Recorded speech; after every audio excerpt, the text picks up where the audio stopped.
Turn it on, leave it on with Sean and RJ right here on The Fan. Doncic with McDaniels there. Shot clock at 7. Luka will make a move. Lets it rip. Doncic puts it in. 4-point Dallas lead. Did you see how Shut up, Reggie Miller. Good morning, Metroplex. This is the Thursday edition of Sean and Bobby. Choppy out for the rest of the week on vacation. Thank you for being a Tolo. And you picked a good morning if this is your first one. We got Chris Strong and Ryan in the back. We are live on the FanCam, Twitch, and YouTube as the Dallas Mavericks take Game 1 on the road of the Western Conference Finals. And this is a great way to wake up and start the day. This was not easy. Like, you see defensively how good Minnesota is, and all the ways that they can challenge you. And, I mean, Dallas shot pretty well last night. They shot like 50%, but every single possession felt like it was taking something out of you. And that was such a gutsy win. First Game 1 victory in Jason Kidd's Mavs coaching career. They'd been 0-5 previously. I mean, just big-time performance from Kyrie early to make sure you weren't getting blown out when they were knocking down every single three that they threw up. And then Luka was just fantastic in the fourth quarter of this game on both sides of the court. He was making big plays defensively, too. There was that one possession where you felt the defensive intensity just go up. I think he was defending Conley. And he was there, and it was like, okay, here we go with some momentum being established. They were, like, you could tell Reggie Miller, I think it was Reggie, was the one who was, like, caught off guard by it. Like, oh, Luka playing some really good defense because Conley tried to hit him a couple different ways, and you saw Luka playing really patient, staying in front. You had the other one where they tried the lob and Luka tapped it away. I mean, that shows you that if he puts in the effort, if he actually cares on the defensive side of the floor, he's got a profile due to his size and his strength and everything else. He's got a profile to play good defense. And so that's what's kind of maddening about it when he doesn't, but it's huge when you can get it out of him like you did last night. Give us your thoughts on Game 1, y'all, at 877-881-1053. 877-881-1053 on the Franklin Franco Injury Attorney text line. Obviously, Kyrie Irving was special in the first half. That was Shaq's key to say, all right, Kyrie, you're the Hall of Famer, man. Going to need you earlier, not just late. He scores 24 points, and he was going to the rim. And he was finishing like a magician. I would just love to ask Kyrie about his practice schedule and how he just trains, because we all became infatuated with Steph Curry and his pregame warmups. How does Kyrie Irving do all this in the offseason and prepare for these magical finishes at the basket? Because that's what that first half was. And then it was Luka Doncic in the fourth. This is why Kenny Smith picks the Mavericks a lot of times. He said they got the two best finishers, or they got two finishers and you got one. And Luka was the closer last night with 15 points in the fourth quarter, including that key jumper that you heard on TNT. Yeah, when you said, you mentioned there the way that Kyrie finishes at the rim. I remember I was watching, I think Gobert was the one going up challenging him.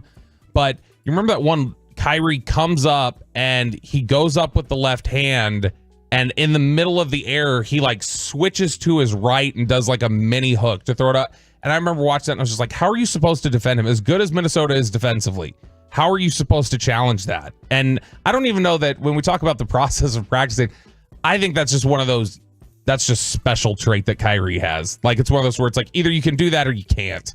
And Kyrie thankfully can, but Luka down the stretch, when he got into that mode, I don't know what pissed him off, what got in his head other than just it's the big moment. But when he went on that run where he scored 7 straight points, you started to feel that almost building watching the game, but it almost seemed like you could feel it building on Minnesota's side, like, uh-oh, like here he is. He's showing up, and we're in trouble. Jason Kidd on his team embracing the underdog role for this series.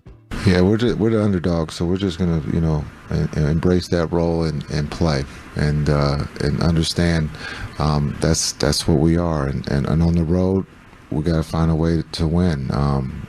it's now about adjustments. They're going to make some adjustments. We're going to make some adjustments. And again, their guys are going to step up. Conley's been in this situation. Gobert's been in this situation. So they have some guys over there that have played and understand it's not just about one game, but it's about the series. And so for us, it's how can we get better for game 2? Because this is new for us. We don't win game 1 normally. So we got to go back and see how we did this. But we got to understand what's coming for game 2, and hopefully we'll be ready. As Pat Mahomes pointed out yesterday on FS1, the diehard Dallas Mavericks fan said, "Oh yeah, I feel good about the series, but I know what's happening in the opener." Oh, we'll lose tonight. That's just how the Mavs do. I've told everybody in the locker room that we will lose tonight. But when I come back after Memorial Day, the Mavs will be up 2-1, and then we can talk about a series. Yeah, I mean, that's what Dallas teams do in general, right? They lose the first game of the playoffs, but then they bounce back from there. It's just too unfortunate that they're single game elimination when you're talking about the Cowboys. But look, I mean, it's kind of funny that Kid obviously has that sort of awareness and is willing to make the joke of like, look, this is what we do. It's funny. The very first text we got this morning, Sean, on the Frankel and Frankel injury attorneys text line says Mavs have now screwed themselves by winning game 1. 817 says should have kept the game 1 losses for karma purposes. So that's one approach. That's one way to look at it. But man, I think that there's a lot of different ways that you can look at this game and convince yourself why, if you're the Mavericks, this could have been even better. You could have dominated them even more. There are reasons if you're Minnesota to say that's not going to happen again. And so I think those are interesting angles. The other thing here is Derek Lively continues to be just fantastic. The presence he brings. I'm trying to think of a comparison to somebody else that we've had in DFW sports before, who it's just like he is that kind. Maybe Barea. You remember Barea during that run where it's like no matter what he was doing, just the energy he brought on the court and the way that he was making things difficult, that even when shots weren't falling, it was just there was an energy and a presence about it. And that's what Lively does. I thought first half, you're down even more. Like you're down big in this game if you don't have Kyrie Irving and you don't have Derek Lively. Plus 19. The best plus minus of any Dallas Maverick out there on the floor. He had 9 points, 11 rebounds, 2 blocks. It looked like at times he owned Rudy Gobert. He shut down Gobert trying to go up with his awful offensive game. And then you talk about the guts. You talk about game 1s. You talk about going out on the road. The Mavericks, Rangers, and Stars, Bobby, are now 21-3 in road playoff games since last fall. It's an insane run. It's absolutely insane run. I mean, the Stars and in Clarence this one. Hill tweeted, Mike McCarthy said yesterday the Cowboys have to be better on the road. I mean, Mike McCarthy's got to be better, I think, at everything. All right. And so I know it's early. We got to be positive today. I got only one comment yesterday, by the way, Sean, in response to the song that said you had to mention the Cowboys. You couldn't just let the Mavs accomplishments stand on their own. No. You got to bring it back to the Cowboys. But I think that, yeah, I know. I was you okay. Yeah, I had I was just trying to take a normal breath and it kind of hiccuped on me. But the road, because Dallas is now 5-2. The Mavericks in this run. We know the Stars are 5-1. The Rangers went on that insane run there. I actually looked this up earlier this week. I was trying to see how indicative is that of playoff success. So in hockey, when you are one of the top road teams in the NHL, that generally does add up to, like, the Stanley Cup champion usually has either the best or second best road record throughout the playoffs. NBA is a little different, where last year the Nuggets had the best road record, over the course of the playoffs. But if you look at other years, sometimes an NBA champion's under 500 on the road. They're outside the top 3. It's more like some of them are 5th. Golden State won going 4-4 on the road or something like that a couple of years ago, and they were 5th best road record. So it's not totally indicative of the NBA, but if you're a lower seed like Dallas is, you have to take some on the road. Did Anthony Edwards make the tremendous mistake of waking up Kyrie Irving? That is what Charles Barkley believes. Kyrie responds to it at 6 o'clock this morning here on Sean and Bobby. Game 1 to the Dallas Mavericks. Ben Stiller tweeting, Luka's really good. It's like, whoa, where'd that come from out of the blue? Ben Stiller, New York Knicks fan, giving Luka his props.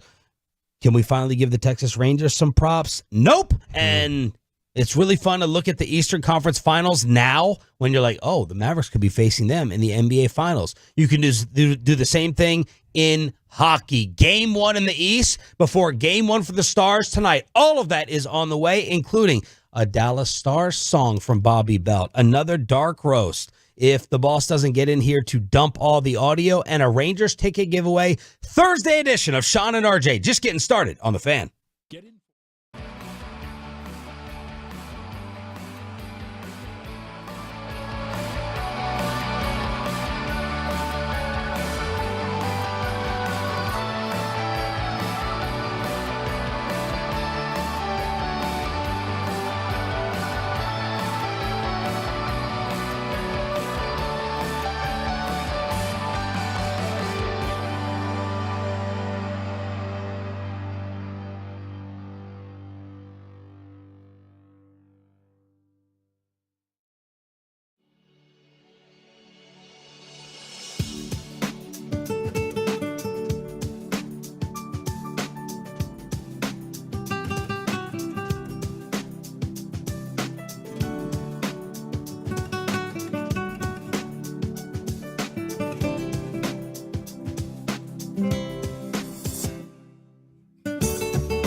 Lola V products? I gotta remember that. Well, you know, they say in order to remember something, you have to forget something else.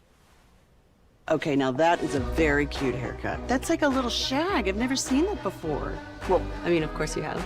It's the Rachel. Oh, is that your name? No, I mean, like, your name. No, I'm Jen. My name's Jen. Right, but I just mean, like, this is your haircut. But that's hair on your head. I'm not saying this is your hair. Okay, freaking me out a little bit.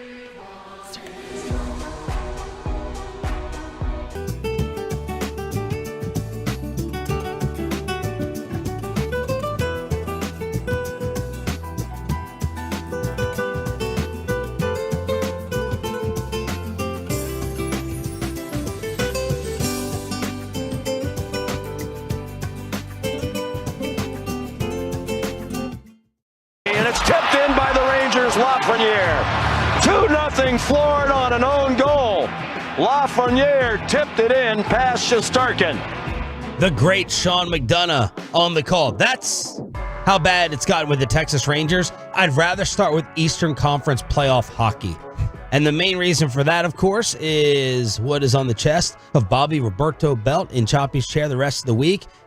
Although, man, is green and red maybe the most clashing combo that you could go with? I don't know fashion very well. RJ thinks he does. You got the bright red shorts with the Stars green top. So I thought about this when I was putting it on this morning, but then I was like, isn't that Christmas colors?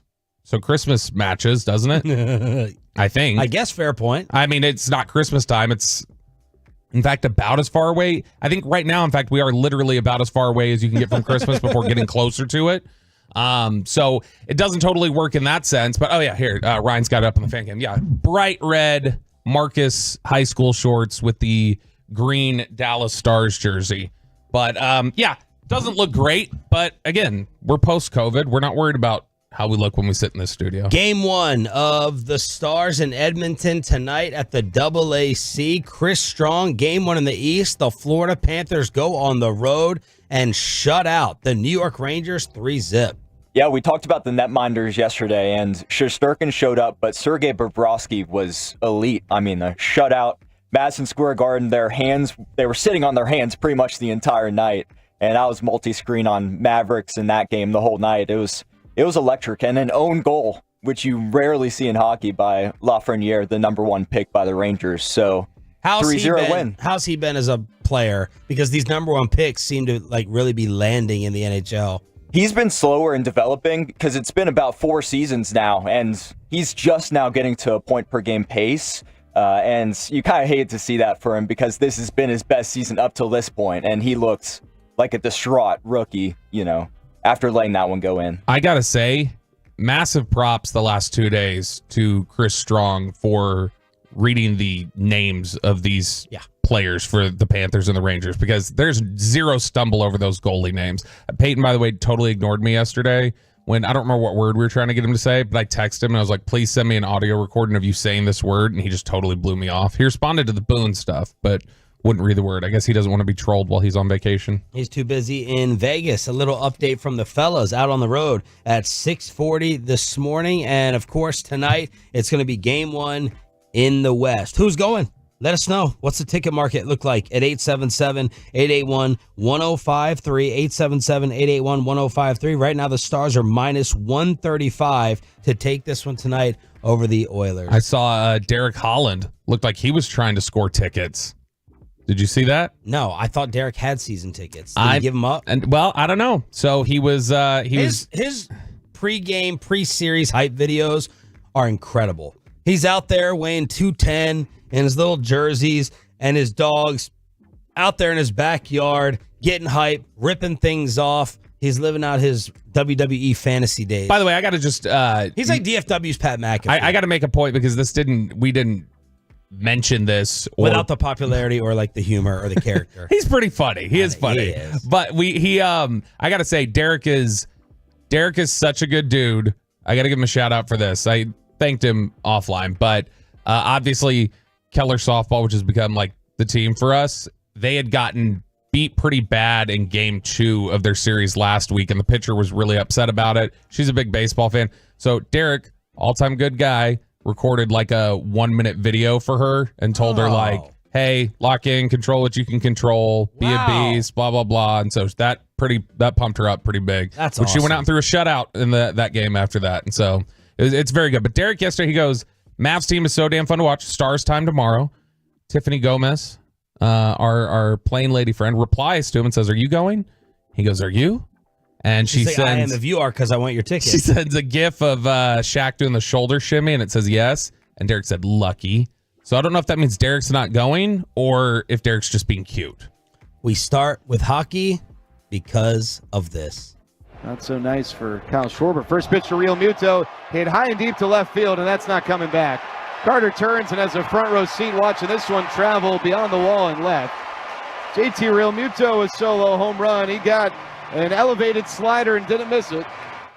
Sandman with a call, 11 for Philadelphia. And Bobby, we should have thrown this in to Brett Boone yesterday when he joined us, as he does every other Wednesday. We should have had a larger discussion about the Philadelphia Phillies, because after yesterday's win, they now have the best 50-game start in baseball since the Seattle Mariners, Brett Boone, Seattle Mariners in 01. 36-14. They're 21-8 at home. And we need to be talking about Philadelphia and this beginning. Yeah, the only reason why I would have recommended against bringing that up with Brett Boone is because me being an all-time troll, I probably would have asked the question in the context of how do they avoid losing the very first series? Well, you could have managed the Phillies then, because their manager yesterday had this brought up to him, and he goes, "What'd they do?" He's trying to say they didn't do anything after winning 116. They didn't win the World Series, and he goes, "That's right." So you've got to keep going, got to keep grinding, keep pushing all the way through. Yeah, exactly. I mean, that was a really good baseball team, that Mariners team. That was Ichiro's rookie year. And they were really, really good, but not good enough. That was that Yankees juggernaut. Just the 26th team in National League history to win at least 36 games over the first 50 played. The 98 Braves were the last to get off to such a fast start. They had never been better than 35-15 through their first 50, and they won their fifth straight game, 17 of 20 overall, and 17 of 19 games they've won at Citizens Bank Park, and the Rangers are getting it put on them right now. I am glad, first, before I get to this point, the Rangers, this is just what we had been talking about for several weeks. We were like, at what point is this going to catch up to you? You can't sustain getting this many guys hurt, losing this many people without it starting to really take a toll in the win-loss column. And I think you're starting to see it's just stacking up now. That they don't have a lot of different guys, and the guys that they do have are just not performing at the same level that they were. And so that's just where the Rangers are at. But you mentioned the 98 Braves there in reference to the Phillies. I definitely wish you would have been here last week so that you could have weighed in on this. Did you see the Morgan Wallen story last week about the would he throw somebody off of a roof? No. He went to Philadelphia, and he, of course, has the song 98 Braves, where he compares the heartbreak of the Braves losing to the heartbreak of a relationship ending. And he's a big-time Braves fan, talks all about him all the time. He goes out there in Philly and puts on a Phillies City Connect jersey and says, I got to put this on because y'all have kicked our ass so bad the last 2 years. And basically just went in their tail tuck, and Phillies fans are chanting, let's go Phillies. And a Philly blog even wrote about what a loser you are, Morgan Wallen. You come in here, yeah, we're your daddy. And Braves fans were just destroying him on the internet. That's unacceptable, right? Like, Post Malone can't go into Philly and put on a Jalen Hurts jersey and be like, you guys, or San Francisco, a Brock Purdy jersey and be like, you guys have just owned us so bad. Simp behavior. Yeah, it is. That's exactly what it is. That may be a worse PR move than throwing the chair off the top roof, off the top deck. Definitely. It may have been. Today, though, Andrew Heaney is going to be on the mound, 0-5 with a 4.43, taking on Zach Wheeler, who's got a 2.52 ERA. That's going to be 11:30 a.m. baseball with the pregame on this radio station. First pitch at 12 o'clock. Mike Bassick will not be thrilled, I don't think. I know it's his Rangers, but he's not going to be able to go Mavs from beginning to end for hours and hours and hours. Do you hear... Mike, just come in here early at 9 today. Yeah, sure. He will. If he's here, he'll come jump in here and talk about it with us, even if we don't invite him. He'll just walk in and do it. Do you hear, though, in that home run call we played of the Phillies, just Jared is... defeat? It's catching up to Jared. Like, we're very close to if he was doing the post-game stuff right now, we'd be very close to one of those, what does this have to do with 2009 moments. He is getting tense, man. Back to the Mavs at 6. A reminder, a fan hang brought to you by Alba Limo going down this Saturday. Yep, we're going to be out there at Revolver Brewing, and I got a great note yesterday from Justin Pate, who we went to the dinner with for the Sandler thing. And his wife made the best coffee cake that any of us have ever had. And he said, we're going to be near the area, and Emily's making you another coffee cake. She's going to come by and bring it for you. You? Yep. Not them? Well, I mean, she may bring it. They may bring it so that I'll bring it. I'm just the only one. I'm the only one from the morning show who's going to be there, and they're not going to give it to Broadus. They don't know him. They weren't G-Bag listeners or KNC. They're part of our demo. They knew about it. They knew about everything, especially Emily. But yeah, that was incredible coffee cake. She was paranoid because remember the next day I got sick and I couldn't go to Indy like I had planned to. Yeah. And she messaged and she was like, I'm glad to hear it was strep because I was worried it was my coffee cake made you sick. Yeah, well, she got on us, DMing us, like, stop insulting Bobby over the tips. Stop getting mad at him. He didn't screw things up. It really wasn't out of malice. And I'm like, you know what? Your cake is dry. You know that's a lie. You know it was the best coffee cake you've had. It was. All right, we're live on the Fan Camp, Twitch, and YouTube. Thanks for being a Tolo. In order for us to try to thank you for giving us some of your time, we're going to hook you up with Rangers Tigers tickets, as the Rangers, after this series, are going to take on the Twins, the Diamondbacks, and the Marlins. But we're sending you to Arlington during the 7 o'clock expressway. Did Anthony Edwards really hook up the Mavericks by ticking off Kyrie Irving? Charles Barkley believes it. Back to the Game 1 win on the road next on The Fan. Hey, miss anything on Sean and RJ?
Uber Eats has Lola V products? I gotta remember that. Well, you know, they say in order to remember something, you have to forget something else.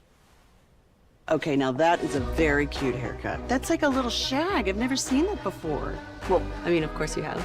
It's the Rachel. Oh, is that your name? No, I mean like your name. No, I'm Jen. My name's Jen. Right, but I just mean like this is your haircut. But that's hair on your head. I'm not saying this is your hair. Okay, freaking me out a little bit.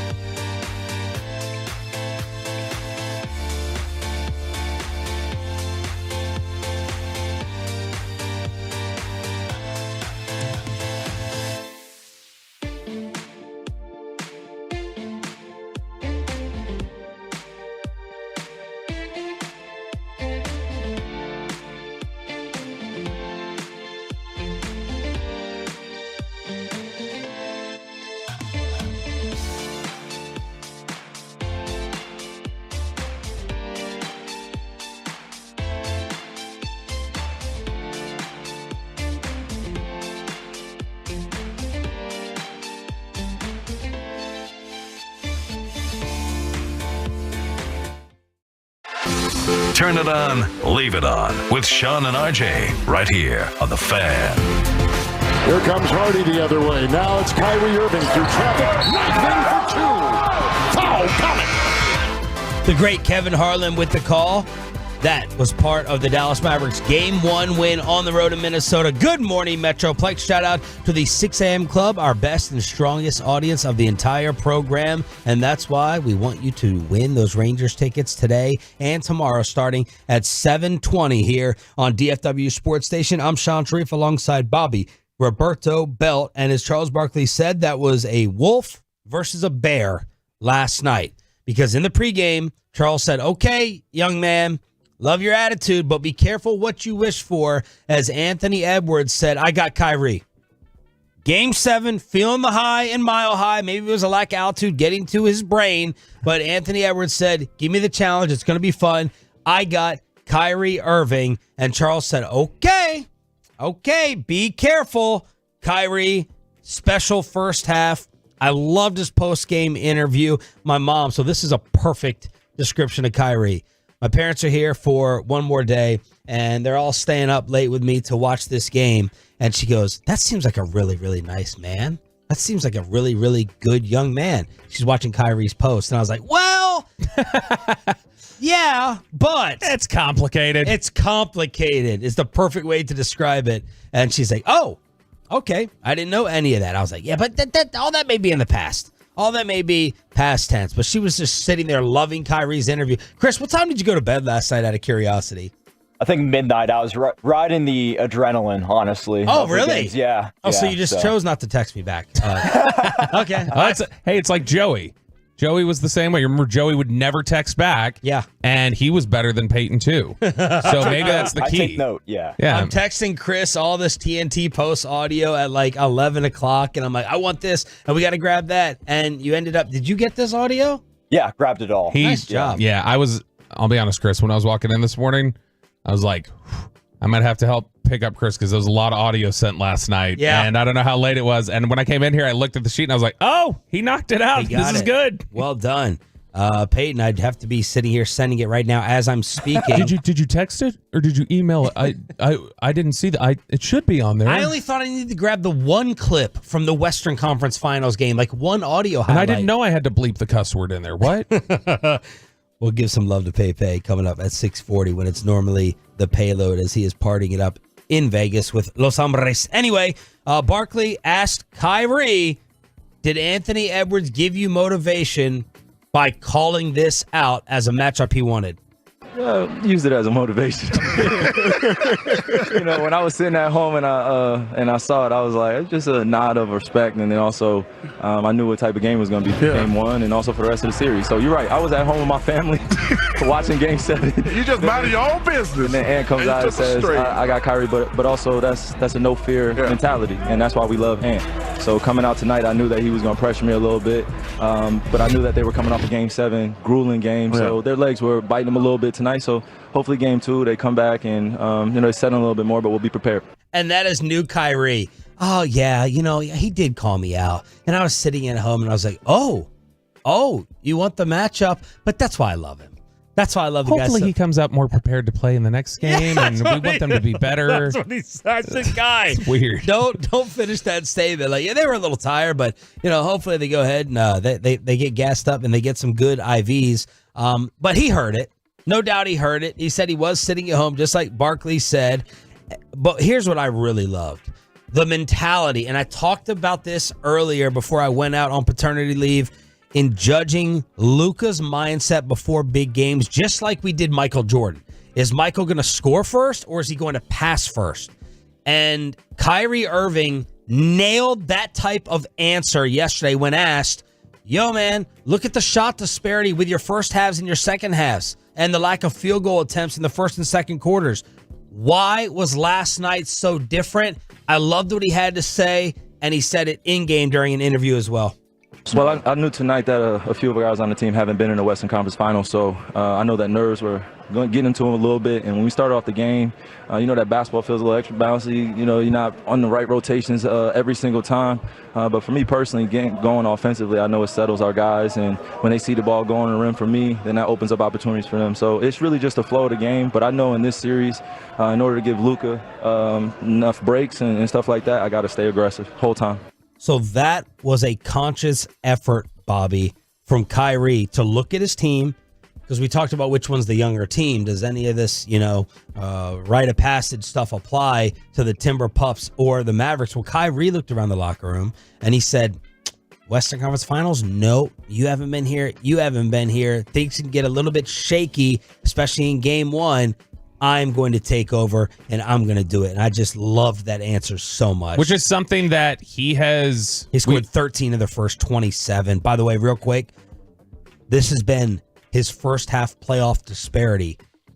6 points averaging in the first half before last night on 21 field goal attempts. Second half, 15 points on 54 field goal attempt. Yeah, he's been a guy who has tried to get going in the second half of games, and it was frustrating at times. I'm sure you felt it when you were watching the Oklahoma City series, but one of the things Choppy and I kept talking about early on when Luka looked really hobbled in those 4 games against OKC is like, why is Kyrie not attacking? Like, why is he not taking over if Luka's clearly limited and not able to get his shot off?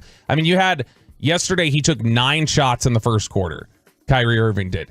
He took 8 first quarter shots in the first 4 games against OKC combined. Wow. Like, he just doesn't look for his shot in the first half of games a lot of times. I think they said last night on TV, Kyrie called the OKC series the toughest one he's ever been in. The toughest one for him. They did. That was during the when he was up there stepping up to the free throw line. I think Reggie said it. And it was one of those where that was a physical series, and they were trying to beat him up, and the size was giving him problems. And I think that was the things because I wondered, okay, because Luka's not really able to run the offense because he's been banged up, not able to run the same way he normally would, because you notice against OKC, there were a couple of those games early on in that series where they started out with Kyrie running point, where instead of Luka bringing the ball up, it was Kyrie and Kyrie getting the offense set up. So at first I was like, okay, he's in such a distributor mentality that he's like not able to look for his shot the same way. It's just changed his perspective too much.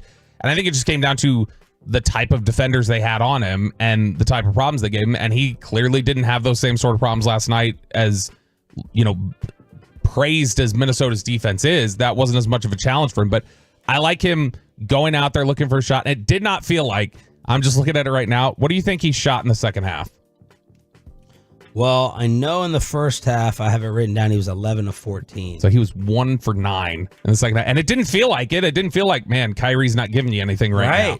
But I mean, Luka, you got exactly what you needed. Kyrie, stepped up, did what he needed to do in parts.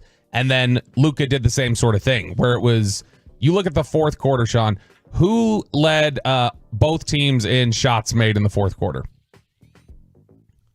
Who led both teams in shots made in the fourth? Who on the Timberwolves side would be a surprising answer? Led both, overall, was the overall leader in the fourth quarter between the Mavericks and the... Luka. Yep, Luka. Who led both teams in rebounds? Luka. Who led both teams in steals? Luka. Who led both teams in blocks? Luka. What? Yep. Wow. Luka in the fourth quarter last night. In fact, in the last 10 minutes of the game, 15 points, 2 steals, 3 rebounds, a block, and was 5 of 7 from the floor. He was as clutch as Kyrie was in the very beginning. And Luka said at postgame where he's like, if Kyrie doesn't do what he does, we're getting blown out in the first half.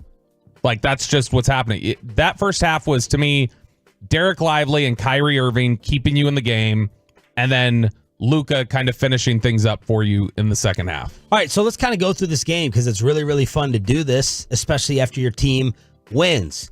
Jaden McDaniels was an early story for them. I said he was going to be the X factor in the series. He went 4 for 4 from 3 early on. PJ Washington, and you just interrupt me wherever you want. These are just my notes. PJ Washington starts off guarding Ant. It's 33-27 after a Naz Reid. That end of that quarter sequence was not great. Reid scores a bucket. Then they get a steal. Luka had like a couple of weird turnovers there in that first half. The Ant 3, and then Luka takes a horrible shot at the end of the quarter where he's furious at Daniel Gafford for not coming up to set a screen. I thought they started way too late.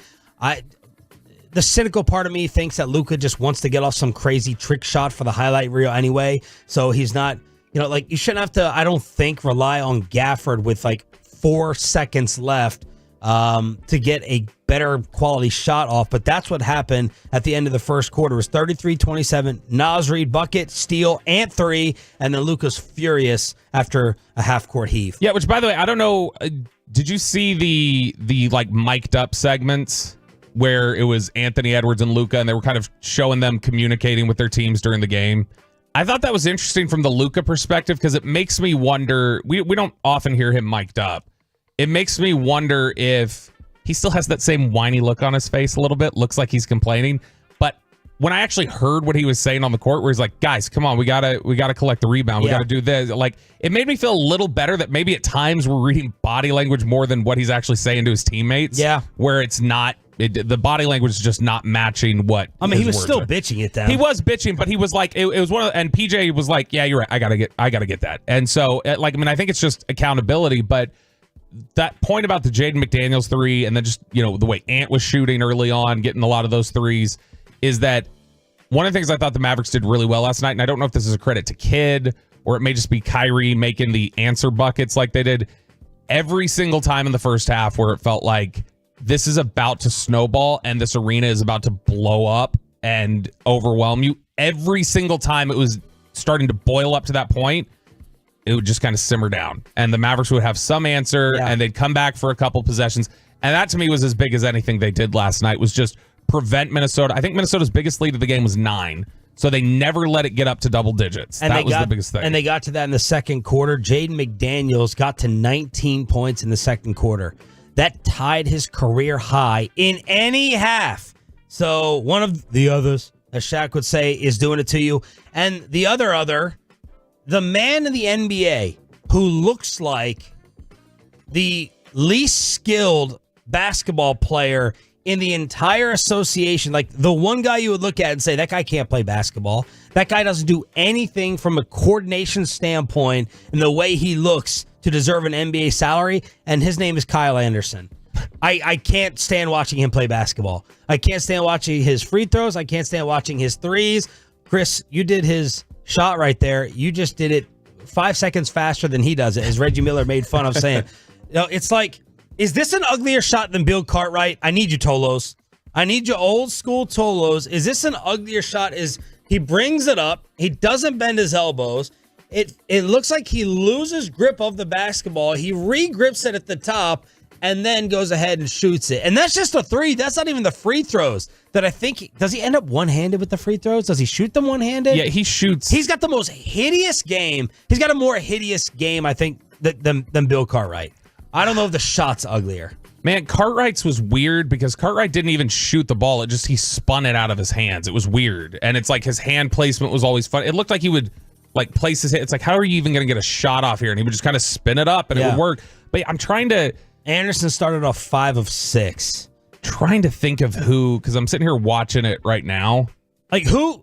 I mean, Rodman? He reminds me of... That shot reminds me of... It's that hitch in it too. that little hitch at the top where it's kind of watching him run, just looking at him like that's not a professional basketball player. There's just no way, as Luka was completely disrespecting him.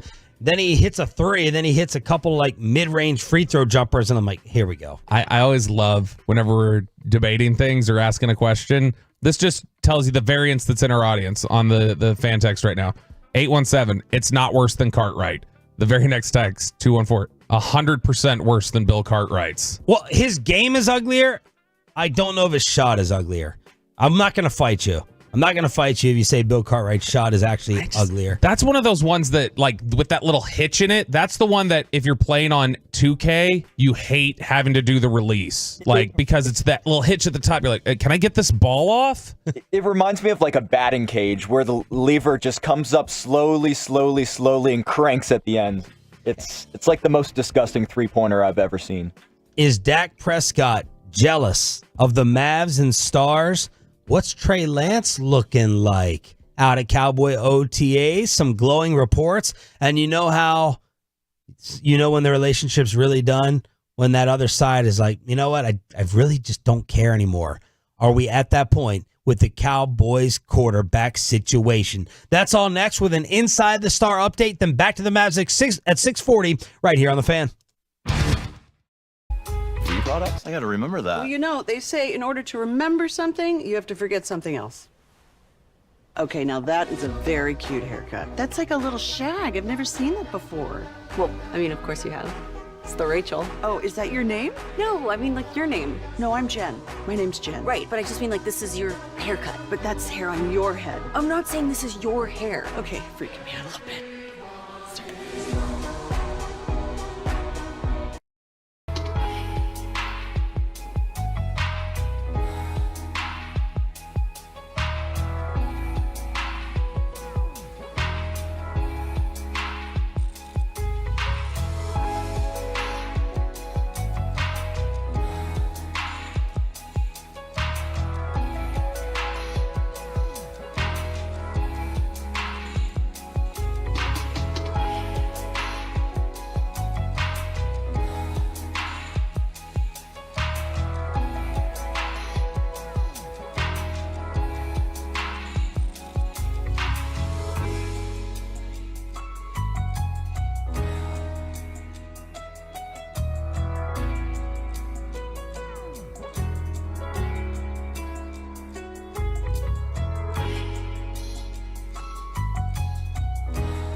injured in a car or truck wreck, call Frankel first, 214 or 817-333-3333. With Frankel & Frankel, there's never an out-of-pocket cost. They only get paid when you win. Frankel & Frankel, the go-to car and truck wreck attorneys in Dallas. From news and notes to the coaches and players for America's team, let us go inside the stars on 105.3 The Fan. Back to the Dallas Mavericks at 6:40 here on DFW Sports Station. We're going to hook you up with Rangers tickets during the 7 o'clock expressway. Bobby has a dark roast for Edmonton and a Dallas Stars song to see if he can follow up on the greatness of yesterday. I can't. I mean, look, yesterday I didn't think that one was going to be very good, but this one I'm very confident is not as good as that one. It's not even as good as the Whole New World Aladdin cover I did for the Rangers. So, I don't know. We'll have to see. At first I was going to go silly. I was going to go, oops, I did it again. I even wrote out all the lyrics, and then when I got to it, I was like, oh, this is way higher than I realized it was. So, it's kind of a last-minute change, and I don't know how to feel about it, but we'll find out. You guys will crush me for it if it's bad. Yep, we will. Looking forward to it. A lot of interesting comments coming from the Ford Center at the Star in Frisco yesterday. Did you go out there? No, I was at a lunch. I was at a lunch with some people that we work with as we were getting things ready. I will be out there today, though. So I'll be out there for practice and locker and everything else. But no, I was not at the Ford Center yesterday. All right, we'll get to the observations coming up from DallasCowboys.com. But Dak Prescott was very interesting. And let's keep things tied in locally to the rest of the Metroplex. Is Dak Prescott jealous of the success of the Mavs, Stars, and Texas Rangers? Nobody. I want it for him. Trust me, I want it because it only, as I said, it only raises stakes and makes it tougher on me, and I'm for that. So go win it. Go win it. Rangers did it. Other two go do it. Put more pressure on us. Okay. Very Dak-like answer right there. Put more pressure on us. He threw an F word in there. Yeah. That's not always a Dak-like answer. He spiced it up. Did. This is the answer you thought was pretty telling. Dak asked about the contract, blah, blah, blah. We've asked it 4 million different times, and you still have to ask it. Does Dak Prescott just not care as much about the contract and is tied to the Cowboys anymore? I don't play for money. Never have, never cared for it, to be honest with you. Yeah, would give it up just to play this game. So so I allow that to the business people to say what it's worth, what they're supposed to give a quarterback of my play, a person of my play, leader of my play, I guess you can say. And for me, it's about, as I said, control. I can control and handle that part, and the rest will take care of itself. Which I think that's the answer you should give generally whenever anybody asks about a contract if you're trying to avoid it. Is I leave that up to my agent. But I think the way he kind of framed it there, where it's like business decisions can be left up to the business people. I go out there and play. So my agent says what I'm worth and they say what they think I'm worth, and it's up to them to figure it out, which I think is the right answer. The issue, though, is we've talked about this, is the idea that respect. Like, are you disrespecting somebody? Because that was something that came up definitely in Dak's first negotiation for Todd France specifically. His agent. His agent, Todd France. I don't know that it came up for Dak the same way that it did for France, but Todd France, their first offered him. You got to remember, this was right after Goff and Wentz were getting paid, and they were getting like $32 million a year. And the Cowboys came in and offered him essentially $25 million a year. And Todd France said, "Okay, our counter is 46. That's our counter now. So if you want to throw out silly numbers, I'm throwing out a silly number too." Yeah. And ultimately, they settled on 40. But I mean, at the time, it was probably what I would imagine it was in that era, in that context, they thought Dak should have gotten 35. And so he goes, "Fine, I'm going to land right in the middle. You're going to throw out 25. I'm throwing out 46. So let's negotiate towards 35 now." And so it was a question of how much were they disrespecting him, or how much was Dak taking it as disrespect. So he was asked about that yesterday, the idea of how much is a contract a matter of respect. And this was the quote that I thought was really interesting. He says, "I think it depends on personal relationships and position and how much that pay can affect others, understanding where I am, what my pay means to a team and to an organization. I don't really take things personal. maybe in my first deal, maybe things were a little different then than they are now. Yeah. One, it's my age and who I am, where I am in my life, and I guess the fact that that first deal got done, the understanding that I have a lot of decision in this too, I have a lot of say-so too. That was the quote that made me, the very end of that made me kind of go, all right, Dak sounds about as unemotional about this entire thing as I've ever heard him. Which at that point, it seems much easier to just go, I don't feel emotionally tied here, so I can make business decisions and not take offense to it, not worry about respect or anything else. But for me and my family and the business decision I need to make, okay, well, I'm done here then. And I don't know. That's reading into it, but I don't think it's a wild angle. It's reading into it a little bit, but I think that when you're disconnected, like in many arguments I get into with people and my family members, I'm going to probably raise the tone the loudest and be the most emotional and the most angry. But in one of my recent fights, I was like, I didn't even do that because I was just done with the topic. And I was like, I'm just letting you know I'm not getting upset. I'm not ranting and raving. I'm just really done with it with you. I'm over it with you. I'm done with it. And they kind of were taken aback because it was like, whoa, you're really, really done with it. You're not just lashing out. This isn't just 5-second anger. This isn't blowing off steam. It's like, no, the reality is set in. You guys don't and probably will never respect me the way I think that you should. And I'm fine if I move on. I got paid. I got a family. I got a baby. I got lifetime money. I don't have to worry about that anymore. And it is what it is. Yeah, I mean, that can be the scariest thing to deal with in an argument when your wife is just like, you know what? I'm not even mad. I'm over you. I'm done with it. Yeah, I mean I know growing up, like my dad, I grew up obviously in a family with 9 kids, so my dad had to run a tight ship and crack skulls, not literally, but you know what I mean. And the days, oddly enough, where we were expecting him to be really mad, and he was just disappointed, like devoid of any emotion or anything else, was like, oh, this is terrifying. Are you just bubbling under the surface, or are you that disconnected you don't even care anymore what we do? And that's the way that at least it reads. Obviously, things can read different than they sound, and we all know that Dak doesn't say anything by accident. Dak says everything the way he wants to say it.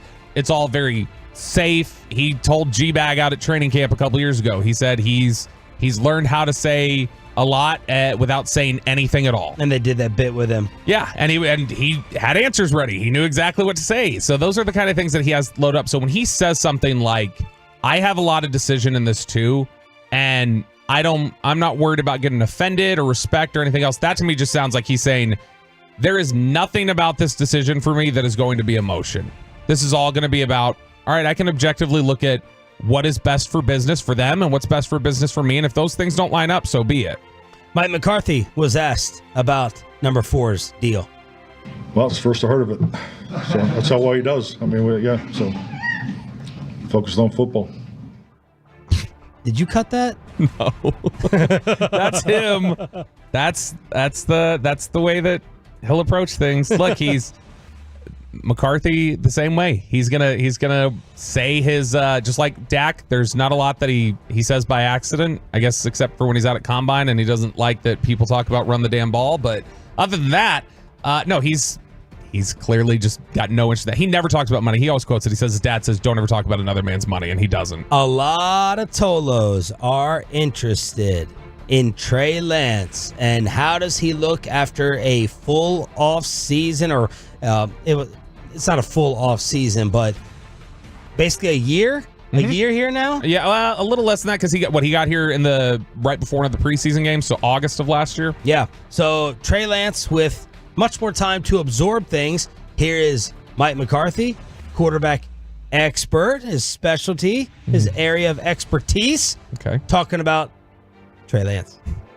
I mean, there's thresholds in development for every position. I mean, quarterback's no different, and Trey's no different. I mean, obviously he had a prior experience in San Francisco. So, I mean, that's obviously an experience that he'll always be able to draw from. And then, you know, we're involved in a different offense in just the way the position's played, which is, you know, it's played differently for every quarterback and every organization. So my point is he's crossing the thresholds of training. I've been very, very pleased. You know, the athletic ability is top notch. You know, we've adjusted some things, you know, in his, you know, not only his motion, his, you know, I'm going to get into specifics of that, but you can see the improvement, the timing, and in young quarterbacks, and he's no different. He just need reps, you know, and we're trying to get him as many reps as we can throughout this offseason program, and he will take a large part of the preseason. That's the design. So him and I talk about preseason quite often because, I mean, that's what we're building towards. DallasCowboys.com and specifically Patrick Walker basically saying Trey Lance looks like a different person and a different player in this workout yesterday. Trey Lance had several well-placed throws in full team reps to open practice, including in traffic over the middle that only undrafted wide receiver Corey Crooms was in position to elevate and grab, as Lance looks far more comfortable in his process now. Well, there were some nice reports. Take it for what it's worth. It's OTAs. Yeah, and I mean, some of those you're going to be limited in terms of obviously what you can take away from this. I would imagine he's going to look more comfortable right now than he would have been dropped in the middle of a season after what had become a pretty, not toxic, but it had become a situation in San Francisco that he felt pretty removed from and was, you know, just kind of be dropped in Dallas right after that. Not sure where you fit in. That's one of the things that Brian was talking about he wanted to figure out this week at OTAs was he wanted to start asking some people like, hey, what did Trey Lance's day look like during the practice week last year? Like, what was he doing? Was he spending a lot of time in the classroom? Was he out here on the field? But let me ask my question. Hit me. How is Trey Lance still not the 3 here? Or the 2? He is the 3, isn't he?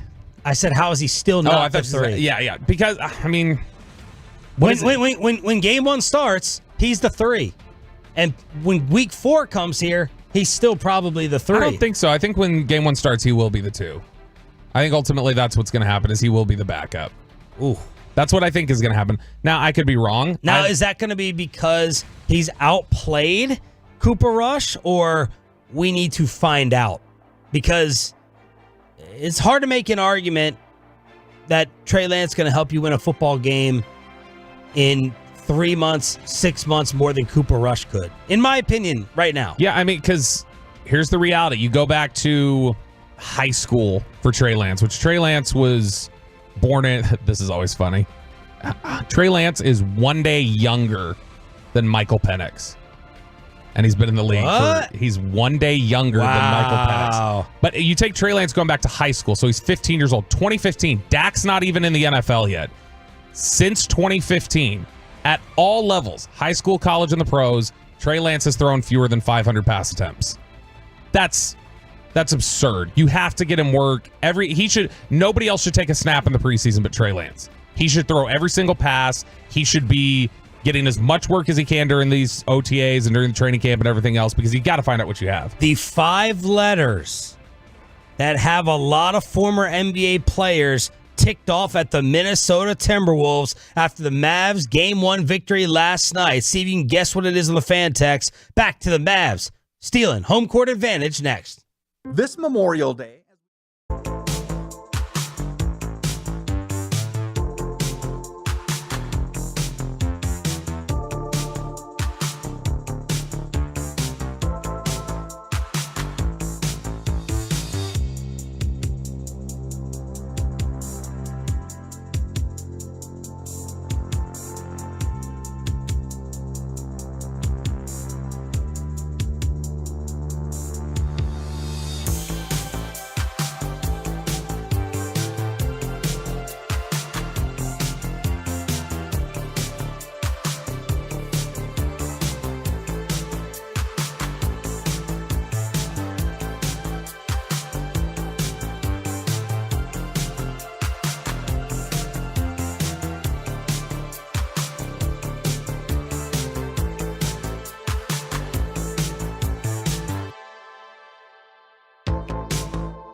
think it's true that you've got to forget something else to remember that Uber Eats has groceries? No, that's absurd. Hey, remember when you used to be Pepper Lady? Pepper Lady? Wasn't it Cinnamon Sisters? Basil Babes. Saffron Squad? Nutmeg Maidens? Paprika? No. Nutmeg Maidens. I just said that. Was it Spice Girls? Doesn't sound right. Was it Saffron Squad?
#1 Chevy dealer in the world. More new Silverados than anyone else. This is Texas. This is Classic Chevrolet. Together, let's drive. Based on new Chevy registrations, 2023.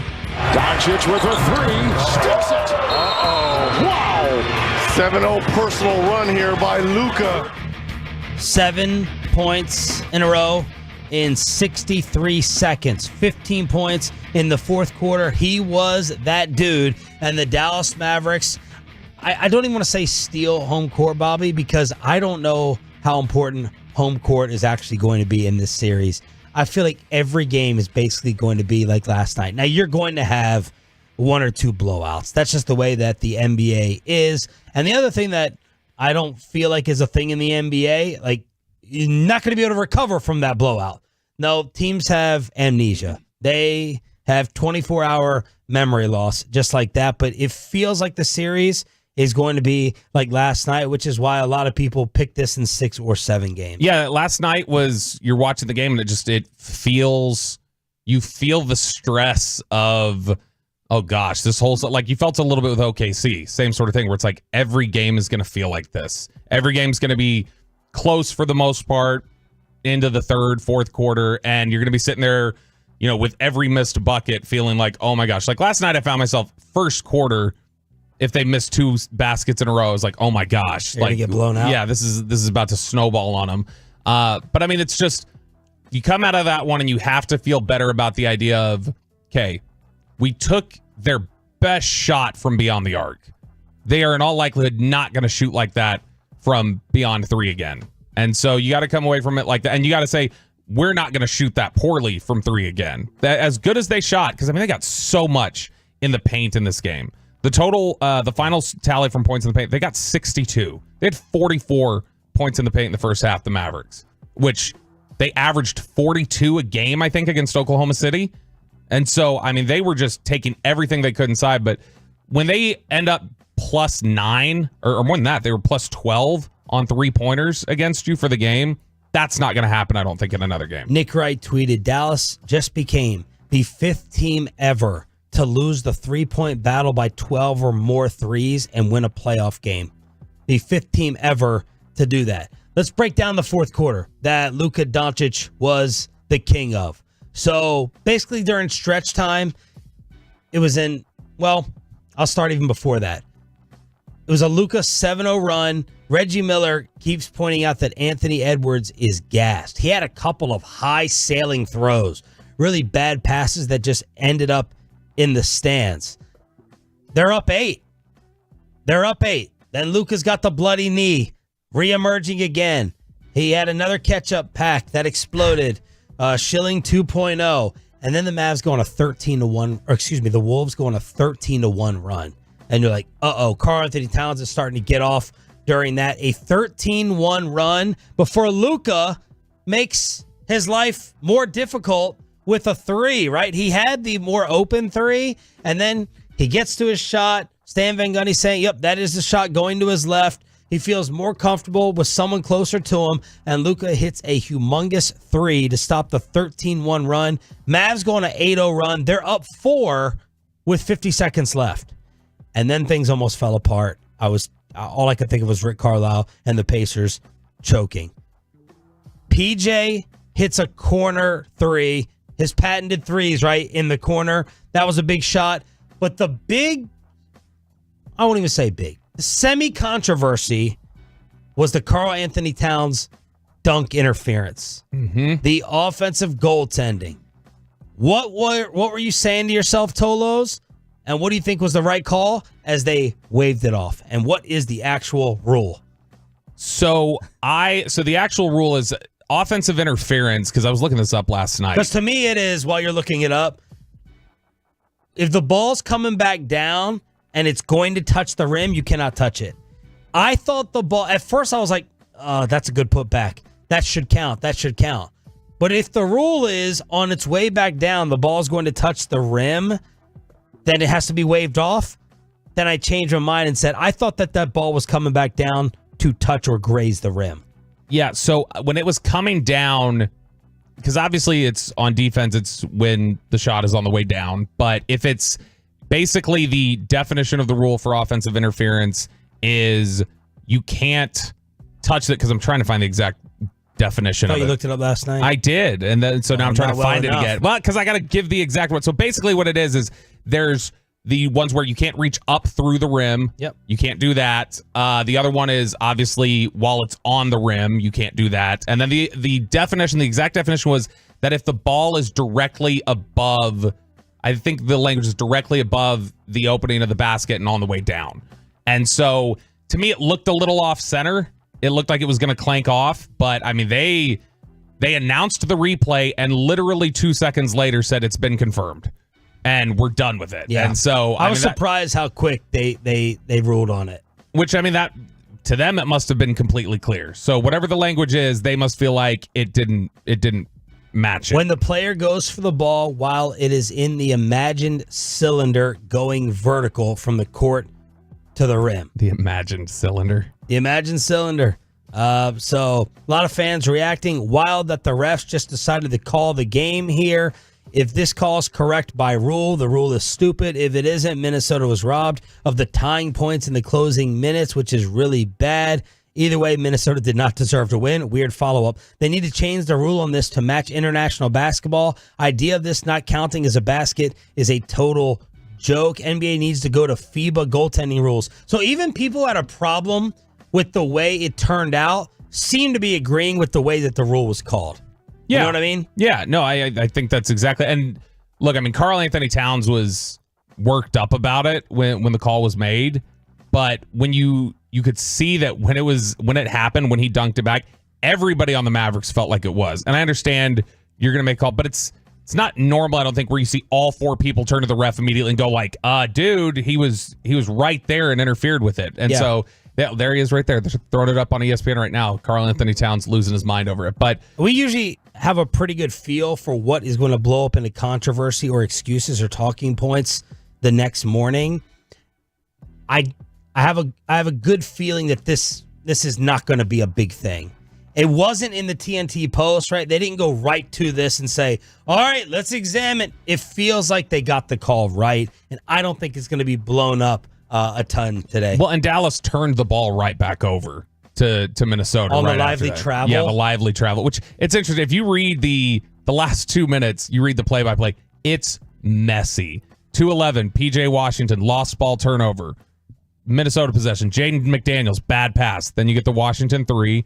Then it's Kyrie foul, the offensive interference, Derek Lively traveling, Mike Conley, bad pass, Luka Doncic steals. So you had about a minute and a half there of just gross basketball. But the one thing that went right there was that 3 from PJ in the corner, which PJ, this is back-to-back games now where his shot has not been falling. And late in the game, he hits big-time shots. So you had the cat call, lively travel, Luka with that killer 2 with 50 seconds left. That put them up 4. And then that scary PJ Washington pass. All right, so PJ gets the ball into the basket, and he does like a big fake throw. And I was like, oh, he's just doing that to screw around. But no, he was not just doing that to screw around. He was thinking about doing something crazier before the pass he actually threw to Derrick Jones Jr. with the Jerry Rice, Chris Carter sideline toe tap catch. That was frightening. Yeah, that was when he was lobbing that up there. There were definitely flashes of the Pacers game where I was just like, what are you guys, how come you can't get the ball in here? Like, PJ, that was a little reckless. Yeah. But ultimately, I mean, obviously they collect it. They get the foul immediately on Nasri. Actually, not immediately. They're able to dribble around, kill off like 3 seconds, which was helpful. And then Josh Green's foul on Conley, where Conley ended up shooting 3 free throws off of that. Thank goodness he missed the second one, but just that's awareness stuff. That's Dallas Cowboy type stupidity. That's lack of detail, lack of attention type stuff that the Cowboys always do. And I was like, what are you doing? PJ almost throws it away. Josh Green with a really dumb foul. Which Van Gundy was just so certain. That's not a 3. Yeah. If we can get the other angle here, you'll see it's a 2. And then they show the other angle. He's like, oh, okay, good camera work. He's annoying me early on. I'm usually a big fan of Stan Van Gundy. Van Gundys in general have been annoying you. Yeah, well, Jeff will text back. I texted Jeff Van Gundy the other day. He always tells me no in a very nice way. Not as nice as Brian Windhorst always tells us no, but at least Windy responds, so I like him. Mm-hmm. But Van Gundy's like, no, I'm advisor to the Celtics now. I can't do media. Well, yeah, advisor. I was even more hoping for them to lose game 1. Conley, what was he shooting from the free throw line heading into this game for the playoffs? 83%? 91. He's been a 91% free throw shooter here in the postseason. It's been his best, postseason at the line of his career. So for him to miss that one, that would have been huge because then it's 108, 107. You've got, a quick foul. Obviously, there's only a second left, but at least at that point, you're setting something up. So there are 5 letters and 1 word that are really ticking off the TNT guys. It's tired. Anthony Edwards, post-game, other players, post-game, all talking about being gassed. And Draymond, Barkley, Shaq, they're just like rolling their eyes like, what are you talking about? You're 22 years old, bro. You called out Kyrie Irving. Why are you talking about being so gassed? You got game 1 at home. But this was why a lot of Tolos were like, I hope this Denver-Minnesota game goes to quadruple overtime. And Kyrie even referenced in the TNT postgame interview, they probably had a little bit of tired legs right there. They showed the highlights of Ant just putting his hands on his hips. He was over there on the sideline like Jordan the flu game.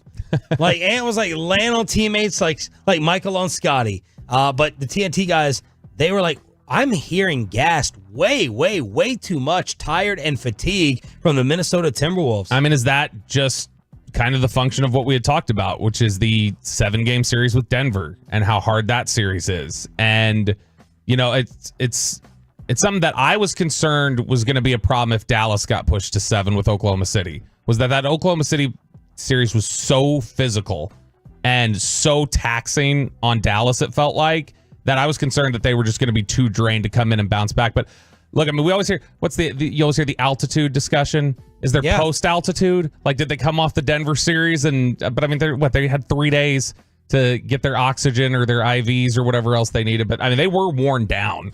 877-881-1053. We have you covered all morning long with the Dallas Mavericks and their Game 1 win. But are you going to be drinking tonight for the Stars like Pete DeBoer? Pat Mahomes answering for Harrison Butker and Rashee Rice, and a Texas Rangers ticket giveaway all next with Sean and Bobby, 105.3 The Fan.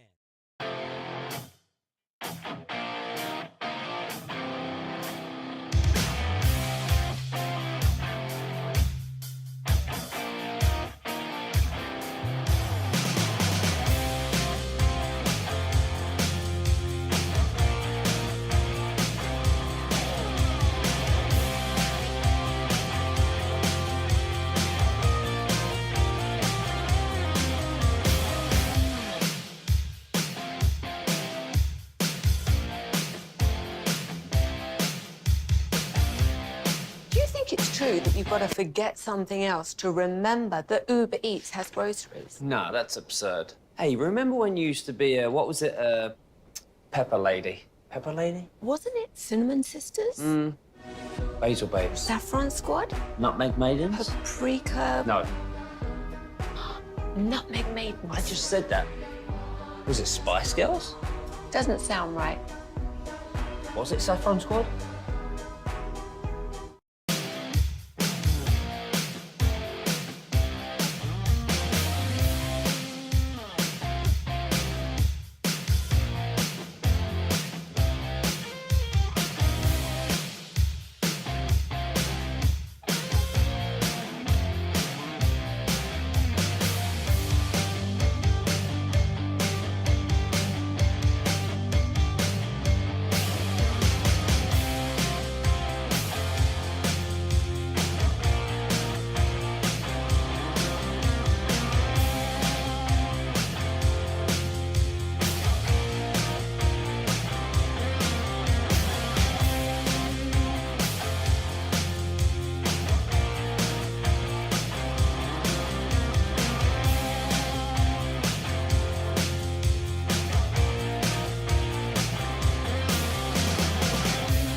Turn it on, leave it on with Sean and RJ right here on The Fan. Played it to the wall, but Hagee, and it's tipped in by the Rangers, Lafreniere. 2-0 Florida on an own goal. Lafreniere tipped it in past Shesterkin.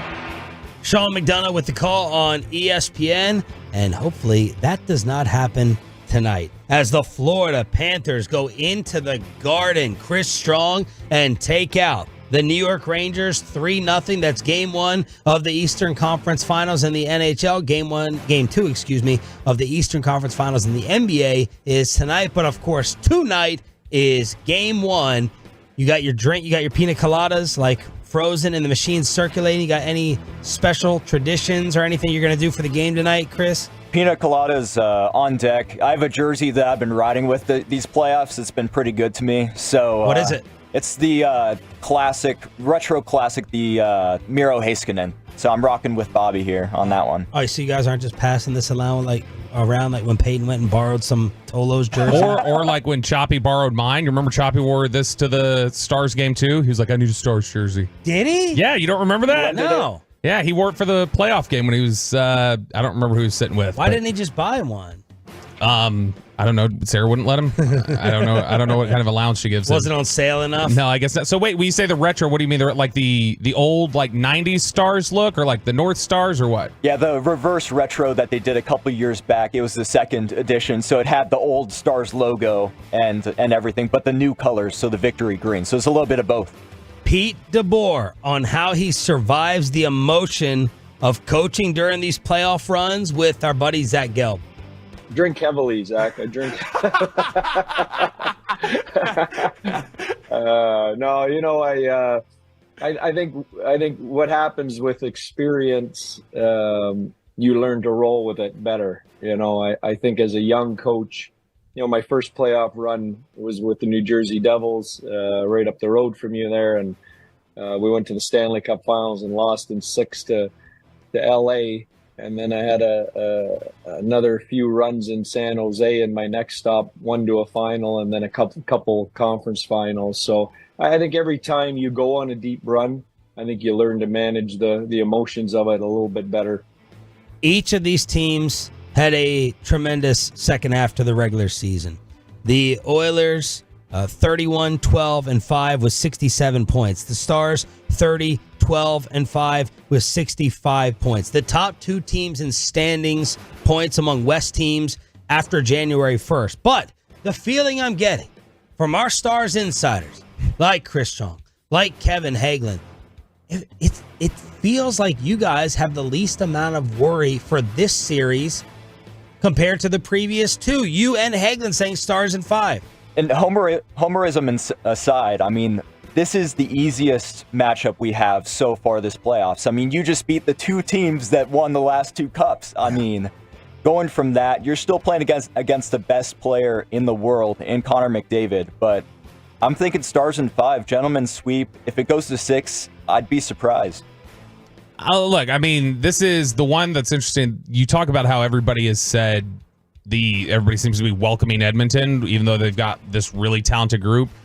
What I saw in Vegas, I was not impressed with. And I looked at the Edmonton Oilers, and I just look. I've seen these guys up close, Sean, and I've got moneypuck.com. The reality is, they seem, regardless of how talented they are at the top, they seem incredibly vulnerable from everything they play. It took ultimately Vancouver losing their top goal scorer and one of the best goalies in the entire NHL for Edmonton to come back and win that thing in 7. Right now, I mean, Dallas, you could make an argument. I know Chris said otherwise yesterday, but you could make an argument Dallas has the best goalie left in the playoffs, and they are the deepest team left in the playoffs. They continue to get balanced scoring. 9 Stars who have at least 6 points during the postseason, and all on the playoff roster have at least 1, except for a defenseman. That's it. Stars have gotten scoring from a lot of different players, and they have that depth. So game 1 tonight, puck drop. Is it actually puck drop at 7:30? Are they going to trick us again? Yeah, Make what this is it? At 7:50. Actually, like 8:07 or something, probably is it? what. Yeah, because they're typically 30 minutes late with everything that they do. I will say, last night, just from a Mavs perspective, and I'm hoping it'll feel the same with the Stars, that Central Time Zone start for the Mavericks was so great. Awesome. Feel like, oh my gosh, we're here at 10 o'clock and the game's pretty much wrapped up. This is when the Stars were starting some of their games. Back to the Mavericks at 7:20. Bobby, give us a couple of things that stood out from Dallas Cowboys OTAs yesterday in Frisco. Yeah, so one of the interesting things, and we had talked about this yesterday a little bit, the idea of don't just assume they're going to hand over the starting jobs to Tyler Guyton and Cooper Beebe. That, those are the guys that they intend to have play for them, intend to start at this point, I think. But, don't be surprised if they work them in a little bit. They did a similar thing with Tyler Smith. They don't necessarily like throwing rookies in there right away.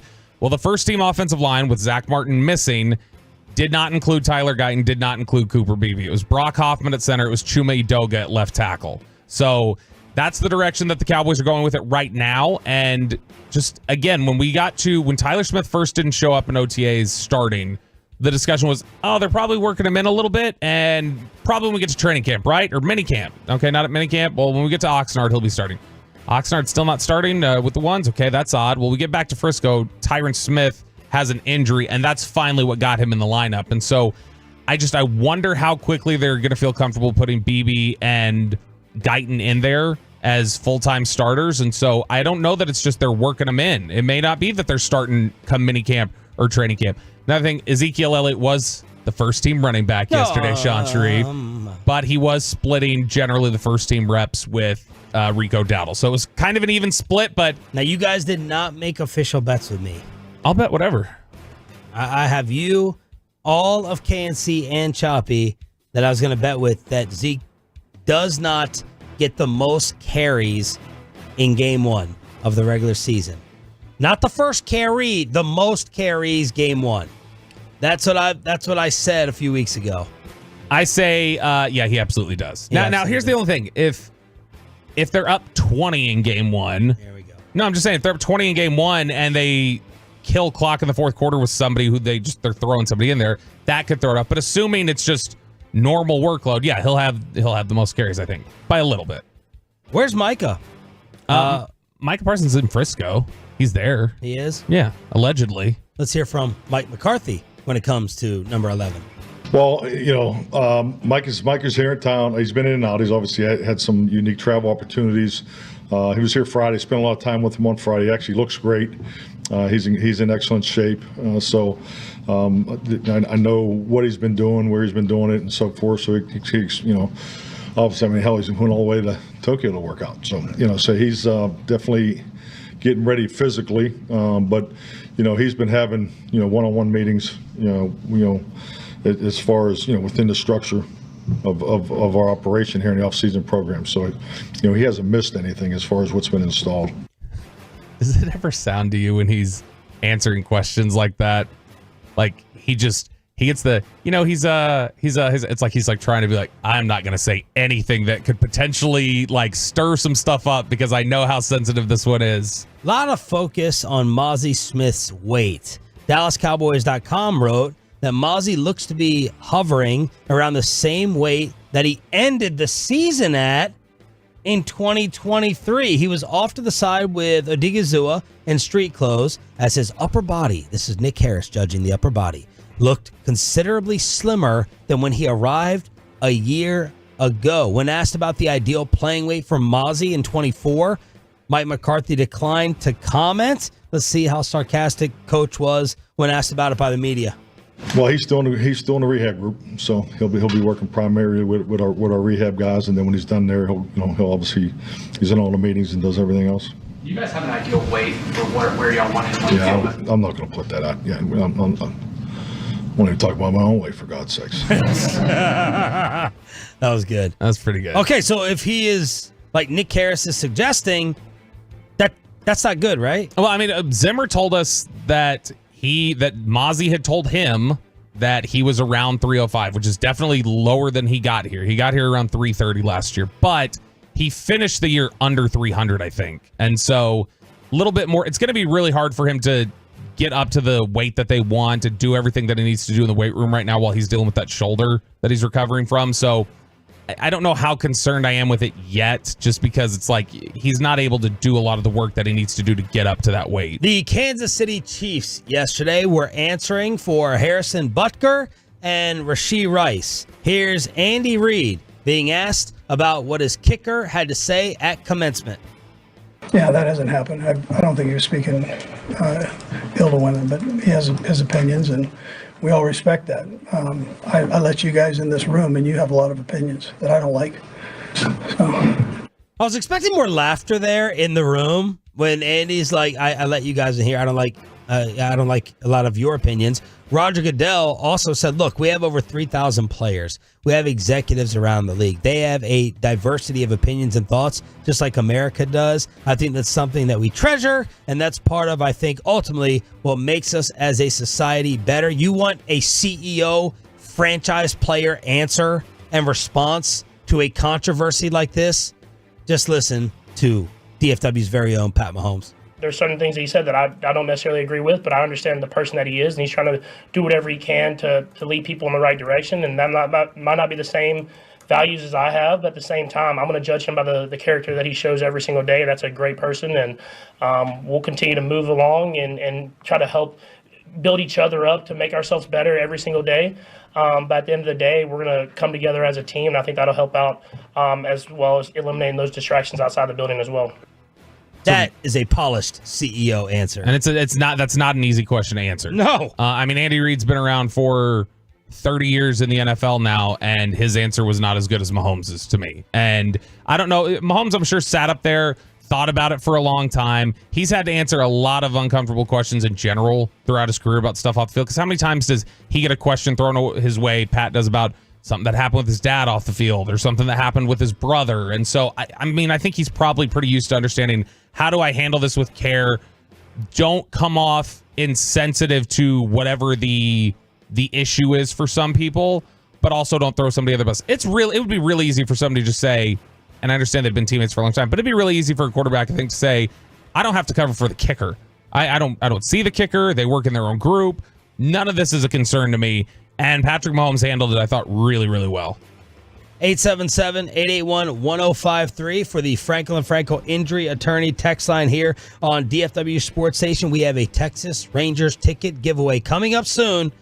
Next segment in the commercial-free Expressway. That's coming up in the Expressway today and tomorrow for those tickets. And of course, we have a fan hang on Saturday brought to you by Alba Limo. Yes, absolutely. We'll be hanging out at Revolver Brewing from 1 to 4 p.m. It's going to be a good time. It'll be myself, Reggie Atatula, Brian Broaddus, Corey Majors is going to be out there, Kevin Hagelin, but we're looking forward to getting out there in Granbury. I'm looking forward to getting some more of Emily Pate's coffee cake, which I found out she's going to be bringing this weekend, one of our Tolos. And so it's going to be a good time. I'm going to try my best to be coherent and sober, but Your anniversary. No promises. Maybe you and Kristen, they'll buy you guys anniversry shots. See what parking lot fight you can get into. Yeah, that'd be great. Yeah. How many do you think you've witnessed? 2. Just 2? Piano bar. Trying to think of another one. Oh, Vegas. That wasn't awesome. Yeah. Those are the 2 I can think of. It's just, that was a weird time for the music to cut out right when I'm talking about this. So go and experience for yourself. And Godspeed to those of you on the bus on the way back to the radio station with Roberto and the lovely Mrs. Belt. Happy anniversary. Everything you need to know. Here on DFW Sports Station, we have a very, very personal neighborhood watch that we think you need to check out. We have a dark roast. It's going to be hard to top yesterday with what Bobby did for the Mavericks and getting them amped up for that road one, that game 1 road win in Minnesota. Can he get a darker roast for the Edmonton Oilers? And can the song be better as well for the Dallas Stars and their Western Conference Finals? All of that, plus what's going on with Anthony Edwards, the new face of the NBA? What's happening to the Ant? All of that in the commercial-free Expressway with a Rangers ticket giveaway after this.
Luka will make a move. Lets it rip. Doncic puts it in. 4-point Dallas lead. Did you see nothing wrong? That, to me, was basically the killer. And Luka thought it was the killer, too. As he turned, gave his growl, gave his scowl. I was looking for A-Rod in that front row. I couldn't find him. Couldn't find him. What is the Minnesota celebrity contingent going to look like after every player who's ever played for the New York Knicks was in the front row at Madison Square Garden? At the AAC, we get Dirk, we get Mahomes. What is it going to look like there? There's no Kirk Cousins anymore for the Wolves. A-Rod, but I mean, even he can't show up. He's that afraid of the DFW Metroplex, I guess. You've got A-Rod, you've got Bob Dylan. I guess they could do a weekend at Bernie's situation with Prince, maybe sit him up in the front row. But other than that, I mean, I don't know who else from Minnesota. Jesse Ventura, you know, stand him up there maybe, or Al Franken, or one of their wacky people. Of course, we have Mahomes, and he was on FS1 yesterday giving his thoughts on his Mavericks moving forward. I think the Mavs have what it takes. Kyrie's been playing great ball. Derrick Jones Jr. has been playing great defense. P.J. Washington playing defense and offense. They did a lot of great things at the trade deadline. I mean, I remember seeing it. I went to a Nuggets game. They played the Nuggets early after the trade deadline, and you could see the athleticism that they had kind of brought in. And I think if Luka plays the way that Luka can play and Kyrie plays like Kyrie, they got as good a chance of anybody of winning it all. All right, here is one of the great things that I'm loving about Anthony Edwards right now. He has just turned into a three-point shooter. That is what it is feeling like to me. It happened in Game 7. It started in Game 7 against Denver. And I was like, okay, well, this is just Ant being a very mature player. I think Corey Majors made this point on KMC, and I'm like, I totally agree with it. The way that Denver was playing Ant made him a facilitator. And he's like, I'm not going to force it. I'm going to trust my teammates. I'm going to make all the right passes. And it just felt like he could not get inside. Barkley actually made the suggestion at halftime of Game 7 against the champs, get Gobert out. Take Rudy Gobert out so that Anthony Edwards can get into the lane because he's just a three-point shooter. And he took 10 threes against Denver. He only hit 2 of them in scoring 16 points. Didn't you feel like that last night as well, guys? That every shot, Anthony, you're waiting for the all-time dunk. You're waiting for the crazy highlight reel. It's not happening. And I thought of something you said yesterday about Mike Zimmer with a plan B for Micah Parsons when he said, yo, last year I watched a couple of games on tape, and if they did this against Micah to take him out, that was it. We need to have a backup plan. That's what I thought of from Minnesota's coaching staff. What are y'all going to do to stop Anthony Edwards from basically being like Kevin Love out there as strictly a three-point shooter? He took 10 threes against Denver. He took 12 last night.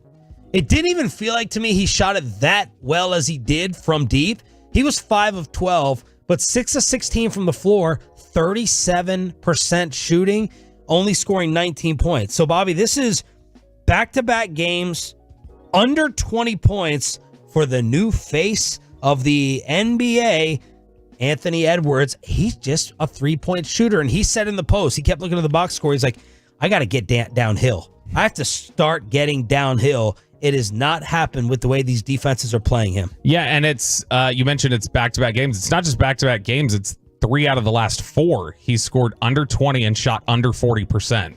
I mean, you're talking about over the last 4 games. Even if you include the Game 6 where he shot really well, or not even really well, just shot well for the game and put up 27. Over his last 4 games, he's shooting 34% right now. And he's hitting a bad stretch. This makes you wonder, okay, is he pressing at all? Is he having any sort of issues? I know he's turned into facilitator, but he also put up 24 shots in that Game 7, made 6 of them. How many times are you going to be able to bank on Game 7, your role player saved you? How many times are you going to be able to bank on Jaden McDaniels starting out 4 for 4 from 3? Eventually, you got to feel like, hey, this is going to catch up to them if Ant can't get going. And it did last night in a way. And, you know, it was one of those things where Dallas weathered the onslaught from their little side pieces there. And ultimately, Ant, I thought, was better in the second half, like especially the third quarter. But it's just something where he can't seem to get going right now. And I don't know if that's a thing that defenses are doing to him or he's just gassed like we've talked about. This was the least amount of three-point attempts that Anthony Edwards took during the regular season. So throughout his career, his first year, he averaged 7 a game, then 8.5, then 7.5. This year, he got it down to 6.7 3-point attempts a game. So he's jacking them up at a higher rate and at times a much higher rate. So he doubled his output of 3-point attempts last night, and it just felt like that was his only shot. Like, he hit a couple of bombs, but it's like, okay, you can keep that menace out of the lane. There's a reason they're making, and I'm making MJ athleticism comparisons to him, and it's not because of his 3-point shooting. But this man will put you on a poster more so than anyone else in the entire league, and we haven't come close to that recently, and that is great, in my opinion, for the Mavericks, especially when you're talking about not having Maxi Kleber inside. I was surprised yesterday, too, that when they were getting things going, even if Ant wasn't part of that right away, I was surprised that we didn't see some of the patented trash talk that we've seen in the past. And I wonder if that was any sort of... What was he going to say when Kyrie was torching his ass? Well, that's the thing. I wonder if that was one... I mean, if they're up, though, and they're starting to go on one of these runs, I'm surprised he didn't do one of those things where he tries to get in somebody's head. But I wonder if that was in his head, was the idea of, like, I just challenged Kyrie, and he's come out here, and he looks mad. And Luka is not somebody generally that you want to challenge. And I think that it just made me wonder if he's having to adjust his thought process for, does he pick and choose the people that he's going to try and get their head? Like Kevin Durant, yeah, you're in front of me, I'm going to get in your head because I know I can. So you feel great about that. Something is off with Anthony Edwards' game, in my opinion. And then you also have to feel great that you got tripled in 3-pointers made and you still won the game. The Mavericks were 6 of 25 from 3. The Timberwolves were 18 of 40. They took 49 threes? Yep. Yeah. 89 shots and 49 threes. And the Dallas Mavericks crushed the Timberwolves on the boards. You talk about things I would not have been able to predict before the game. The Mavs make 6 threes. Anthony Edwards doesn't threaten you inside whatsoever. And the Mavericks punish them with rebounds, 48 to 40, but they still out-rebounded them. One of Barkley's biggest criticisms, he said in the post, Minnesota does not play to their size. They play much smaller than they actually are. Gobert had 7 rebounds. Towns had 7 rebounds. And Naz Reid, who Charles said was his X factor for the series, he had 5 rebounds. He had 15 points of 5 rebounds, but Anthony Edwards led them with 11. Yeah, and I mean, they've got obviously those 3 bigs and that size there, but we know that Nas and Cat are sort of stretch players a little bit. Like, they'll take some 3-pointers, but Cat's a stretch player. Yeah, definitely a stretch player. But when you've got Gobert inside, who's one of the top defensive players in the last 30 years or whatever it is, and you're talking about Dallas out-rebounds them by 8, more than doubles them in blocks. Dallas had 8 blocks to 3 for Minnesota. In fact, I think it was through the third quarter they had 1, and Gobert didn't have any. And then in the paint, they pick up 62 points compared to 38 for Minnesota. It was just there was the size was not a factor in terms of the Mavericks wanting to clean the glass, contest shots, and be able to get their shot at the rim. They weren't having any issues getting stuff at the rim. Rangers ticket giveaway is coming up for you turning it on, leaving it on. We got Bobby's Dark Roast for Edmonton and a Dallas Stars song as well here on Sean and RJ. Thanks for being a total. That stands for Turn It On, Leave It On. Talking about TNT a lot because I was up in my feels yesterday when it was basically announced that next season is the final one for Inside the NBA on TNT. I don't know whether they get out of their contracts. I don't know the contract status. My wife was trying to console me, saying, look up their deals. Is there, if they're tight with Turner, could Turner let them go to Amazon, let them go to NBC, let them go somewhere else? And Baskett was telling us Ernie Johnson would just not do that because of his dad and his ties. So they made a little joke. They made a little comment about it yesterday. But next season will be the final one for Inside the NBA on Turner because they're losing the basketball rights deal. So I'm going to pull as much audio as I can to remember the good times.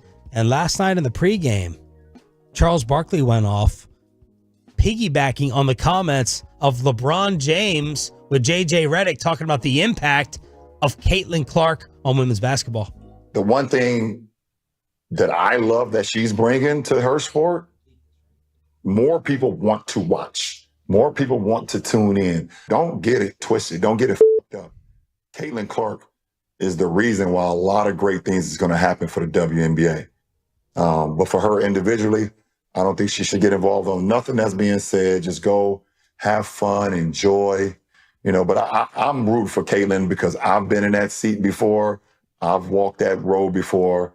I hope she kills. I hope Aaliyah Boston does amazing. I hope they do great. I'm just kind of in this mode right now because I'm getting the same, thing from watching my son, who's a 19-year-old, kind of getting a lot of animosity and hatred towards him when he's just a kid trying to live out his dream.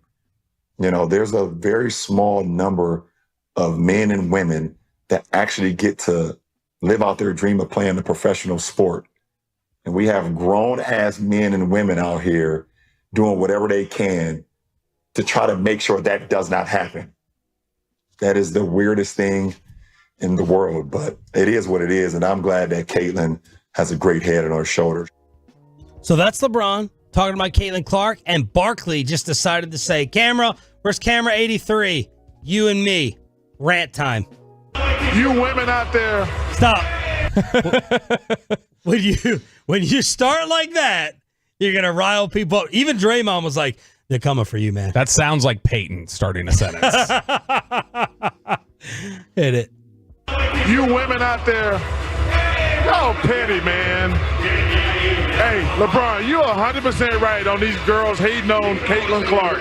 Y'all petty girls. I expect men to be petty because we're the most insecure group in the world. Oh, you are. Y'all should be thanking that girl for getting y'all ass private charters, all the money and visibility she bringing to the WNBA. Don't be petty like dudes. Listen, what she's accomplished, give her flowers. Stop being petty, all you women out there. She got y'all ass charters. She bringing all y'all this money to the table, but y'all being petty like dudes. LeBron, you are 100% right. Y'all girls, stop being petty. Caitlin Clark, thank you for bringing all that money and shine to the WNBA. It's funny that he took from that. You're right, LeBron. Women are just attacking LeBron. The women are just attacking Caitlin Clark. What I took from that was, well, LeBron was trying to say Caitlin Clark is responsible and going to be responsible for any WNBA increase in revenue and eyes. Mm-hmm. No, and that's what it feels like right now. Sure, I think it's a tough predicament for proud WNBA veterans, right? To be appreciative of the increase in spotlight, but you ain't gonna roll out the red carpet for some rookie. You're also a competitor, right? They're also professional competitors. So Diana Taurasi and others, and Ionescu or Sabrina, I'll say her first name. Sabrina Ionescu. They're gonna be like, "Yo, we're gonna go ahead and pour some cold water on this. We're the big dogs in this league." So to me, it's a very tough situation in terms of like praising the chosen one rookie and reminding, "Yo, we were here before and we're better players." But isn't it this is initiation. Isn't it better to get, because the last time the WNBA had this much attention on their league, it was over a vape cartridge in Russia. Yeah. That was that's like the attention that they get typically, or we talk about the charters and what kind of travel accommodations they have. I would think that they would welcome the idea of, oh, people are paying attention to us for basketball reasons. People are paying attention to us for what we do. I would think they would try to welcome that and foster it and lean into that rather than just going, let's check the young rookie here. And LeBron has definitely. You think they have you think they have a little bit of a too sour of an attitude towards Clark's rookie season? So I'll be honest, I have not watched as much WNBA basketball this year as I did last year. And so because of that, I can't speak to the whole tone, but I have seen other people I know who have followed it, that when they've talked about it, they do feel like there's an aggressive energy towards Caitlin Clark, that they're like, stop being petty. They're like, they're picking her up full court to defend her, and they're not doing this to anybody else. And it's not like it doesn't feel like a defensive strategy. It feels like, all right, show me how good you are. Let's see, little chosen one. But she's somebody who I would think you would want to, like the other players would. The fact that they have charters now, doesn't that feel a lot like something that with Caitlin Clark coming into the league and the attention here, that it helped shine a light and got you something that you wanted? And this girl in LA, she's being paraded around. She's trending every single day. Who's the tall blonde? Is that Cameron Brink? You tell me, Chris. It You is, came over. yeah. Yeah, He knows. Why does he gotta? Yeah, Cameron Brink, and she's like turning into a star as well. So that was Charles talking one-on-one to some of the ladies, all the women, basically last night on TNT. With that nose ring, you can drop, I think, from any of your WNBA points. I think you're accepted. Let's hook you up for turning it on, leaving it on, and then the most local segment there is. We'll do Neighborhood Watch right after this. All right, Tolos, caller number 10 at 877-881-1053 wins a 4-pack of Rangers versus Tigers tickets on June 4th at Globe Life Field. First 15,000 fans receive a Marcus Semien replica World Series ring. That's caller number 10 at 877-881-1053. Give me a call. Will he be able to top yesterday's Mavs song? Probably not, but in case and when he fails, we'll all be here to mock it. Bobby Belt's Dallas Stars song for the Western Conference Finals. Game 1 is coming up at 8 o'clock this morning. Yep, as long as I have it finished and edited in there like I've been running in between every break to do. Oh. It will be ready for 8 because I'll just make sure it's ready. But we can play it at 9. It's going to be, I'm just, this is what happens. We can play it later I'm on. an artist, okay? I'm an artist now, and their expectations. It's like, I'm like Weezer. I came out with my one album. Everybody loved it. Then I felt all the pressure and started putting out crap like Maladroit. Let's get local. We need to take people out of their bubbles and their safe place and make them think about the world we live in. You are fake news. So what do you guys hear? What's the scuttlebutt? Shout out to, this is from the 254. We have guests in town. Shout out to some folks listening to us from Valley Mills High School in Valley Mills, Texas, which is just outside of Waco. They're in town for a varsity baseball tournament. They went up to Duncanville High School last night. Won game 1 versus Tom Bean, 10-0. They play game 2 tonight. So that's for Lisa and the 254. So welcome to the town, Valley Mills. Welcome. Yes. So we were doing, by the way, Keller last night dropped game 1 against Stenton Geyer. 11-1. They actually got run ruled. It was that Derek Holland pep talk. It worked the first time. I guess we needed another one. No. He's like, go back, watch my tape against Bryce Harper, and channel that. Keller's going to bounce back. I know they're going to bounce back. I just need to be there. I am the good luck charm because I was not able to be there last night. There were storms in the area, but I'm going to be out. I'm going to get out there. And I was gone. As soon as I left, the news broke. The big local story that their equipment got stolen. That's how much people hate Bobby Belt. They're like, we're going to go and jack the equipment of these poor young high school girls and leave them batless. And we want Keller to lose, not because we hate them, because we hate Bobby so much. Look, I think that I shouldn't have made jokes about the cartel on that Firehouse the cartel tour. where? And where I said, because I said it's not the cartel that owns El Paso, now it's Keller, because that's who they beat. And so I think that the cartel just wanted to remind me what their reach is. But yeah, that was a great story. We covered that while you were out and had a lot of the Rangers donating money, a bunch of people coming together. So that was pretty awesome. But they play again tonight and 2 more games. And if they get there, they'll travel to Austin. And I'm confident Keller will be able to do it. Okay, so our first, before we get into the Facebook community group post of the week, on the Franklin Frankel Injury Attorney text line, it is the last day of school for a lot of people this week. School's coming to an end for most everyone, I believe. So Like the school year's done. Done? Today's the last day for my kids. My kids are on the way to school, I would imagine, right about now. So if you're in the car, Addison, Laura, happy last day of school. But it's this is their last day of school. Jacob's done today. Wow. And so Jacob did pass, by the way. Thank God. Yeah, so, Jake. Yep. So where's my barbecue pit, kid? You told me you're gonna weld me one, a smoker. Yeah, he says a lot and then doesn't necessarily follow through with it. So Good job, Jake. Welcome to the last 4 years of high school for us, Sean.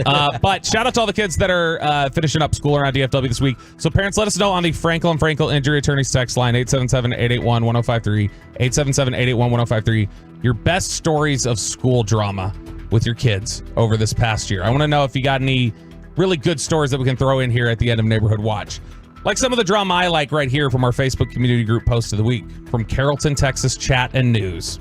And this was one that was interesting to me because of not only the discussion, the actual question and how we can debate this, but just the actual drama that fell out from it. Somebody writes this: just want to say thanks to my neighbor for calling the cops today. We had a party last night, so my kid had to park 2 houses down between houses, one of which is empty. So the people across the street called the cops, said the truck was parked out there for a long time. It was 10 hours, and they ended up having to deal with police calls because of that. Wow. So a lot of people got in the comments and said, you got one here, instead of crying on Facebook, go talk to your neighbors like an adult. Somebody else says, okay, so what's the problem? Somebody else had a little party, did you? My favorite reply in this drama, though, was, I am the neighbor across the street. Oh. And after this post, I am he. I went to talk to you. It's him, I assume. I did not call, so appreciate that being clarified, and not sure who did. I saw there was an 18-year-old party, and congratulations. If you need to discuss more, walk 50 yards and we can chat. And then he drops his address. He puts his address in the comments. Whoa. And signs his name. Did you look at the guy? Is he like some big jack dude with a bunch of guns? Not with a bunch of guns, but I mean, like he looks like he could handle himself. Yeah. The guy who initially posted went, it was down the street, maybe 2 houses down from you. Thanks for commenting. I meant across the street from where the truck was parked, and so not you. So calm down. But would you have a problem with this? Is that I'm still waiting to see how my neighborhood responds to my first big party. When there's like 12 to 14 cars out front, and I'm planning on taking up some of the cul-de-sac. Well, how are people going to respond to it? Now, the good news is, since I have children, my ideal party times are 12 to the latest 8 p.m. Whereas back in the day, when Brian Broaddus was picking me up off the pavement, when I fall and bust my face I'm curb stomping myself, I mean, we're going till 2 a.m., 3 a.m. But now with children, you all know the ideal party time. My wife's like, what time do you want to have people over at the pool? And I'm like, 12. She's like, that's early. I said, we have kids.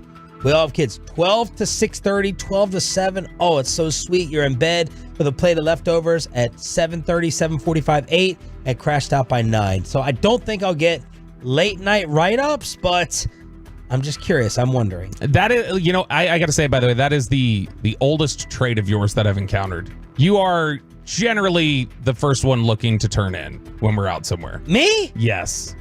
Well, even like what city are we in? Tell me what city we're in. Ventura? Exactly. Because the next day, we have to wake up at 2:40. No, even on the weekends, even when we're out there on like a Friday night. Bobby, you left Chiafalo and I high and dry at the beach bar. Eric and I had to go over by ourselves. You're the one who will go, my tummy hurts. Don't make my me. Tummy hurt, my neck I will go pull all the receipts. I'll get Ruben in here, wherever Ruben is. If you're saying, me and Ruben hanging out till 3 a.m. in Ventura. You guys turning in 4 hours before us. Okay, I'm trying to remember. I think we may stay out. I think the bars there are closed, and you guys went and found like some random Yeah, we went to a reggaeton bar, but it was great. After hours illegally open. I thought it was done. I thought it was shut down, but I'm not going to fight you. You do stay out longer than me. So when I actually show up is the problem. Yes. Is that it's actually getting me out there, but then I will stay out. A couple of the answers on the Frankel and Frankel injury attorneys text line, which people are still saying I'm saying sex line. Which I'm hearing text today. It's injuries attorneys text line. It just all kind of blends together. Some of the stories from this past year's school. 817. My daughter is on the dance team for her high school, and every year since freshman year, there's been this other girl claims she gets bullied by her. Every time is a competition for a role on the team, to a point that the school investigated it multiple times and told this other girl if she makes these claims again falsely, she'll be kicked out of school. I'm telling Siri, talk to text. Hopefully it makes sense. Another listener says, my daughter's graduating second grade today. It's her last day, second grade. I wanted to celebrate that. And she says, hey, RJ. Well, RJ's not here today. Wow. But still, we welcome you here regardless. Okay, so this is... Rescind her degree, not acknowledging us. I'm kidding. It's not even the elementary graduation. It's just second to third. Yeah, RJ wouldn't acknowledge that. He doesn't acknowledge it unless you're graduating high school. So we do. We should get the hello from your daughter there. Shout out Brooklyn. She was in the car with John and Taylor being like, Mr. Sean's back on the radio. Shout out Brooklyn. So here's my question before we get to some of these news items. The idea of calling the cops. At what point do you call for a vehicle you don't recognize parked outside of somebody else's house? Like, how long does it have to be sitting there? Because this guy seems to think 10 hours is not enough. 5 days. See, what do you like? Another car is sitting outside of someone's home in front? It's none of my damn business. I'm not thinking anything of it whatsoever. Here's the thing. I wouldn't even call after 5 days. Yeah. Because to me, that's an abandoned vehicle. The only thing that would even make me, I would not call for a car parked in front of somebody else's house. Now, I haven't called, I complained to the neighbors for their car parked in front of my house for like 3 straight days. Yeah. But another car and someone else's, I'm not calling that about that. Like that's none of my business. I'm not even thinking twice about it. Yeah, my father-in-law, he's calling in the second hour. As he came over for Mother's Day, I had some a mariachi band out front, and he said, I think there's people spying. My father-in-law, he always thinks, my in-laws, I think people are out to get me. I think people are out to get everyone. They're like, there's people out front. So Who is that? Your neighbors can't even have guests over? Nope. Like, nope, No, cars they're up spying front. on me.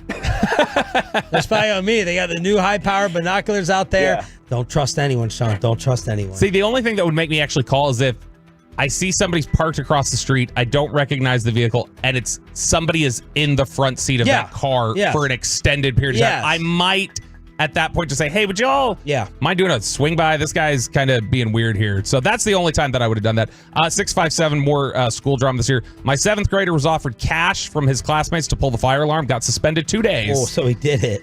He did it. Is it worth 2 days? I mean, 2 days off from school and some cash and Dude, back in clout. the day, if we got suspended, they scared us to believe you were not getting into college. You might be able to do an in-school suspension, but if you got suspended out of school, you're not going to college. That was my fear. Yeah, I mean, that's the way to talk about it. And then you clearly got past that, and you were doing things with phone cords in the dorm rooms. I never got suspended. I got arrested. Ooh. Later in college. Oh, not in high school. Yeah, not in high school. Yeah, you weren't that tough in high school. 817. Yeah, I was playing tennis. 817, shout out to my daughter, Madeline Moon, on her last day of 9th grade today. Shout out, Madeline. Okay, so there's a story out of Carrollton.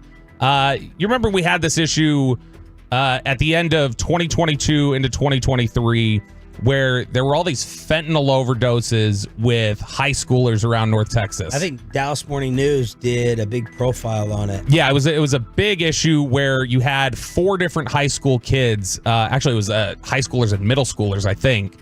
4 different teenagers who died from fentanyl overdoses, and they ultimately were able to trace it all back to the same dealer. And it's this guy's name, whose name is Luis Navarrete. And Luis Navarrete was somebody who was aware that people were dying from these laced pills of fentanyl and continued to sell it anyway. And that ultimately made the charges even bigger for him and more problematic. But he was sentenced this week. He's going to prison for the next 20 years.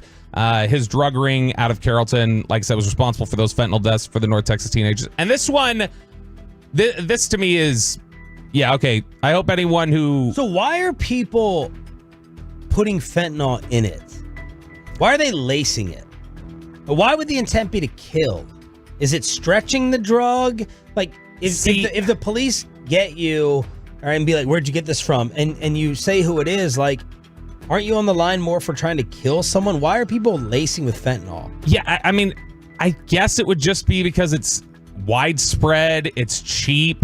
So you're But talking it's lethal. Yeah, I know, but if you're talking about like you're a dealer and you're just looking for overhead and you're trying to, like you said, make stuff stretch. Overhead and underbody. Yeah, so I mean, I don't have any clue, obviously, of how that all like what the business model is for the drug dealers.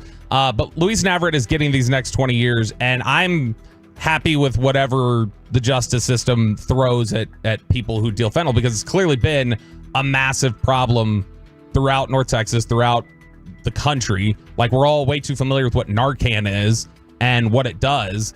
But like, I mean, this hits especially close to home right now because we've talked before on the air about my brother who has struggled with substance abuse for a really long time.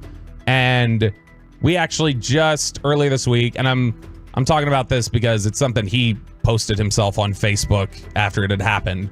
But we were actually dealing earlier this week. He had been sober for 7 months, which is the longest stretch he's been sober, I believe, in his adult life. Wow. And he called me on Sunday night and was just a mess because he had relapsed. And he had relapsed about 2 weeks ago. And this is the danger when you start getting away from your drug habit and you start feeling a little comfortable. He said, like, he started thinking around the 6-month sobriety mark, those thoughts creep into your head a little bit where you're like, I can do it once and not need it again. Like I'm okay now. Yeah. So I can have that once. And And he relapsed with, or you don't feel comfortable? No, he relapsed with fentanyl. Yeah, and so he had the relapse issue, and then every day for the next 2 weeks had to get it, and it was a lot. I mean, we're talking like 8 to 10 pills of fentanyl a day. Jeez. And so he is. I love him to death. He's had a rough road. He's older or younger than you? He's younger than me. I'm the second oldest in our family. We don't talk to my oldest sister, so I'm essentially the oldest. But he's dealt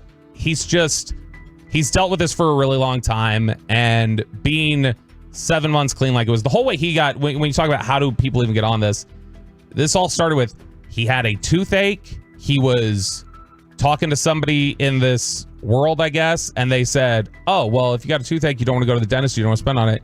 He told them, I have some Mexican Percocet.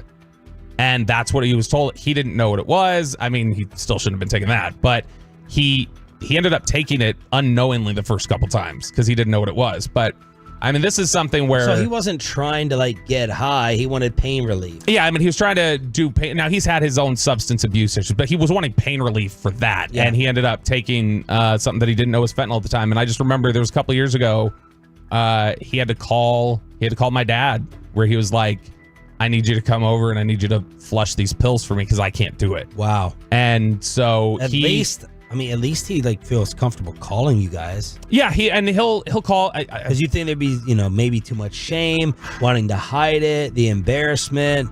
I wish he would have called earlier. Obviously, I wish he wouldn't have gotten to 2 weeks and been basically run through all his cash in 2 weeks and just be sitting there kind of desperate. But he is this is something that he has to deal with a long time. And so people who... Does he have kids? No.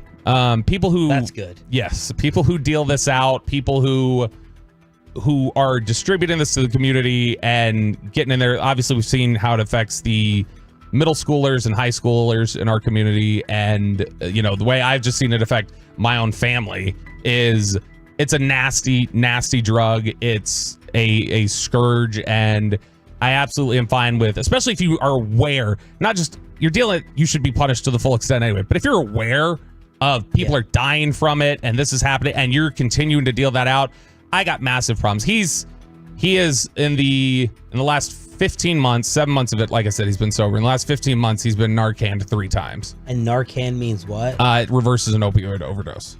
So he's, in fact... Like you're dead. Well, one time was an overdose. 2 times, there have been 2 separate times where he died, and he had to be revived. The heck? Yeah. And Wow. so it's been something that's been, it's tough and it's upsetting, but he's trying to get the help. He wants the help. I hate it because he feels so overwhelmed. And I hate it for anybody, just the addiction issue where they feel clearly so overwhelmed and like they're climbing uphill every single time. And that's what he was most upset about was I'm basically getting bounced back to level 1. Like I just got kicked back to level 1. I got to start it all over again. I was doing good. And it's just, it's a demon that people are dealing with. And he's no different than a lot of the people who have had that, but he is, he's currently actually going through detox right now. And we're going to get him in rehab after that. Wow. Thank you for sharing. Bobby Belt Neighborhood Watch hitting a little closer to home today compared to normal here on Sean and RJ 105.3 The Fan. Congrats to the Tola who won the Rangers tickets. One more giveaway tomorrow during the Expressway. Do the Dallas Mavericks have the greatest backcourt of all time? And Bobby Belt's Dallas Stars song to get them ready for the West Finals tonight. That's all next on 105.3 The Fan. But let me go ahead and get you set up.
Do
you think it's true that you've got to forget something else to remember that Uber Eats has groceries? No, that's absurd. Hey, remember when you used to be a pepper lady? Pepper lady? Wasn't it Cinnamon Sisters?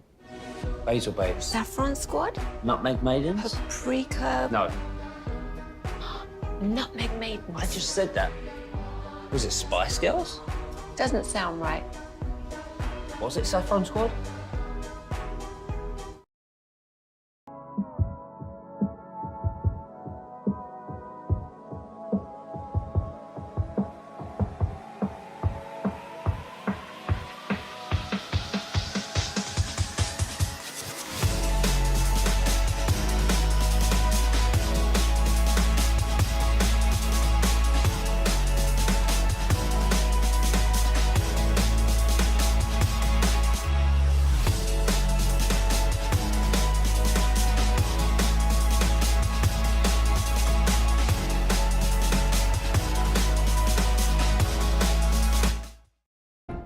Turn it on, leave it on with Sean and RJ right here on The Fan. Here comes Hardy the other way. Now it's Kyrie Irving through traffic. Knifing for two. Foul coming. Kevin Harlan with the call on TNT. Your Dallas Mavericks are up 1-0. Taking game one last night in Minnesota in the Western Conference Finals, and we are all over it. Good morning, Metroplex. 8 o'clock hour here on Sean and RJ. Bobby Belt and Choppy's chair. We got Chris Strong and Ryan in the back. We're live on the Fan Cam, Twitch, and YouTube. We will check in on the Vacay Boys on RJ Choppy and Peyton Russell at 8:20. A lot of things happening. Day one of Cowboy OTAs. Bobby will recap it in Below the Belt at 8:40 on your home of America's team. Kyrie Irving, first half. Luka Doncic, fourth quarter. By the way, Luka now eligible. He made all NBA yesterday, along with Giannis, Joker, Tatum, and I'm saying it slowly because I'm forgetting the fifth. I didn't see who the fifth was. I'm not placing it. Come on, all NBA, best players in the league. Joker, give it to me, Chris. Shea? I think Shea Could be Shea. may have made it. I remember I was surprised. I think Kawhi made second team. Jalen Brunson made second team. First team All NBA was Giannis, Luka, Shea, Jokic, Tatum. Good job, Chris. So Luka is now eligible to sign a Supermax in the 2025 offseason. The extension, the largest contract in NBA history, according to Bobby Marks, $346,338,300. 35% of the projected salary cap for 26-27. He met the criteria, even if he doesn't make the All-Star team next year. So he would make in 26-27 $59,713,000, then $64.5 million, then $69 million, then $74 million, and then $78.8 in 2030, 2031. He would make $78 million. I did not realize the NBA was in this good of a spot for people to be paying $2 billion for the TV contracts as well. Yeah, and see that? Y'all complain about Dak and 60, and then we got people over here making $78 million. Well, Luka's actually really worth his. There's a big difference. Well, I mean... Okay? I mean what? Yeah. Okay, go ahead. You love Luka, so I know you're not going to say anything bad about him. I'm not going to say anything bad about Luka. I'm just going to say that Dak is also Luka, is how I'll twist it. Okay, well, we'll just So move he's on. a bargain. He's $18 million cheaper. We move on to Stan Van Gundy. Didn't Stan Van say that maybe Luka was the best offensive player in history? Double check me on that. I know what he said last night at the beginning of this game, that Luka is part of the best backcourt maybe in NBA history. Minnesota's top-rated defense is going to be challenged trying to slow them down. Arguably the best offensive backcourt in the history of the NBA in Luka Doncic and Kyrie Irving. Did you say history? In the history of the NBA. The best offensive backcourt, and yes, he did say Luka's the greatest offensive player in NBA history. So he already loved him to that level. Best offensive backcourt. When you hear that, you think or say what? Steph Curry and Klay Thompson? Isn't that like, I mean, that's one that comes by. The thing that's really difficult about this is you almost have to take Luka and Kyrie separately with their individual skills and what they've done throughout their career. Not what they've done together on the Mavericks. You know what I mean? Because we haven't seen enough of it to be put in that conversation. If you just throw two guys together, yes, you're going to have two awesome Hall of Famers, two unstoppable offensive forces. Some are arguing whether Kyrie's the best finisher at the rim ever who doesn't dunk. We're talking about Luka and James Harden, Kobe scoring categories and discussions. So if you take them like separately and put them together, yeah, but do you have to you have to do it together to get into that mix. Yeah, you would. Yeah, and I guess they haven't. What I'm curious, and what he didn't have a chance to expand on was, is he just talking about like the idea of their individual skill sets, the two most individually skilled players in a backcourt ever, or is he saying the way they play off of each other and the way that they have done? Last night, they score 108 points. Don't look at the TV. How many of those points were scored without an assist or a bucket from Kyrie or Luka out of 108? 22. Close, 20. 88 points between Kyrie and Luka in terms of what they either scored or assisted on. And I mean, gosh, how much did each of them, were they off the court? I'd be interested to see. Kyrie played 40 minutes, Luka played 41. I don't think there was a point, was there, where both of them were off the floor at any point. So, but I mean, that's their offense. That it's those two. And if it's not working out, then you're going to run into issue. You're not going to have the Jaden McDaniels, unless you're talking about PJ Washington, I guess, in game 2 against Oklahoma City. But in general, if they're off, if one of them is taken out of the game or their chemistry's off, the Mavericks are losing that night. 877-881-1053. Give me other offensive backcourts about the history of the NBA. Steph and Klay are going to be very difficult to top. Steph and Klay is the one we're seeing a ton right now on the fan text. I'm trying to see if anybody has sent in a name other than that. Because Michael didn't have a backcourt mate. Kobe didn't have an all-time backcourt mate. I'm trying to think of the greatest. Magic didn't have an all-time backcourt mate. Magic and, Worthy was small forward. Yeah, he was small forward. But I mean, some people are saying LeBron, Kyrie, but I mean, LeBron was kind of point forward. See, that's the other issue I have with that. Like Luka, I understand he's point guard, but he's also kind of like a forward to me. And so that's why I think it's, if you're just talking about, well, he plays like a guard. He does, but I mean, like, I feel like if you're talking about the true, like, my idea of what a guard play looks like and what a guard looks like, I think Klay and Steph. Isaiah Thomas, Joe Dumars, that's being thrown up there as well. LeBron and D-Wade says the 2-1-4, but LeBron was playing center his last couple. Like, wasn't LeBron on center a lot of those? We don't count. I mean, they had Chris Bosh. I know, but I mean, like, LeBron was starting at center in some of those instances, and so I don't view him as a guard. I don't view him as backcourt. 2-1-4, Sam Cassell and Ray Allen. No. Yeah, I wouldn't take that one over there. Sam Cassell can't be in an all-time discussion. What are y'all talking about? I'm trying to... What about Tony Parker? Can you say Ginobili since he was coming off the bench? Yeah, I think you can because they were in crunch time, but I don't know. Parker Ginobili, are they surprisingly high? I always thought Tony Parker was overrated, but I probably just thought that about a lot of San Antonio Spurs things. It wasn't just Tim Duncan that was the big fundamental. That whole team felt like the big fundamental. Like nothing about them popped for me. And so maybe that's why I'm just being biased instead of thinking about how clean they were technically. But let's see, 4-3-2, Luka and Kyrie. 4-2-5, okay, they were young together, but Harden and Westbrook is a very talented backcourt. Neither one of them were the player that they would become when they were together in OKC. 903 JJ Barea and Jason Kidd. Steve Nash and Michael Finley. I'm just throwing out names here, says the 214. All right. I got to play this piece of audio from Kyrie. I loved his post-game interview on TNT. And Barkley asked him, when did you decide to become the leader for this team?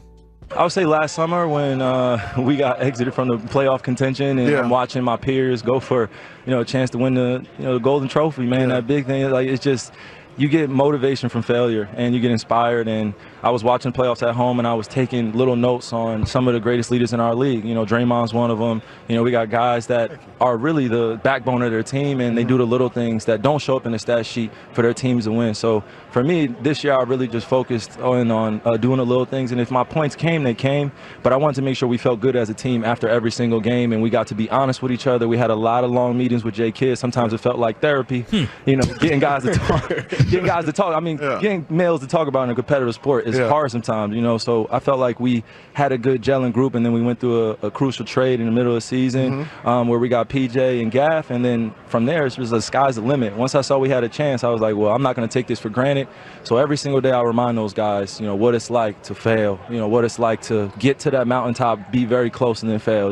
I got this guy sitting next to me who got 2 rings, So for me, I use that as motivation and try to encourage my guys as much as I can. Great job, Ryan, getting that on the Fan Cam, Twitch, and YouTube. So that was Kyrie saying last year after the tank, that's when he decided to become the ultimate leader. Yeah, and it's something that he is clearly, we've talked about it so much recently, just embraced and attacked. And even last night in the way that he talks about, the way that he's talking about attacking things even on the basketball court is still coming from this perspective of wanting to be the leader and wanting to be where it's like, I had to do this because I needed to pick up Luka. I knew Luka needed me. I had to attack. I had to go establish this. It's something where he is so clearly focused on culture and intangibles and, the chemistry and everything else, which is huge because so much of the issue for so long finding somebody to play with Luka wasn't talent. It was chemistry. And maybe this is what they needed was they needed not only somebody who could obviously be talented enough to play with them, but could also prioritize, let's make sure chemistry is on point above everything else. Well, people were arguing that Jalen Brunson did fit that. Sure. Yeah, they just didn't want to pay what they thought that was worth. Let's see what Tolos are looking good after game 1. I'm looking bad. Me, Bassett, Corey, going with the Wolves in 7. Bobby went with Mavs in 6. This is how the Tolos voted yesterday. 73% said Mavs in 6 or 7. 18% said Wolves in 6 or 7. So that ended up being the second highest vote. Wolves in 4 or 5, 4.7%. Mavs in 4 or 5, 3.7%. So the Mavs voting, Mavs 6 or 7 is the highest vote, and those Tolos are looking the best so far. Have you, after game 1, has it changed your perspective at all? If Anthony Edwards keeps shooting threes like that, it will have changed. Like, if they don't adjust and get this guy going to the bucket and he's just going to shoot 10 or 12 threes a game, I'm going to end up being wrong. But look, I don't know how you take that game. That was basically, to me, a coin flip game. That was a good game. Yeah. That was a really, really good game. That was a coin flip game. But if Ant is not going to adjust and they're not going to get him going to the basket, and the Mavs are going to out-rebound Minnesota, and they're going to make 3 times the amount of 3-point shots and still lose, I may be way off and way wrong. Do you feel like there needs to be a big adjustment in terms of analysis on the way this is going to go after last night? So And we may get into this a little bit later. I know I was texting you about it last night. No, we got to play your star song right now. So we may get into this later. It's not done. Oh, all right, y'all. Don't blame me. Yesterday I screwed up, messing up the dark roast timing. Bobby, this is what creative geniuses struggle. They're their own worst critics. Here's the thing. I'm gonna go in there because I went in there and I was editing. I'm not even kidding, Sean. I will show you here in a sec. I have 8 different vocal tracks up there right now. 8? 8 because they have of the stumbles same thing? or mistake of me singing the same thing, stumbles, mistakes, different things. All right, and so do you want you control the show now? You lay it out. Choppy may have a problem with the way you do it, but you do it. You want to do dark roast next? You save the song. I was trying to play the song so we could do it twice and not, make sure that you got praised 2 times. 2 times. Dark roast next. Don't promise a song next if you can't do it, and we can do it at 9 or 9:20. Let's do the song at 9. Okay. Dark roast next. Yes. Bobby, it's not going to be darker than yesterday, y'all. Can't be. I was even uncomfortable with replaying any of that and people putting it on Instagram. We dark roast the Edmonton Oilers, and we got to check in with the vacay boys. What are Choppy and Peyton up to in Vegas and Mexico? That's next on Sean and RJ. But I know what you were.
It's true that you've got to forget something else to remember that Uber Eats has groceries. No, that's absurd. Hey, remember when you used to be Pepper Lady? Pepper Lady? Wasn't it Cinnamon Sisters?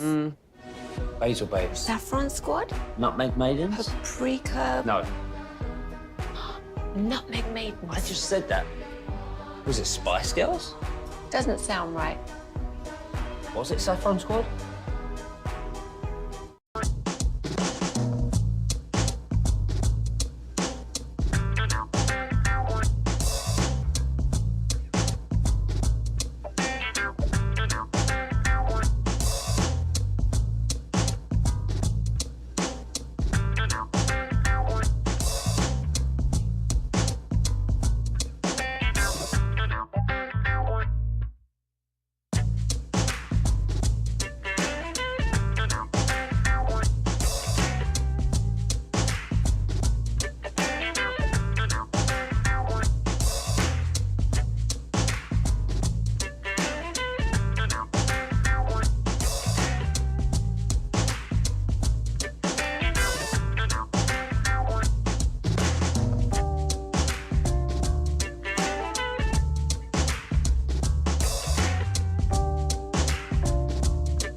This segment of Sean and RJ is brought to you by Cars for Kids. Donate today at carsforkids.org. And Frankel & Frankel. If you've been injured in a car or truck wreck, call Frankel first. 214 or 817-333-3333. With Frankel & Frankel, there's never an out-of-pocket cost, and they only get paid when you win. Frankel & Frankel, the go-to car and truck wreck attorneys in Dallas. Anderson kicks and fires, and that ball is hit a long way. That's a home run. Sailing toward the second deck. It hits the billboard hanging down from the facade of the second deck. Harper clubs his 12th home run of the season to make it 11-4 Philadelphia. The Philadelphia Phillies are making baseball history with their start. We haven't seen this since Brett Boone's Seattle Mariners. Booney joined us yesterday, and the Rangers lose again yesterday on this radio station. Good morning, Metroplex. It's Sean and Bobby here on 105.3 The Fan. 11:30 pregame today. First pitch at 12. Freaking Kevin Hagelin in there. I was wondering, why is Hagelin in here at 8:20? What is going? He's in here earlier for a half-hour show than he is for their entire show duration. What's going on with that? Oh, I know why. Because Whataburger just delivered. We have, if you're in the building, I know we don't have any more salespeople in the building, but we have about 60 iced coffees up here, along with the brand new, what is this monstrosity here? The Bacon Steakhouse Double Burger is now out at Whataburger, and I have 2 iced coffees with the mocha and the caramel latte shake to go along with it. So they got the brand new iced coffees and the Bacon Steakhouse Double at Whataburger. Yeah, here's what I don't want to happen. The email that inevitably gets sent out to the rest of the building of like, hey, there's some Whataburger for anybody who wants to stop by the 11th floor. Then all of a sudden we're going to see all these salespeople that we haven't seen since pre-COVID. They're going to be swarming up here, getting the caramel shakes. I say caramel, not caramel. Getting the iced coffees, and then the burger that is a monstrosity. I wouldn't even call it by that name when I ordered it. I just be like, give me that thing. And then they would know what I was talking about. What did Ant say to everyone? Bring your ass. Yeah, bring your ass. Bring your ass. Except anybody on the 10th floor. Don't bring your ass. This is ours. So the Rangers lose to the Phillies. But you know what was trending yesterday for baseball? You okay? No. What was that? I just destroyed my tongue. I thought this water was not nearly as hot as it had been. I'm trying to... Hot water? Trying to lubricate my throat to go in there and do the final cut for this song. And Are you joking? No. Show me that. This is a cup of just hot water? Mm-hmm. That's dedication. Bro, you may as well not even do this song. No, I'm doing it. This whole build-up is like, it's going to be a letdown. Right, Chris? I've already said it will be a letdown. I just got to make sure it's less of a letdown. You said you have like 8 parts and everything. I'm expecting harmonies. No. I have 8 different takes in there. Oh, okay. And I'm just going to have to go in there, do one final take, and if it sucks or if I screw it up, it's just going on the air that way. That's why I was trying to do this, and I dumped some ice cubes. I got hot water out of our hot water tap, the one off of the coffee machine, and I threw 3 ice cubes in it. I'm like, it's probably cool enough now, and it was not, and I can't feel the tip of my tongue. Okay, so that will mean the dark roast could go any which way coming up here momentarily. But the baseball take that was trending, oh man, I wish Choppy was actually here for this. Michael Wilbon going off on exit velocity. Is this old man in the clouds yelling at Major League Baseball? It angered. And in talking about this and thinking about it, and I'm glad we're doing this topic, Tony.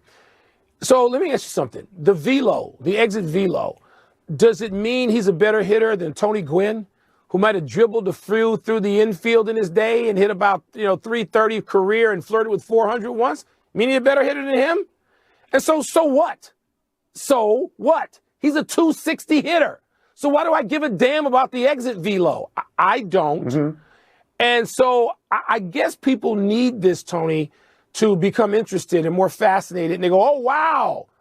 Not only do I not go, oh, wow, it has started the ruination of watching sports for me. Wow. Numbers like this repeatedly and put up on the screen day in, day out. It has ruined it because people aren't concentrating on the fact that he is 260 instead of 330. They're concentrating on exit velo.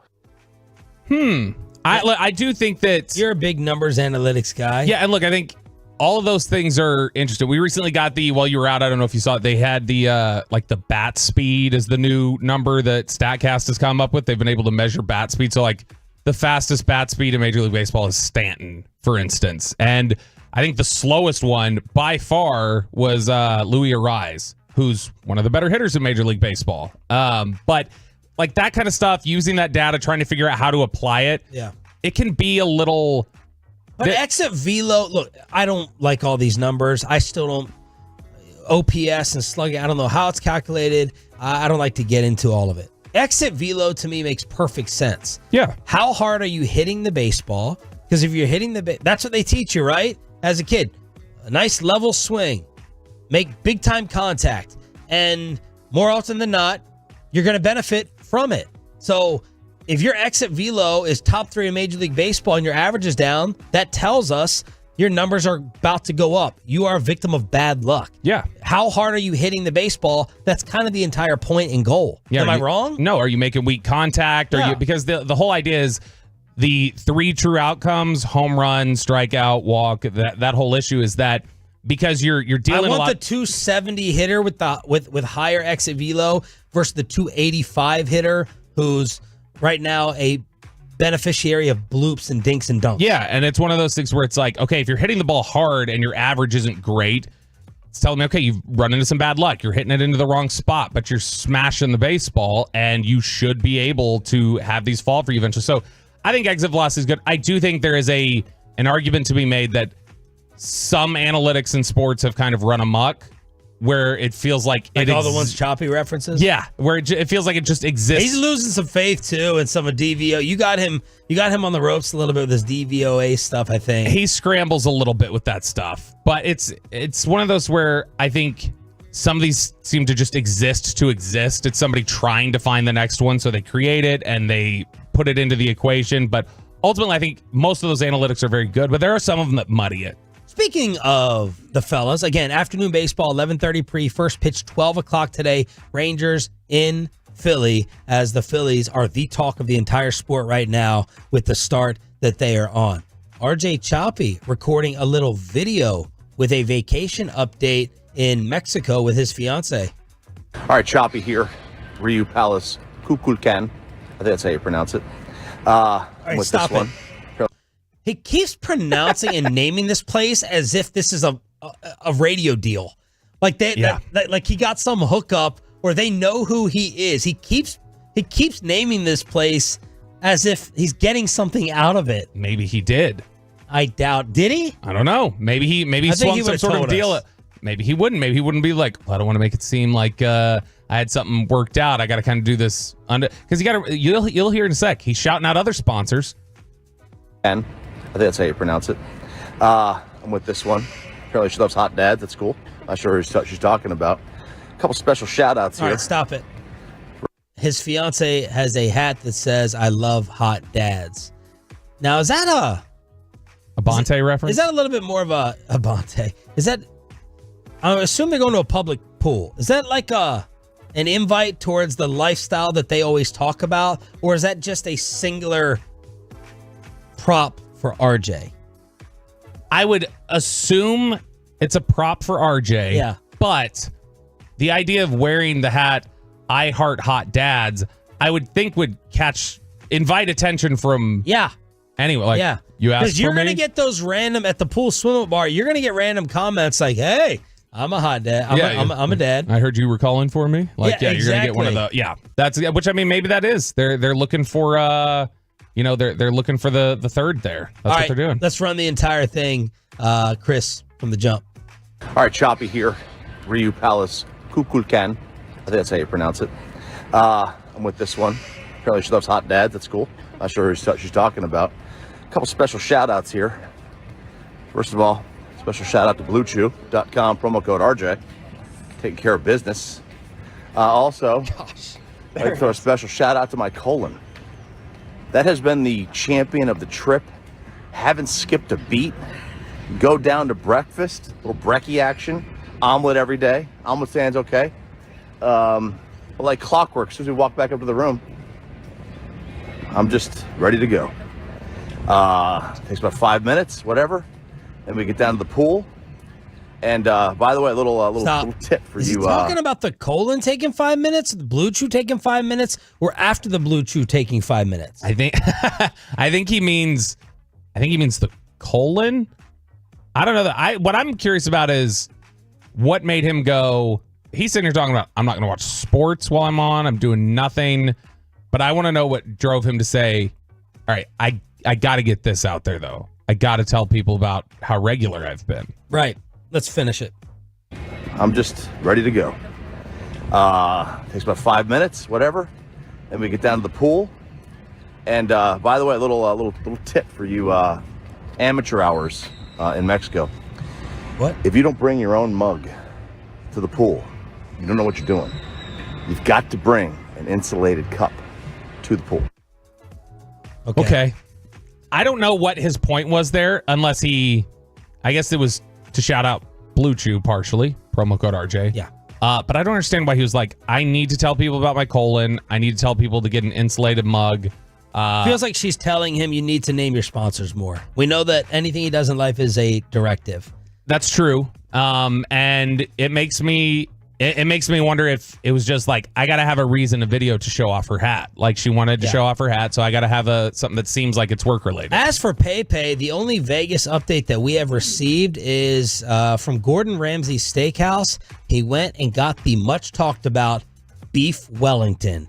And I do have to admit, I was a little bit jealous of that. Chris Strong is shaking his head back there. What's wrong, Chris? It looks like the bloodiest thing I've ever seen in my life. Wait, you don't eat medium rare steak? No, I think I'd drown on that over there. Really? Yeah. So you go medium or medium well? A medium. Yeah, medium. Okay. Halfway. No pink? I'll give some pink in there, yeah. Little bit of pink in there. Little bit of pink. Not that much. That looks fantastic. That's Pepe in Vegas. I don't know exactly what all a beef Wellington is. I don't think by looking at it, I would eat it. It's just like a... What's around it? It's like a pie pastry, it's a puff pastry. Why? It's like dough. I don't know. It's supposed to give you like a chicken pot pie feel with filet mignon in the middle. So you would like it. It's just regular, flaky.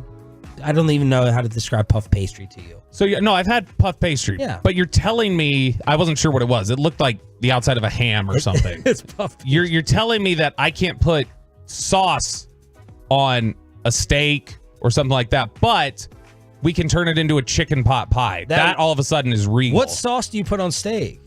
I'm just saying, like, if I were to put A1 on my steak or something like that. I don't kill people for that. But like A1 Tabasco or sauce and barbecue. I don't kill that either. I love sauces. I'm a sauce whore. I'm a sauce fiend. I just look at it. I love hot sauces. I don't understand why that would be accepted. And I know that's Gordon Ramsay's specialty. That's like the thing he's famous for is that beef Wellington. But I don't think I'd eat it. So you would. Those are the fellas on vacay back next week. What all happened yesterday? We got some great observations from Cowboy Day 1 OTAs. That's next. And below the belt on Sean and RJ.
To you by Classic Chevrolet in Grapevine. They're the number one Chevy dealer in the world. More new Silverados than anyone else. This is Texas. This is Classic Chevrolet. Together, let's drive. Based on new Chevy registrations, 2023. The great Bobby Belt. You ruined the morning show. Don't make me take off my belt. Don't make me take off my belt. We're not. What am I doing with my life? God knows. Bro. I didn't just ruin the morning show. I also just ruined my $250 Stars sweater. What a hot mess Bobby is. Kevin Hagan is looking in here concerned. First, you drank a cup of boiling hot water because you're worried about your voice for your Star song. I just recorded it, by the way, and it's just going to be what it is. I don't know if it's any good. Some point in time, we'll play it. Maybe, probably 9:40 again, like yesterday. It'll play at 9. Or 9:20. We might have to get back to the Mavericks. I don't know. We don't know. Then Bobby walks in with half a Whataburger milkshake all over his Dallas Stars jersey. And bosses all over the floor. No, it did not. It did not. He's making that part up. All over the floor, Tim. I kept it on my shirt. And then he takes his hand, Chris. What type of shake is it? Like a caramel one? Okay. It's white caramel, vanilla-y looking. He takes his hand. I just tweeted out the video, 1053SS, and he just globs. I said, use the napkins. Like, wipe it off of you. He takes his hand and globs the whole thing off of his jersey. Good employee. I'm trying to make sure in that moment that it doesn't get on the floor. Right on the Miro jersey on game day. Like, what kind of omen are you bringing here? Oh, that's a good point. So wait, if it goes well, then that was the good luck. You got to spill a milkshake every day. Yeah. Or I just can't wash this, I guess. Yeah, that's what it has to be. Smell, yeah. All right, let's talk about the Dallas Cowboys. What we're actually here for. OTAs are underway for the Dallas Cowboys. Micah Parsons is not there.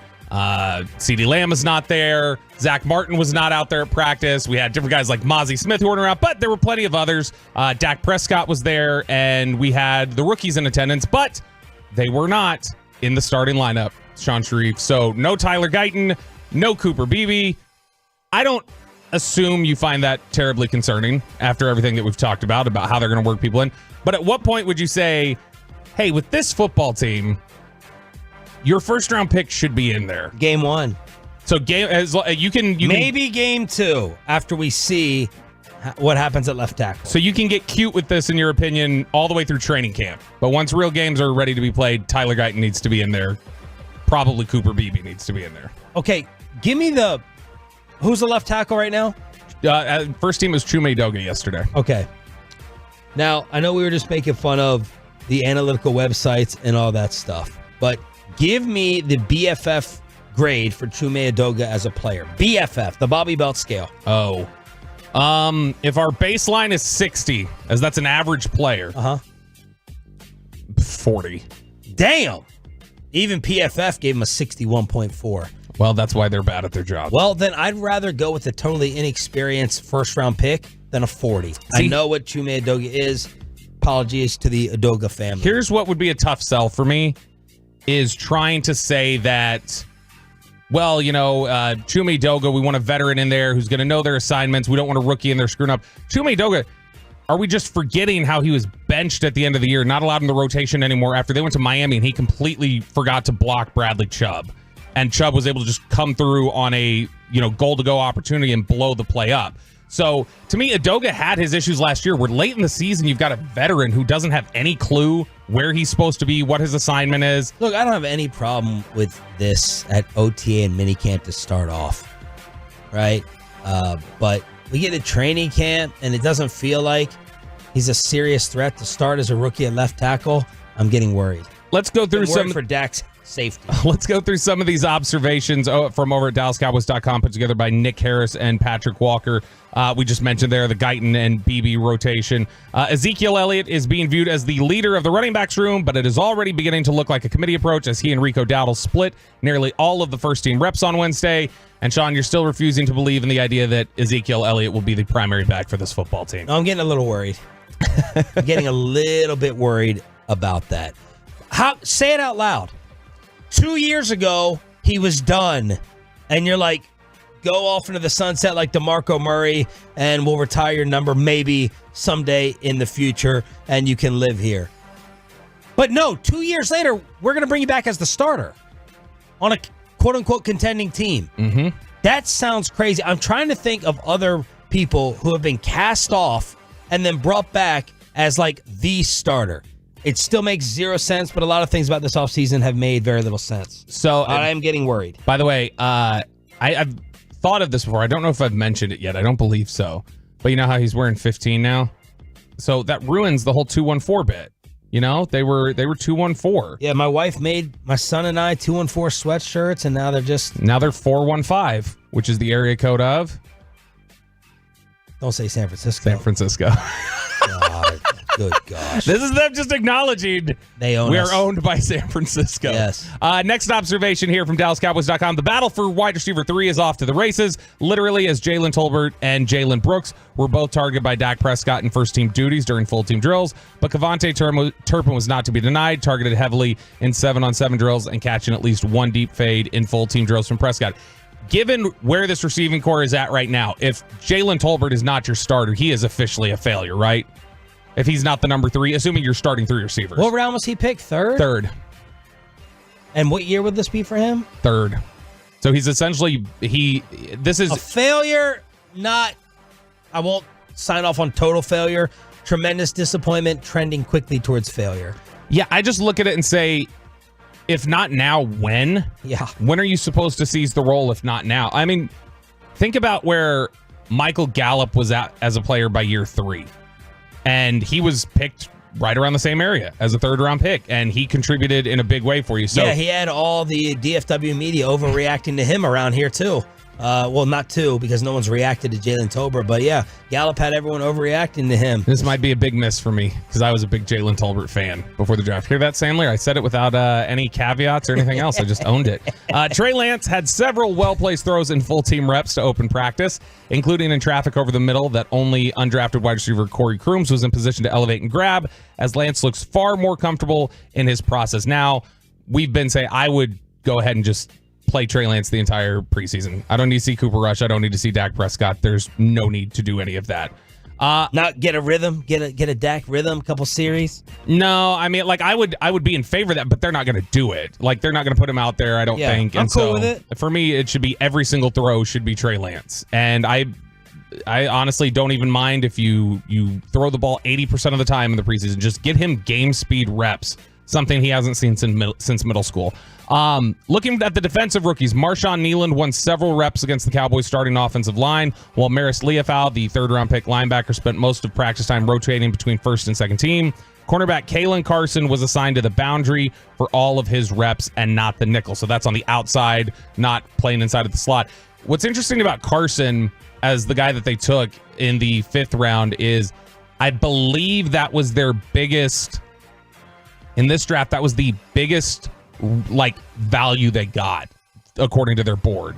So if you were to look at where did we have Kalen Carson graded, where did we take Kalen Carson, I think that was the biggest gap. That was somebody who I think they thought very easily could have gone on day 2, and they get him in the 5th round. And so it's going to be interesting to see how they work him into the process. Remember the famed, here we go, cadence that Dak Prescott brought to the offense last year? What did he say? Well, it was loud and proud once again at practice as he looks to take the confidence he built in 2023 and Mike McCarthy's first year's play caller into 2024. Despite a lot of noise around Prescott this offseason, he was the same calm and collected presence in commanding practice on Wednesday, and he was in front of the microphone, too, as he always is. Now, you know what? I messed that up. I was talking to him about a Brian Windhorst clip, so he was setting up a Dak Prescott clip audio-wise. Not your fault, Chris. I didn't know you were calling for that. My bad. Number 30. This is Dak Prescott yesterday. I don't play for money. Never have, never cared for it, to be honest with you. Would give it up just to play this game. So so I allow that to the business people to say what it's worth, what they're supposed to give a quarterback of my play. A person of my play, leader of my play, I guess you can say. And for me, it's about, as I said, control. I can control and handle that part, and the rest will take care of itself. So the thing that's interesting to me about that answer, and I haven't heard you point out yet, and I'm surprised, did you think there was a little bit of Derek Carr energy there? I play for free. I don't need the money. Yeah, I've never cared about money. Never. Not one time. Now, early, when he talked about it the first time the contract was around, he still said that whole time, it's not so much about caring about money, it's about seeing that you value me a certain way and seeing how much you actually respect me, which was interesting yesterday. He said it's not nearly as much about respect this time around. Seems like it's very much in line with a business decision for him and not an emotional one. Let me ask this question. If he takes the golf deal at $53 a year, will that be doing the Cowboys a favor? Will he be praised by the Tolos for taking less? No. But he would like that number would have to start with a 4? No, they hate that he makes 40 now, and that's like outside the top 10. If his number started with a 4, I would praise him a ton. Yeah, but I mean, honestly, if it was even 53 like Goff, you're cutting them a deal. You are, because he could get more than that. And so it's something where if he did that would absolutely be cutting them a break. If you keep saying it, if you keep saying, I don't care about the money, I don't care about resetting the market, I don't care about this, I don't care about that, then maybe you should think about like actually doing it. I'm not hating on him if he gets the most money. I'm just saying you keep talking like you're willing to be Tom Brady and Dirk and Duncan. Will you actually do it? Right. Look, I mean, and that's something where that's maybe why he's talking about it at this point, is like money decisions are outside of it, because that's the easy way to move the responsibility over. So he's like, I've never cared about money. I've got an agent and he does my negotiations. So I mean, it's kind of up to him how much money I make, guys. I don't really have a say in that. But I think he is at a point where it's interesting. While you were out, we talked to Archer, and we'd asked Archer the same question we asked Machota while you were here, where John said he thought it was 65-35 1 year from now that Dak was here, which is pretty low odds for where I think we felt Dak has been consistently. And Archer had talked about, I think there was some Cowboy fatigue for him a little bit into training camp last year. And there's definitely a question where Todd said if he gets to the open market, it's what we've talked about. He said if he gets to the open market, he's gone. There's no match. He's just gone at that point. So, Sean, I'll ask you, 1 year from now, May 23rd, 2025, what are you putting the odds at that Dak Prescott's on the Dallas Cowboys? 70-30. Okay. I think I'm 70-30. He's here. I think that's probably the rational answer. In my head, I keep feeling like it's 50-50 right now. Just because they've clearly sent the message to everybody, earn it. And that's where they're at. All right, because of Bobby's indecision, his lack of coordination, his burnt tongue, his cream-colored star sweater, you guys are going to vote for this now. Do you want Mavs Game 1 next, or Dark Roast and Star Song for 9 o'clock? Whatever you don't vote for, we'll do it 9:20. So Mavs Game 1 win, or Dark Roast and Star Song on the fan text, 877-881-1053. That determines the beginning of the final hour of Sean and RJ after this. How about some commercial-free Sean and RJ?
I got to remember that. Well, you know, they say in order to remember something, you have to forget something else. Okay, now that is a very cute haircut. That's like a little shag. I've never seen that before. Well, I mean, of course you have. It's the Rachel. Oh, is that your name? No, I mean, like, your name. No, I'm Jen. My name's Jen. Right, but I just mean, like, this is your haircut. But that's hair on your head. I'm not saying this is your hair. Okay, freaking me out a little bit.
Of the Fan. Doncic with a three. Sticks it. Uh-oh. Wow. 7-0 personal run here by Luka. 7 points in 63 seconds, 15 points in the fourth quarter. He was the man. The alpha takes over, as RJ Choppy would say, in the fourth quarter, and the Dallas Mavericks beat the Minnesota Timberwolves. Game 1 of the Western Conference Finals. Final hour, fist pump time on the Fan Camp Twitch and YouTube. The Tolos voted for Mavs this segment. Stars Dark Roast and Bobby Song at 9:20. So that is how we are going to deliver it here on DFW Sports Station 105.3 The Fan. It was Luka in the fourth and Kyrie in the first half. And the Mavs are 3 wins away from the NBA Finals. Yeah, and this was one where, you know, you mentioned there Luka being the leading scorer there in the fourth quarter. He's the leading box score getter across the board. It was led both teams in scoring, in steals, in blocks, in rebounds. I think he was tied for assists. He was absolutely fantastic in that fourth quarter. And what I love as much as what he was doing offensively, because something woke him up. I don't know if it was just the moment or what, but something clicked for him there in that run where you see those moments and it's exciting. You see those moments where Luka has locked in and it's like, uh-oh. And the other team can kind of sense it. It almost seemed like Minnesota sensed it. But as much as that was great offensively, he made big plays defensively in the fourth quarter and caused a lot of problems for Minnesota. Even when he started that run, it started with a steal and then a rebound on that end. And then he had another steal. He was just a complete player in the fourth quarter last night. And really team basketball. It was individuals doing it, but it was taking turns, making sure that they were carrying the team at different points, Lively at some points, Irving at other points. But Luka ultimately with the closeout was just massive. How did his health look to you? Good. I thought he looked like he was moving better than he has all playoffs. Now, early on, it wasn't resulting in very much. I got a lot. I don't know. Did you feel like I got a lot of these tweets last night in the first quarter? Did you feel like he was loafing it in the first quarter? No. I got a lot of people going, he needs to stop loafing it. He needs to stop. I did get one, and I thought Luka had a very nice first quarter. That's what I'm saying. Like, when I saw that, I was like,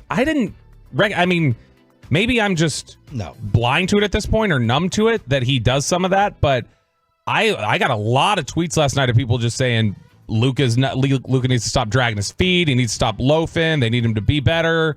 And it's just like, okay, I think you guys are having an unreasonable standard at this point for what Luka is. The Mavs win a game one for the first time since 2021 and the second time since 2011. They had been 1-12 in their last 13 game ones and 0-5 under Jason Kidd. You talk about Luka and Kyrie. 63 points. The rest of the team had 45. They made 3 threes. The rest of the team made 3 threes.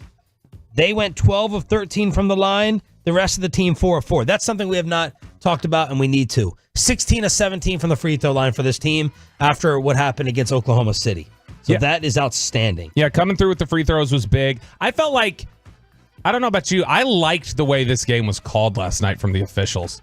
I felt like they were letting them have playoff basketball. We didn't have Tony Brothers. Yeah, well, exactly. No, it did feel like they were just kind of letting them play a little bit. They weren't letting them get away with anything egregious, but if there was some physicality, if there were guys who ended up on the floor going for a rebound, they were generally just, all right, incidental, let it go. I actually really, if you can get that kind of officiating for the rest of the series, I'll be happy, because that to me felt like they were just letting them play basketball. Charles Barkley yesterday on TNT said, "Be careful what you wish for, young man." He was talking to Anthony Edwards. And this is a storyline that Stephen A. and First Take is opening up with, and Charles wanted to talk about last night with Kyrie. Anthony Edwards, after beating Denver, saying, I got Kai. And before the game, Barkley was like, be careful, young pup, because you got a wolf taking on a bear, and a bear will bite back. And Kyrie Irving is that old grizzly. And last night after the game, Charles asked Kyrie, where were you when you heard that Ant has called you out? Like, are we making too much of this? A little, I think. I mean, it's like you look for whatever motivation you can find. It's the I took that personally energy. That's what you're looking for. But I think it's also when it's Ant, it's easy to interpret it that way. Barkley asked Kyrie where he was and what he thought when he heard Anthony Edwards call out the defensive assignment. Used it as a motivation. When I was sitting at home and I saw it, I was like, it's just a nod of respect. And then also, I knew what type of game it was going to be for game one and also for the rest of the series. So you're right. I was at home with my family watching game 7. You just mind your own business. And then Ant comes out and says, I got Kyrie, but also that's a no fear mentality. And that's why we love Ant. So coming out tonight, I knew that he was going to pressure me a little bit. But I knew that they were coming off a game 7, grueling game. So their legs were biting them a little bit tonight. So hopefully game 2, they come back and, they settle a little bit more, but we'll be prepared. He's so nice. He's so nice. Hopefully game 2, they're less tired. Like, you remember, who was it? Andrew Luck, that people used to say had the nicest trash talk, where he'd get hit or something. He'd be like, great hit, buddy. Yeah. Like, it feels like that kind of energy. Like, look, man, hopefully they're able to play better the next time. I would like us to have a competitive series. I want everything equal across the board. This was Minnesota's defense for Kyrie, or their attempt at it, during the 24-point first half against Anthony Edwards. Well, I'll go with the others. In transition, he was 2 of 3. Against Alexander Walker, he was 2 of 3. Against Jaden McDaniels, who had a half of his life, he was 3 of 3. And against Anthony Edwards, Kyrie was 4 of 5. And Brian Windhorst on ESPN saying, I don't know if I can remember or have seen this version of Kyrie Irving before. I've never seen Kyrie Irving like this in mind, body, or spirit. I was recalling the last time I covered him in a conference finals, which was back in 2017, and the way he has transformed himself as a player and even as an athlete, because he is the first Maverick on the floor at 5 in the afternoon. He's out there on the floor working on his shots. Physically, he is in absolutely tremendous condition. He's one of the best conditioned athletes in the league. You never would have said that 5 or 6 years ago. And the thing that most impresses me, and he says this all the time if you listen to him in his interviews, he's so focused on making sure Luka can thrive and finding ways to make Luka comfortable and working on helping Luka. What can I do night in and night out to fill up what Luka needs and help him out? I really would love to wonder and love to truly hear what LeBron James and Kevin Durant think of seeing this Kyrie Irving, because those were issues. That was a thing. And Kyrie has gone through all of these scars. He's made some mistakes. I cannot tell you how impressed I am with the transformation I have seen across the board. And my gosh, was that on display last night. Wow. Glowing review from Windhorst on Kyrie, the person and teammate. Yeah, and I mean, that's largely credit to Kyrie. When we talk about how much credit do we give, when you're talking the other day, do we need to give an apology to Cuban or anything like that? How much do you think this is just Kyrie's own growth versus whatever culture the Mavericks have put in place here? His own growth. Completely? You don't think Kid has anything to do with it? I mean, maybe 5%. Because, I mean, he was like, how old's Kyrie now? 31? Is that how old he is? 31, 32, something like that? I mean, when he got here, he was 30 years old. Was it just late blooming or? Dude, I think this is, man, I've been through it now, okay? Like, I've been through all the drama.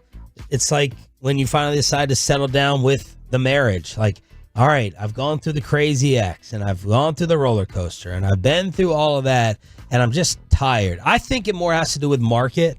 That was my theory from the beginning. Dallas is a quiet enough market where we're not going to go through all of his IGs and everything and ask what this means and what that means.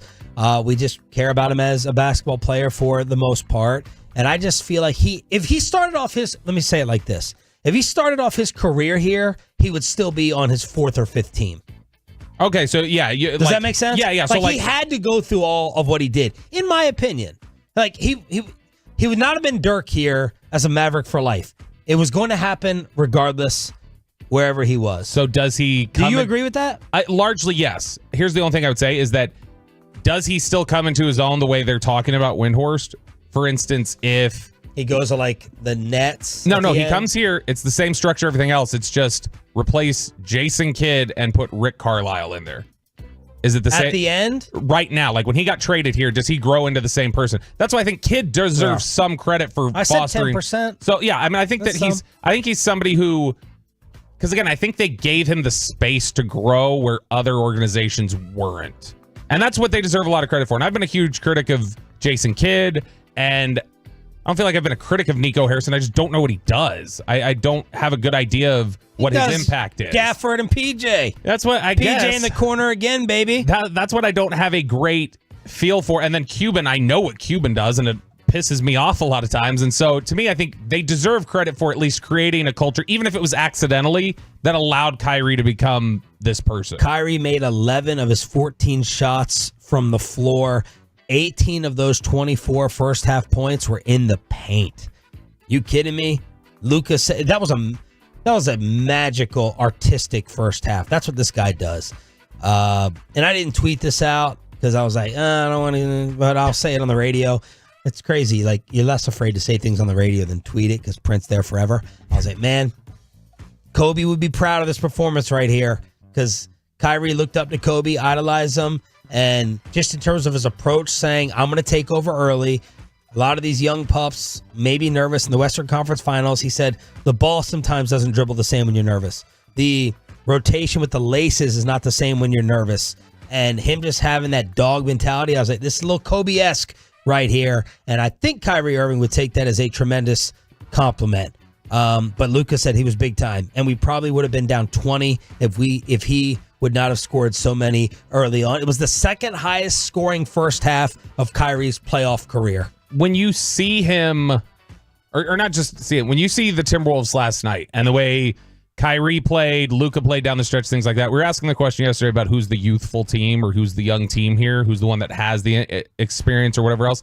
Did you feel like any of that showed up last night for Minnesota?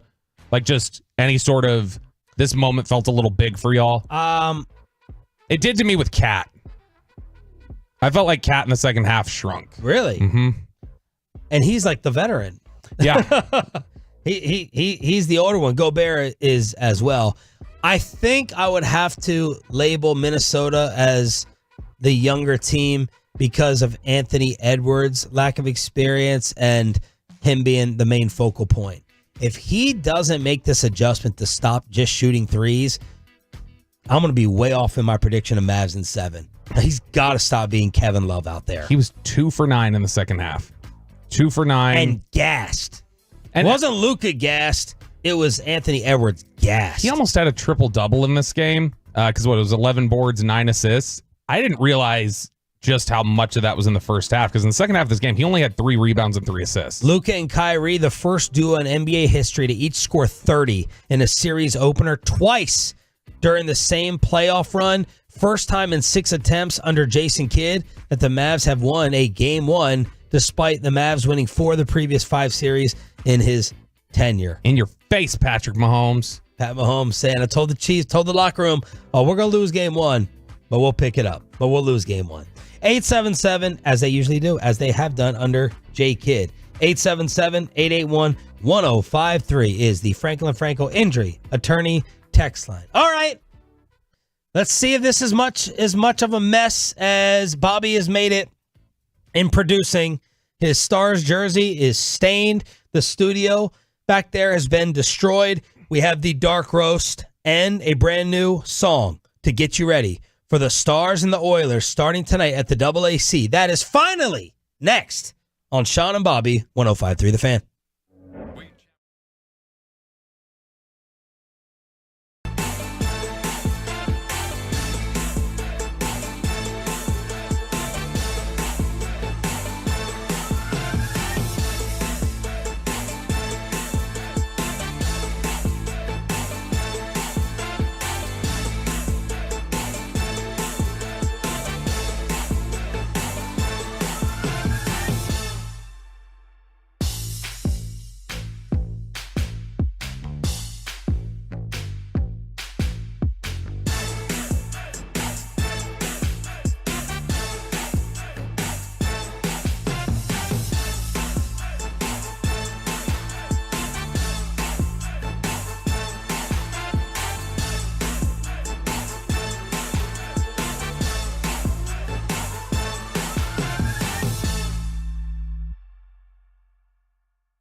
Products? I got to remember that. Well, you know, they say in order to remember something, you have to forget something else.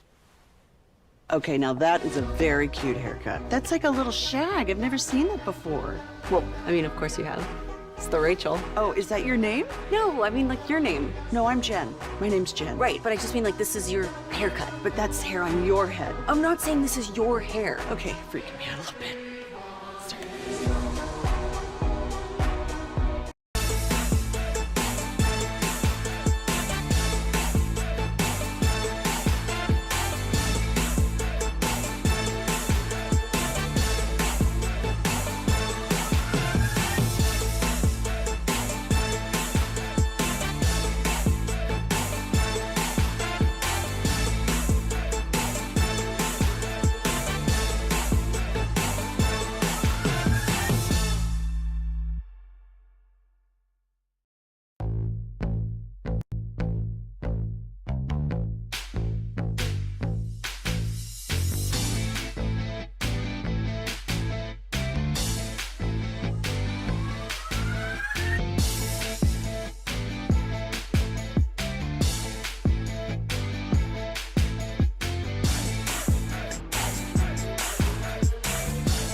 and RJ is brought to you by Frankel & Frankel. If you have been injured in a car or truck wreck, call Frankel first. 214 or 817-333-3333. With Frankel & Frankel, there is never an out-of-pocket cost. They only get paid when you win. Frankel & Frankel, the go-to car and truck wreck attorneys in Dallas. Played it to the wall, but Tuberhage, and it's tipped in by the Rangers. Lafreniere. 2-0 Florida on an own goal. Lafreniere tipped it in past Shesterkin. Sean McDonough with the call for ESPN as Florida goes into the Garden and beats down the Rangers 3-0. Hopefully the road team does not have the same success tonight as the Dallas Stars get set to host the Edmonton Oilers 7:30 at the American Airlines Center. Good morning, Metroplex. It's the Thursday edition of Sean and Bobby. Chop you out for the rest of the week.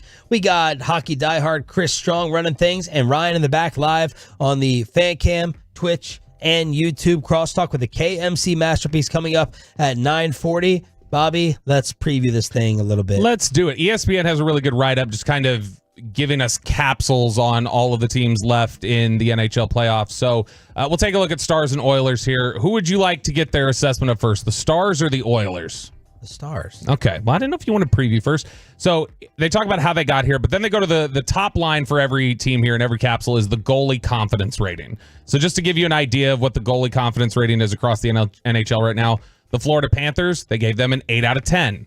The New York Rangers, they gave them a 9.5 out of 10. You go over to the Edmonton Oilers, an 8 out of 10. For the Dallas Stars, their goalie confidence rating, 10 out of 10. Wow. Jake Ottinger has done more than just help the Stars reach the conference finals. He's presenting one of the stronger Conn Smythe cases this postseason. Back in the 2022 playoffs, the Stars were ousted in the first round, but Ottinger was arguably the biggest reason they pushed the series to 7 games. His performances created the belief that if the Stars could somehow bolster their roster, they might be able to pose a serious problem. That time has arrived, and Ottinger has played a significant role. Ottinger that was the one guy when we were looking at odds, like futures odds for the Conn Smythe. He was the guy that was the far and away one for the Stars. Like, we couldn't get Wyatt Johnston on there or any of the other ones, but Ottinger was one who got a lot of play for that. What we've learned about the Stars so far is that they might be the most adaptable team in the playoffs. Face the defending Stanley Cup champs in the first round, spot them a 2-0 series lead, playing into a narrative in which Dallas had lost 9 of 11 meetings.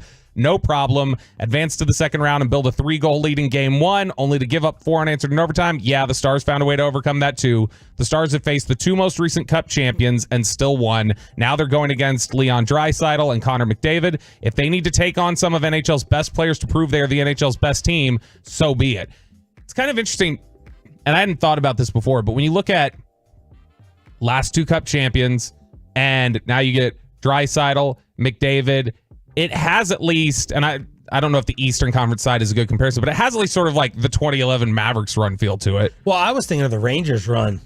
Yeah, like the Cowboys get these, well, I don't want to say gifts because you get San Francisco, but last year felt like a gift to the NFC Championship game, and they obviously did what they did against the Packers and embarrassing themselves. But, I mean, Rays, Orioles, Astros, champs, and now at least Chris and Hagelin are saying this is the lesser of the 3 opponents so far in Edmonton. I mean, that was an impressive Rangers run that they went through. Yeah. Except Arizona, right? At the end was probably...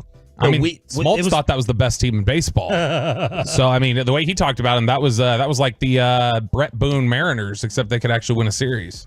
What would have been the nightmare run of opponents in the West, Chris, for the Stars? This is the most difficult path possible. I mean, you're going through Vegas in the first round, who should never be a first-round matchup. It was just because of their LTIR stuff during the regular season. What is that? There's a long-term injury reserve. So they actually... LTIR! They feigned injury for Mark Stone, allegedly, during the regular season. Brought him back in the first round, so we had a tougher matchup than it should have been. And he looked great.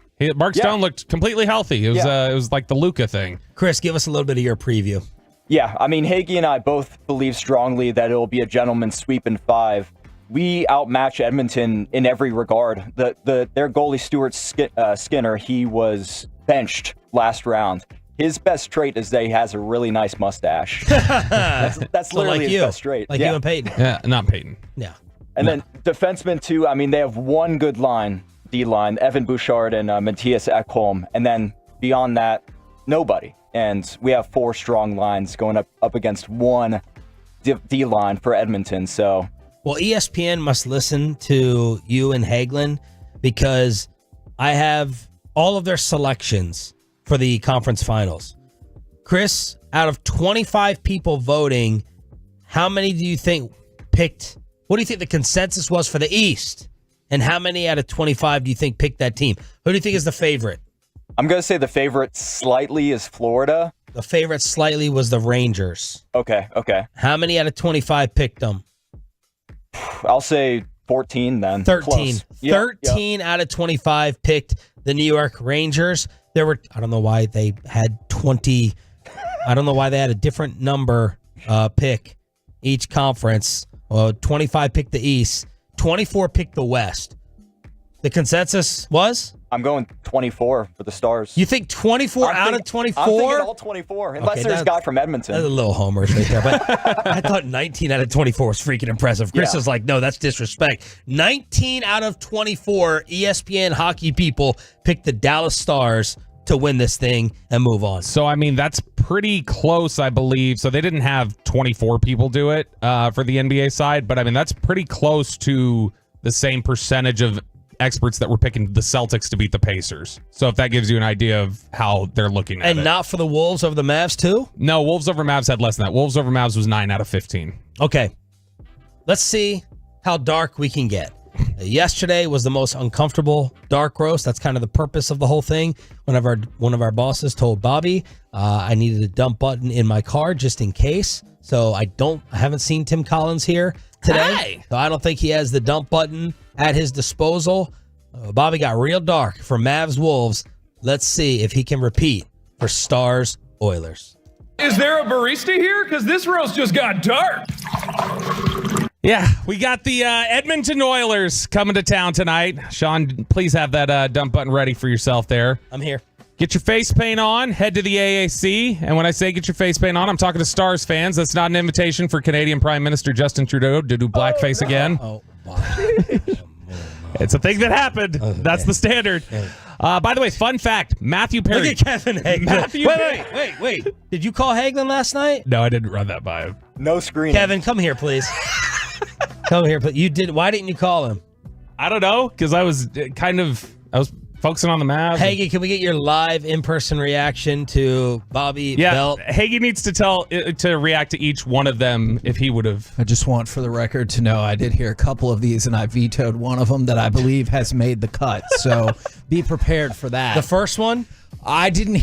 Was it the Trudeau one? No, yeah, the Trudeau one. I mean, it did happen. Yeah, all so right. it happened. By the way, fun fact, Matthew Perry, who obviously was Chandler Bing on Friends, he used to beat up Justin Trudeau in grade school. Like it's part of his background that he was a bully, beat him up. I just saw Courtney Cox say 7 years late.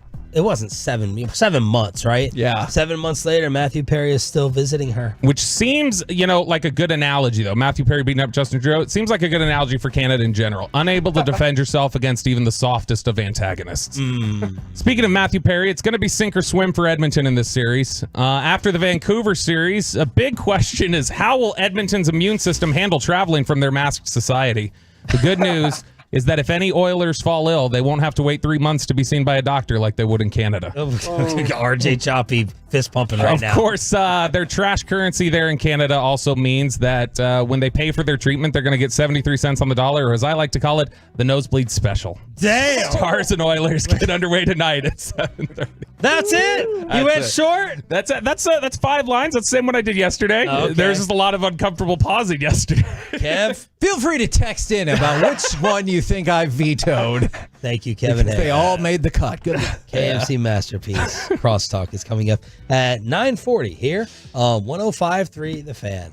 That wasn't so bad. No. That wasn't as uncomfortable as yesterday. No, yesterday was way more uncomfortable. And I did not appreciate the colleague of ours putting that out there on Instagram stories. And then she also figured out like the thing where the words come up.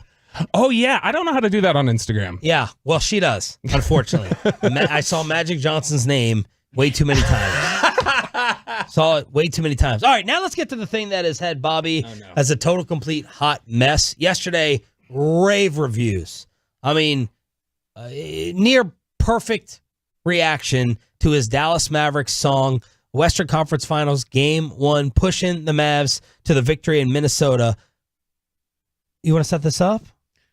I want to apologize in advance because it's not. I don't think it's going to be very good. I felt good about the lyrics. I felt good about what I initially wrote, which was for "Oops, I Did It Again" by Britney Spears. And then I was like, man, I thought her voice was deeper than that when I actually played the instrumental and I was trying to sing the lyrics to it. I was like, this is way too high. So I was like, I know. I'll just go back to Old Reliable. I'll go to country. I'll go to John Deere Green by Joe Diffie. Problem was, once I'd written it and I was in here and I was cutting it, I was like, man, there's some portions here that are also out of my range. But it was too late. So now I've got an out-of-range, pitchy song that was hastily thrown together. But here it is. This is the Stars tribute to Joe Diffie's John Deere Green. All right. I don't know what I'm doing here. Tortured artist. Cramming this in at the last second, but I'm going to do it for the Stars, damn it. Let's go. We've got the veterans like Pavelski, and our team is pretty healthy. Everyone knows Matt Duchene brings the heart.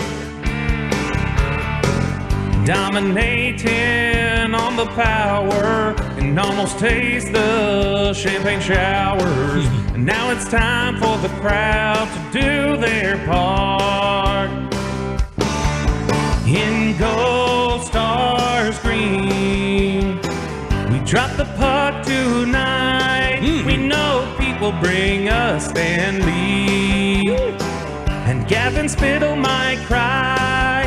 And the whole town says, win this for Jamie Benn. Edmonton just can't compete with Gold Stars Green. There, you happy? You happy? I don't like it. It wasn't as good as yesterday. It's not. But it's, it's impressive how, writing out the lyrics and matching it up and rhyming. Props for that. Props. Thanks for the participation trophy, Sean. Everybody gets a trophy here. I do love that song. It's just after a while, I realized, I can't get that chorus. I can't get up the do you know how much I recorded that 10 times just for and the whole town says win this for Jamie Benn, because I didn't realize how high that note gets. Mm-hmm. And it caused me a lot of problems. This is why RJ Choppy has the right play, which is intentionally sing it bad every time. Don't set expectations. And then you won't let anybody down. 877-881-1053 to let Bobby know how bad it was, how his song did on the Franklin Franco injury attorney text line. Man, Tolo D, she is just bringing the steady news cycle, and I cannot keep up with what D is sending us right now with the sports news that is happening. SGA also is eligible to sign a Supermax extension after being named to All-NBA like Luka. Toronto has officially been awarded the WNBA's first franchise outside of the United States. So Charles Barkley would say, show some respect, women. No, women. Okay. By the way, 205 just gave me the most hurtful feedback I've ever read. What? Bobby's Mavs song equals Wyatt Langford in spring training. Bobby's star song is Wyatt Langford in the regular season. Oh, we got a stunner from Woj. Uh-oh. The Cavaliers have dismissed J.B. Bickerstaff. Bickerstaff led Cleveland to conference semifinals and won 99 regular season games in the past 2 years, but change comes with the hope of advancing deeper. You lose Donovan Mitchell at the end of the series, and you get whacked, you get fired. Tolo D sending us everything. After 26 years, Ed Werder says his time with ESPN has come to an end. No, oh wow, this is the second time, because he had this happen in 2018 when they started cuts, and they ended up bringing him back. They realized they had made a mistake, brought him back, but I guess it's over again. That's disappointing. Breaking news everywhere here on 105 through the Fan, presented by BetQL. Smarter bets start with BetQL. Download the BetQL app or visit BetQL.com today. Back to the Mavericks party with the KMC masterpiece. Crosstalk is next. RJ Chop here.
it's true that you've got to forget something else to remember that Uber Eats has groceries? No, that's absurd. Hey, remember when you used to be Pepper Lady? Pepper Lady? Wasn't it Cinnamon Sisters? Basil Babes. Saffron Squad? Nutmeg Maidens? Paprika? No, Nutmeg Maidens? I just said that. Was it Spice Girls? Doesn't sound right. Was it Saffron Squad?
The Fan is brought to you by Classic Chevrolet in Grapevine. They're the #1 Chevy dealer in the world. More new Silverados than anyone else. This is Texas. This is Classic Chevrolet. Together, let's drive. Based on new Chevy registrations, 2023. Doncic with McDaniels there. Shot clock at 7. Luka will make a move. Once it ripped. Doncic puts it in. 4-point Dallas lead. Did you see how It is now time for Crosstalk with the KMC Masterpiece here on 105.3 The Fan. I didn't get to hear what Reggie was going to say. Did you see what? I don't know. It's bad editing. I was going to blame Chris, but I didn't really need to hear what he said. we needed his hockey knowledge today. Yes, Corey Majors? Sean, at 10 o'clock, Mavs win. We discuss. At 10:20, Oh, no. Stars Oilers. We discuss. At 10:40, Conference Finals Casserole. At 11, adjustments for the Mavs. And then at 11:15, Jared Sandler. We have an hour and a half show today. I know you love hearing about that. I was wondering why you were doing that, and you are a jackass. That is all of the show right there. So Gosh, I just I'm teased so the whole disappointed show. we don't have Gridiron Gravy to talk football when nothing's happening. Hey, look that's on a shot TV. at You you guys. think nothing's happening? You Oh, are see they what's gonna- on that lower TV? Are they going to show their top golf results? Isn't this where they top golf it? Isn't this Did where the they Cowboys go to Top Golf? I think they quit practice usually a day and a half early because they got it all down, and then they start top golfing. Yeah, they're like the Rangers at the plate. Oh, what was the feedback to Dak being like, I don't play for money? That he's just a politician who says what he's going to say. Okay. Nobody believes it. Sure. What time you guys discussing that? It didn't Never. make the cut. Sean, at 10 o'clock, My life Mavs would- win. If I never taught Cowboys football again, it would be the greatest time in sports talk radio ever. Does anybody know if there was a follow-up of like, so you're going to take a massive pay cut then? Yeah, like he keeps talking about it. That's what I said. Yeah. I'm like, you keep hinting at it. I don't need to reset. Kind of, whatever. What was his follow-up? Is basically his whole thing is like necessarily. Yeah. I don't need to be the highest paid I necessarily. was like, fine, take a salary that starts with a 4. Yeah. And not that 400 million? he needs to for the purposes of this inept management group, but I just prefer he don't say that because you're like, I mean, but you are. Well, he can say that because he's setting it up under the context of the way he set it up was, hey, look, my agent ultimately negotiates my number. That's a decision up to him. I leave business to the business people, and I just play football. Mikey, and that's his out. Game 1 impressions. We won. That's I like that. That's the way to sum it up. How old is that hat? How old? Yeah. About 4 years old. Okay. So It looks like Samaki Walker's draft hat. Who's Mitchell? it has the 2011 finals logo on it, kind of the gold to represent we were the champs. Who's Mitchell and Ness? And you just got it 4 years ago? Yeah. But 2011. It's Right. It's like I don't know what you want to call it. Anniversary? But, Retro? Yeah, retro hat that they remade. But Did you guys see the Whataburger hat that's going to upset him? No. One of the Whataburger people that came in had a Whata, and it was upside down on the hat. So. Like a DiNucci hat? good for DiNucci. Like, obviously, he couldn't play football in college. He couldn't play it in the NFL, but Mike McCarthy liked him enough to give him a free job for 2 or 3 years, Yes. and then he made hats. He figured out how people loved upside down words. Now, Mike, you are known to sometimes have extreme opinion flips. Are you going to do it today based upon Game 1 last night after you, me, and Corey picked Wolves in 7? Obviously, I feel better about the Mavs winning this series because I assume they would lose last night. They would win Game 2. They would split at home and then be tied at 2 with 3 games to go. And so that's just how I'm not going to change too much from that, but I did discuss yesterday on the show. In the history of basketball, literally in the history of basketball, great offensive players cannot be guarded one-on-one in the playoffs. It's impossible. You can do it, and then they go off for 30 to 55 points. That's just what they do if you decide to play that defense. You have to double team the great players or they will kill you. They will just destroy you in the history of basketball. So yesterday I was like, it's going to be interesting to see because they're talking like they're just going to guard these guys one-on-one. Then I'm like, maybe they try it out and see what happens. But in the history of the NBA, it's never worked that you can just guard a guy one-on-one throughout a whole game that are, if you're like, who are the top 5 offensive players in the game today? If you decide to guard Isaiah Thomas or Michael Jordan or Larry Bird or whoever it is, one-on-one, Kareem Abdul-Jabbar, Hakeem, Shaq, you're like, you will get destroyed by them. Now, I guess the hope is that, they get their 40, but the other guys don't get theirs, and that's how we win. And it'll be interesting to see, will they change their philosophy and go, guys, we can't, especially late in the game, we cannot let Luka go one-on-one. Like, he made every shot. He literally made every shot. They tried. It looked like they came out of halftime trying it because they were blitzing him coming out of halftime, and they had, like, doubles on him the first couple possessions. But it's funny because, like you mentioned, OKC, even with 2 really good wing defenders and Luka hobbled, still chose to double Luka consistently. Yeah. They were like, we're not going to let this happen. I think you saw the major difference between, fine, he's 6'9", but he weighs 80 pounds less than Lou Dort.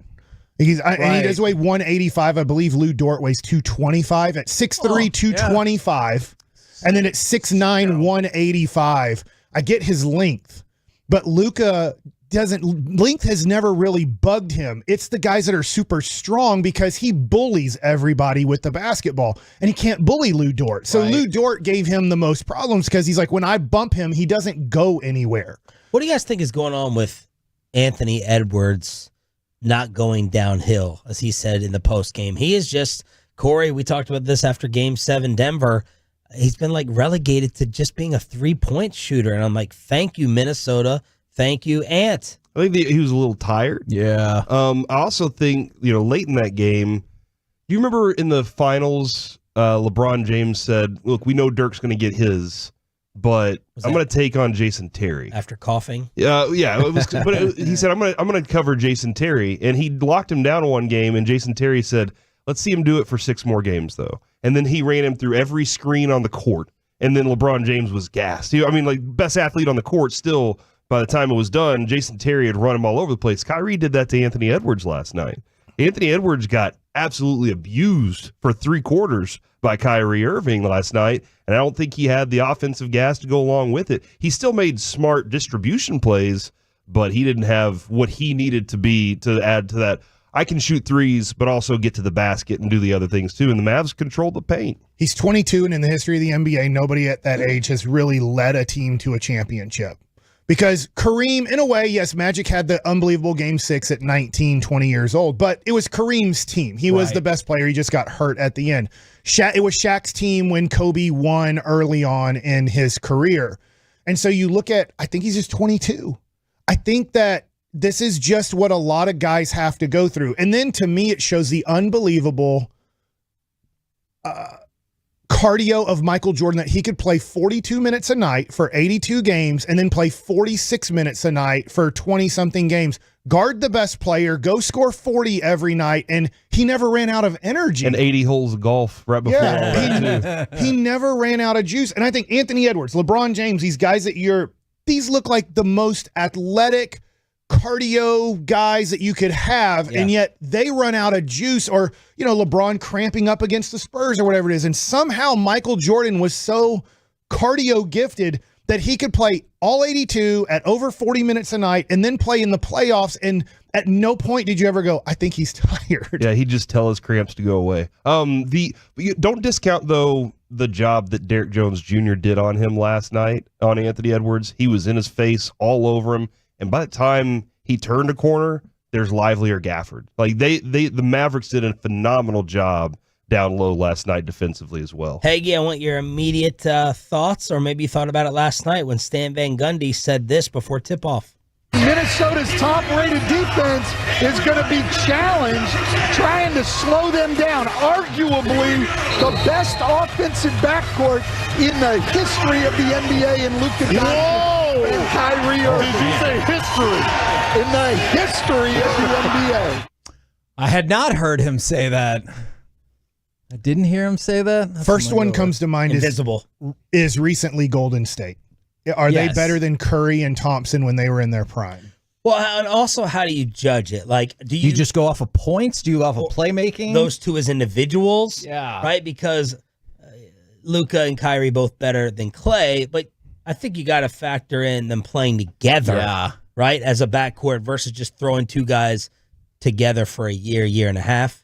And the unique skill set before the league had gone all that way. I know the league had clearly trended a lot towards, hey, let's shoot more threes, but they felt like they were at the forefront of that. And what are the other best backcourts ever? Isaiah Thomas and Joe Dumars are both Hall of Famers, led a team to back-to-back championships. Obviously, I think Steph and Clay are way up there. Clay, I guess you don't want to include LeBron and Kyrie together. Some people because LeBron usually is like a forward on your all-star ballot, but we know that he played kind of more of a guard. And then if you did that, then you'd also include Wade and LeBron together. Yeah, that's as much as I hate it, that one would be pretty dang high up on the list. I mean, because LeBron's the point forward. Like that's essentially his role, because he'll play guard like role. Now, if we're talking about offensive, then yeah, but I mean, he kind of was. Because he'd play center on defense on some of the Miami teams at times. In Cleveland, he would play the 4. And so I don't. LeBron feels like cheating to me to say he's in the backcourt. Okay. And you don't want to give any credit to Tony Parker and Manu Ginobili. No. I was thinking of that one too. You just pulled that one up. It's just that Byron Scott didn't make the Hall of Fame. Right. Magic Johnson was amazing. And I did wonder that. Yeah. But, when you win, and he didn't win, I think Byron won 3 championships. Obviously, Magic had 5, but Byron wasn't there for the first 2 that Magic won. But, yeah, that was an unbelievable combination. Maybe Byron Scott is a little bit underrated in the history of the NBA. I was just going to say the one that just popped in my head was Jerry West and Elgin Baylor, but Baylor was a small forward, so that one doesn't count. Bob Cousy and Sam Jones. I can't say. And the tough thing was JJ Redick. Even in Magic's time, two of the best Steph and Clay changed the game in that you don't feed the post anymore. And so that's where it's really tough if you go to, let's just say 2014 or 2012, somewhere around there, or before. All offenses, for the most part, were you get the ball to the post first, and then we work off of that. Old school Mike, Jerry West, Gail Goodrich, Clyde Frazier, and Pearl Monroe, and the Cavaliers fired J.B. Bickerstaff. How about that? What do they think that's going to help them out with Mitchell? Right? Or I don't really know. Don't build around Donovan Mitchell. That's a stupid. Yeah, decision. I think they have kind of decided. He's a quitter. No, I was just about to say the other one that got thrown in on the fan text was McCollum and Lillard. That when they played together as a backcourt. I mean, just because they never really had playoff success, as in like ultimately making an NBA Finals or winning. McCollum's not going to the Hall of Fame. True. Even in today's NBA. I mean, according to RJ, everybody goes to the Hall of Fame. Why do we even discuss it? Why even have it as a debate? Exactly. We're back tomorrow morning, getting you ready for Game 2, and of course, talking about Game 1 tonight. And Top Golf. What did they do at Frisco Top Golf yesterday or today? The KMC Masterpiece is next on The Fan. Go Stars. Hectic.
masterpiece, KNC style, right here on 105.3 The Fan.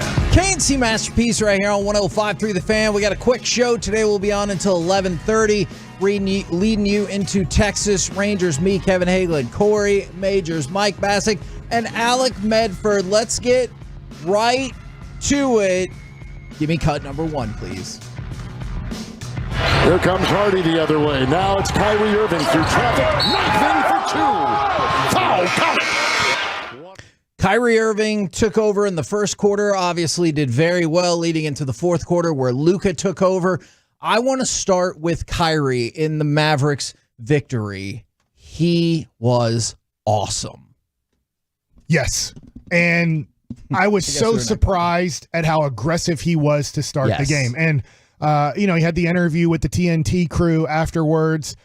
I think he answered it this way. The headlines are, he was disrespected by Anthony Edwards because I didn't think Charles Barkley made that a major point before the game started. And then Kyrie having a great first half was like, see, you shouldn't have said anything, young kid.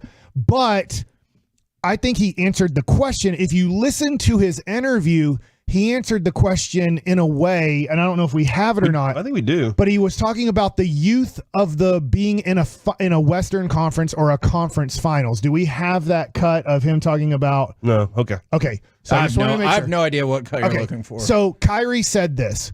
He said, most of our guys are younger guys who have never played in a Western Conference finals. Right. And he used Western Conference finals, but so he felt like he needed to be more assertive to start the game because of the lack of experience and the high energy that his team had. As in, he didn't say it this way, but this is what he was, I think, saying. Our guys had a lot of nervous energy in pregame and right before the game, and he knew, I need to take more of a role here because I got too many guys with very high nervous energy to start off this conference finals. So in the first quarter, Kyrie took 9 shots. In the first quarter of the entire Oklahoma City series, he took 13. So just when you were games, when you're talking pretty much 2 first quarter. That level of aggressiveness, and you saw he scored 10 of the Mavericks' first 18 points. So when you talk about, hey, it's kind of a learning curve to get into it, Kyrie was like, let's go to work and let's go to work straight away. And he was awesome early on in the game, and he was abusing some folks defensively. I think the other part too, understanding that Anthony Edwards had said, I'm going to take him on, and he knew. He just played a game 7 against Denver. Sure. He knew that this guy was probably on the what do they call it? Is it a letdown day? Bobby asked that question. Come down, yeah. He probably had that, and he's like, I got fresh legs. I got to rest an extra day. Yeah. So I'm going to go at this guy, and I don't know if he and Jason Kidd talked about it, but he was like, hey, let Luka take the fourth quarter. I'll do the heavy lifting early in this game and make them chase me around. It'll catch them off guard. We'll catch them off guard by going game 1 after them, and we'll really push it. And then Luka takes over in the fourth quarter. It was an exceptional having that guy, Kevin. This is why we kept saying Luka didn't have the group around him, right? Because if it wasn't all on Luka to do everything last night, it was a team. I saw a quote. I just want to add this quote real quick. I saw a quote that said, if everybody, and I can't remember who said it, I'm sorry. If everybody tried to be the captain of their team instead of the MVP, then teams would be better. And that Kyrie looked at Luka and was like, he's the MVP of our team. Yeah. I'm going to be the captain, though. Right. And I'm going to make sure that we're all doing our things together. I'm doing my work. Everybody else is doing their work. And they all showed up last night. So that analogy, I think, actually fits yesterday's game freaking perfectly because, all right, so Kyrie is the captain. He said, I'm the captain now. I'm the captain now. I'll remember that line for the rest of my life. Forever. And Luka, I'm not saying Luka was playing bad whatsoever. He was shooting poorly, especially from distance.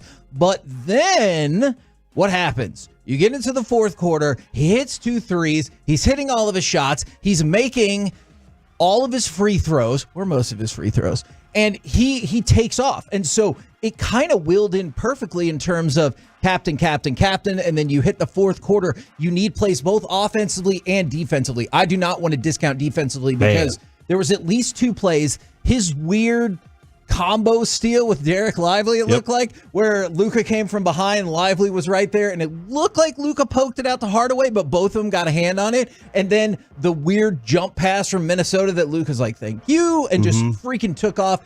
And then he had a block. Yes, he was awesome in the fourth quarter specifically.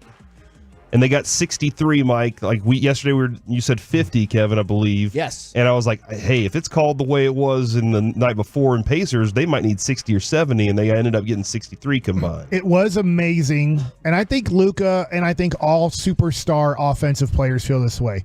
They feel disrespected in the fourth quarter if you don't double team them.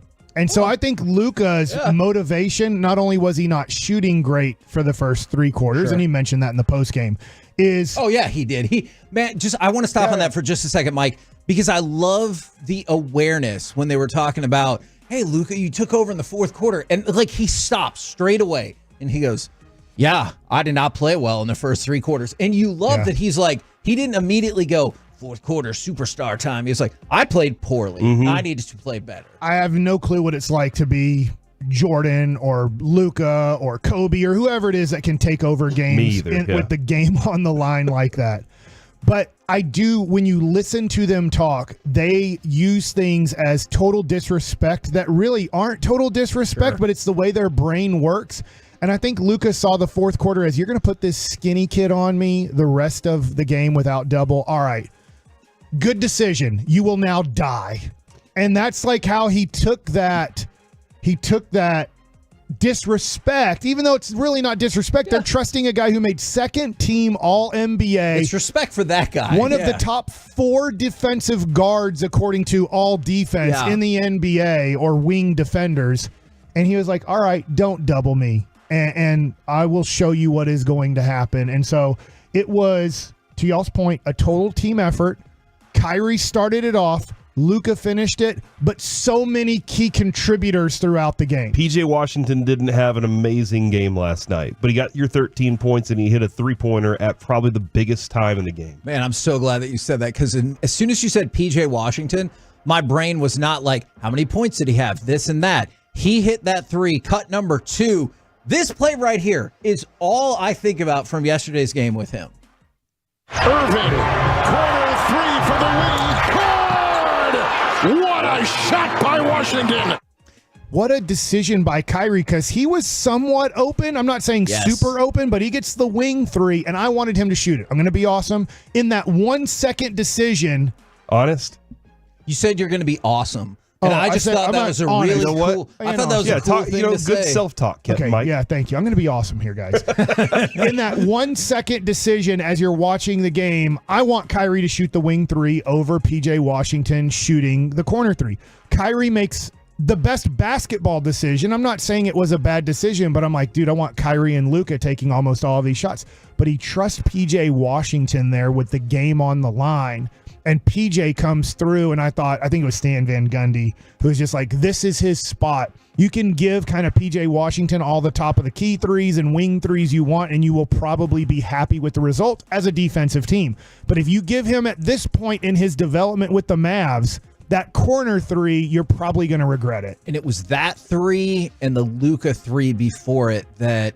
Luka's 3 was amazing too, man. That let me know that he was alive. And it let me know that this game wasn't going to slip away, because, man, if you runs in your second half, holy moly. Was that a 7-0 run by him? I think it was. He made 2 2s and a 3. I just can't remember the order of them. What are you talking about? He made the 3. Luka made the 3, and then PJ Washington made the 3 right after him. So that was just 3 for him. Luka did go on a 7-0 run himself in the fourth quarter. Yeah. Okay. So he might have made 2 2s before that 3. I think that's true. I didn't care about that as much, just because while that was happening, Minnesota went on like a 13-1 run. And then it looked like you were going to lose the game. So that Luka 3 and then the PJ Washington 3 took me immediately from, hey, we've taken control, to, oh crap, to holy crap. I guess my opinion real quick is that moment you're talking about, that Luka 3 followed by or before those 2 2s, so he makes 7 in a row. I'm with you in this. They're in deep poop, because Luka is like, I'll be damned if I'm like going to lose this game. Yeah, and I think the other thing too is we talked about Minnesota. We'll talk about this adjustment a little more at 11, I believe. But the Mavericks loved getting around inside the 3-point line last night. Luka was around the basket. Kyrie was around the basket. Kyrie drew 6 free throws last night. And usually I feel like he finishes and he's not drawing chances at the charity stripe. And so I was like, these are great things. They're just destroying these guys inside on both ends of the court. And I'm going to be awesome here just real quick. Everybody on the court except for Dante Exum had a rebound. Everybody on the court, like Tim Hardaway has 4 rebounds last night. PJ Washington, 7 rebounds. That's effort on every level from the guys. It's not anybody just sitting around watching things happen, and then your boy Derek Lively getting his 11 and just eating. It was early in the fourth. I wanted to go back and check. So it was with 10 and 9 minutes to go. Luka makes 15-footer. Luka makes 17-footer. Luka makes 25-footer, and then Timberwolves call timeout. And that's when, that feels way more relevant. Because if he had 7 straight around the Timberwolves scoring 13 points in a row, I'd be like, well, who cares? But no, you're right. And that was and that's what got them ahead to begin with. But you just mentioned Derek Lively. I can't remember if it was The Athletic, maybe NBA.com. One of the key questions going into this was, can Dallas's big men grow up overnight? And so one of the things they talked about is, hey, the Timberwolves just took down overnight. I mean, you know what I'm saying, We've right? been watching Derek. I guess it's like when Kendrick Perkins said the Golden State Warrior kid grew 6 inches in the offseason. No. Was that Kuminga? Yeah, it was Kuminga. No, I guess that's a national perspective there. Yes. Okay, that must be it because, Kevin, we saw this growth all season, not only from Lively, but Gafford once he got here. For sure. And throughout these playoffs, Lively has been growing exponentially.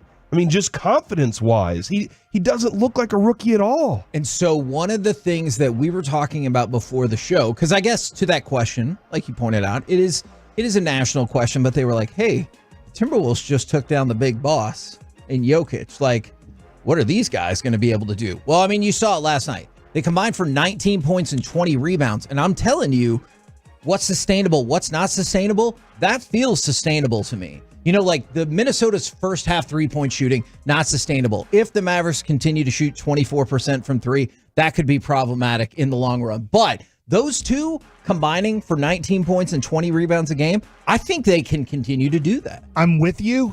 I wonder this. There was a couple times where you're not supposed to, I'm just going off of Duncanville High School basketball a long time ago. Hell yeah. You're not supposed to help up when a guy makes it to the paint. And there were a couple times where they helped up. And then Luka, this is where he either threw a dunk, like a alley-oop, or he threw a bounce pass for an easy dunk.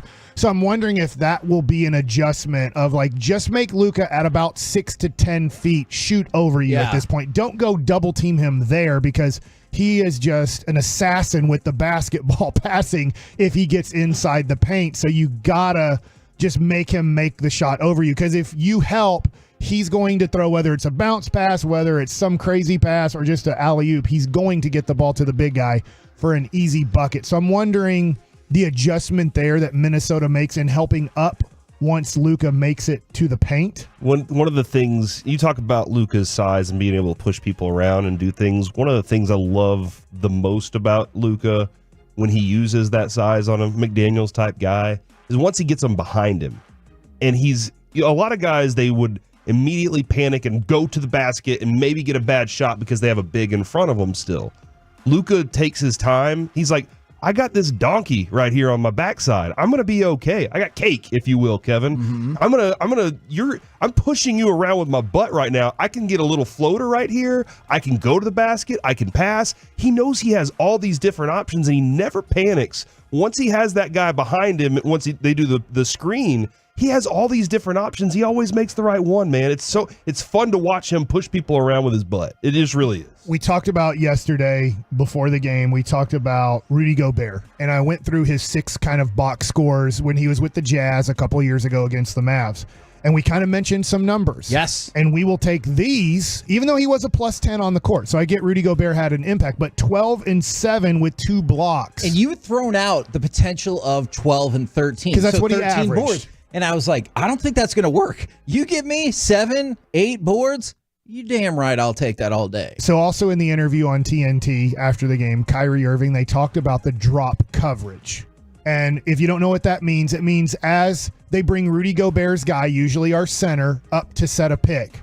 Rudy Gobert does not what we'd call hedge. He doesn't, hard double. He drops. He's like, I'm so long that I'm going to drop off of this pick. I'm not going to help, and I'm not going to allow you to just go all the way to the basket and lay it in. And they were like, you guys were killing that, because then Rudy eventually, because Kyrie and Luka kept attacking Rudy, even though he was dropping, like, no, we're not going to stop attacking you. We're still going to make you make a decision. And that is, are you going to let us kind of have a 6-foot runner? Or are you going to, in the end, attack us and then we lob it to our big guy? And Kyrie said in the postgame, we actually want Rudy to come up. So, because they were saying this drop coverage didn't work. You guys got 63 points. And he's like, well, guess what? We want him to come up, and we want him to hedge that. We want him to double it, because I feel like they've played basketball so much with the big guy doubling off of that, whether it was the Clippers, whether it was Oklahoma City, that they're like, we'll make the adjustment because we've played a whole bunch of basketball games with that guy coming up. But if he's going to drop, we showed that we can attack that too. Mike, you watched the post-game interview then with Kyrie like I did, and did you have this feeling that he was a little too, we did it after game one? Like, even giving that information out, it just felt like he was very comfortable on set with those guys, and that happens with those guys. But he was laughing and smiling. I was like, is that how he's supposed to be, or did he earn the right to do that? No, he's old. He knows. Like, what I mean by that is he's been around for so long. Because, his first answer was this: what does this win mean to you? And he said, 30 minutes from now, nothing. It's one game. Yeah. We've won one game. So he started off the interview by saying 30 minutes from now, after kind of we've given our high fives in the shower and everything, then we put on our clothes. In the shower? We get to the hotel, and then we just kind of get our rest, and our preparation for game 2 begins with our sleep habits after game 1. And the great thing is where are they going to go? To Target in Minnesota? Like, all right. Well, I guess they were already there at the Target Center. Yeah. So they have a golf course on top of their arena. What's going on? Are they growing grass up there? John Gray They're is definitely growing grass. on the injured list, Kevin, with a mild groin strain per Bruce. I was talking about golf course. I would call that par for the course for the Rangers in 2024. He's only going to miss 2 to 100 starts, it feels like. So, Corey, you can't let us have nice things. Not me, man. I was about to be like, hey, now we go into the other sports guys. We're in the conference finals. You wanted this. You wanted the demise of the Rangers. You did this. Yeah, I heard it a whole bunch of times. 877-881-1053. Did Kevin ask for this? You know what? I'll go along with that because, then once the conference finals and NBA finals are over, they only have 90 games left to figure it out. We're the KNC Masterpiece right here on 105.3 The Fan. Let's go from one conference final we're in to the other conference final that we're in, leading into game 1. What is your official prediction for Stars Oilers? We'll do that next right here on The Fan. The North Texas baseball.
Do you think it's true that you've got to forget something else to remember that Uber Eats has groceries? No, that's absurd.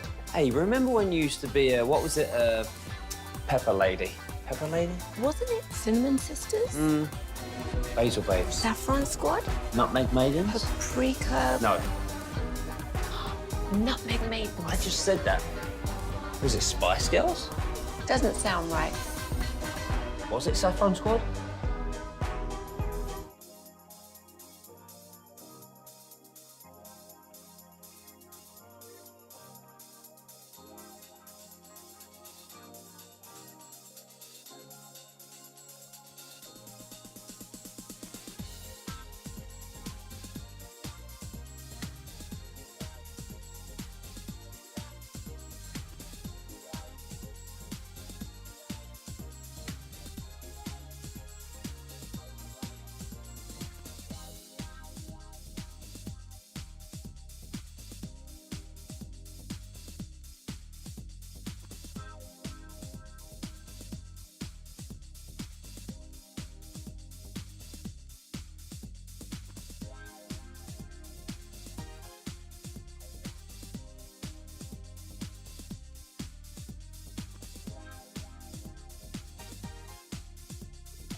KNC Masterpiece is brought to you by Cars for Kids. Donate today at carsforkids.org and the personal injury lawyers Frankel & Frankel.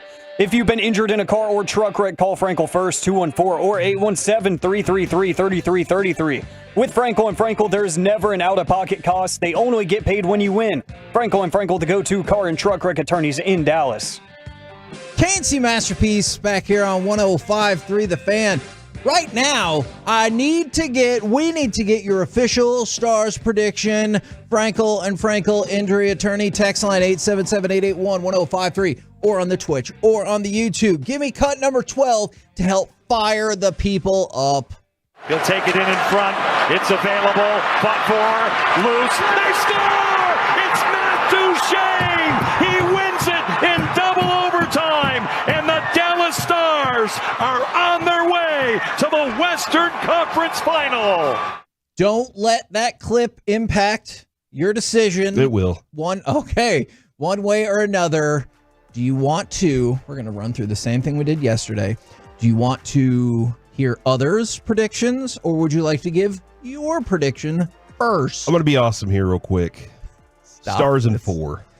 4? Yeah. And listen, I know the game itself lends itself to weird things happen with the puck, and it can bounce anyway. But the Stars have 4 lines that can absolutely destroy every one of the Edmonton lines. Can I tell you something fun? What? Yesterday, someone in the elevator who does not work on this show knows who we are and was like, I asked them, are you pumped about the Stars? And they go, I don't know anything about hockey, so I'm going to say Stars in 4. Look. And I was like, I love it. I love it. Yeah, this you know is significantly more about hockey than that other person. And I'm probably being very favorable, but that's why I said I'm going to be awesome here, like our new show slogan. Mm-hmm. Let's be awesome. Yeah, let's be awesome. We're going to be awesome here, okay? The Stars are a better team by far. All right, I think that they are. Now again, Edmonton's been hot for 6 months here, right? But the Stars are a better team. Agreed. And so I feel like the Stars are ultra focused on getting to the cup, winning this, being that team, being a machine. And so I don't see them goofing around in game one like they have the last two series, Kevin. I don't see them doing that. Is this going to be the day for DeBoer to win his first game? Kidd and DeBoer with the Stars they're like, you know what? This is the time to shine, fellas. We're gonna get this rolling. So all right, it was not Chickali. You ready for my pick? Yes. Stars in 6 because they like winning on the road. Okay. So they're going to be up 3-1 in the series, intentionally lose at home like they did before, and be like, we don't want to win at home. It's not as fun. It's not as fun as winning on the road. Which is a confusing statement because I feel like it would be super fun to win. I think it'd be more home. fun to win at home, but Ottinger's like, I don't really care about this home victory stuff. True. So I think the Stars in 6, just because the Stars do great on the road. So they go 2-0 to start the series. 1-1 in Edmonton, lose back here in Dallas when we think we're going to celebrate going to the Stanley Cup Finals, and then go to Edmonton and probably score a goal in overtime and say, we don't even want that one. Just say we have too big of a butt, and then we'll do it again. Kevin, just think about this for a second. When Rope Hintz went down, yes, what happened? The Stars were like, we're fine. We got plenty of depth. Yeah, we'll get a guy off of our other roster real quick. We're fine. Yeah, and actually, that is true. And if that happens with Edmonton, they don't have that luxury. They're not the same. They're not built like this team. Jim Nill, amazing job making sure, and this goes all the way to the Tanev trade. Yeah, I have all the pieces I need to win a cup. Now, there's a lot of great feedback, and then there's this from the 817. Kevin is a fun sponge. You absorb all the fun. See, I just want that same abuse to turn into credit if and when the Mavs and Stars both win the title. Kevin, real quick, this is from Mr. Manager Dantastic. I like it. MGR Dantastic. I just want to make sure that's manager.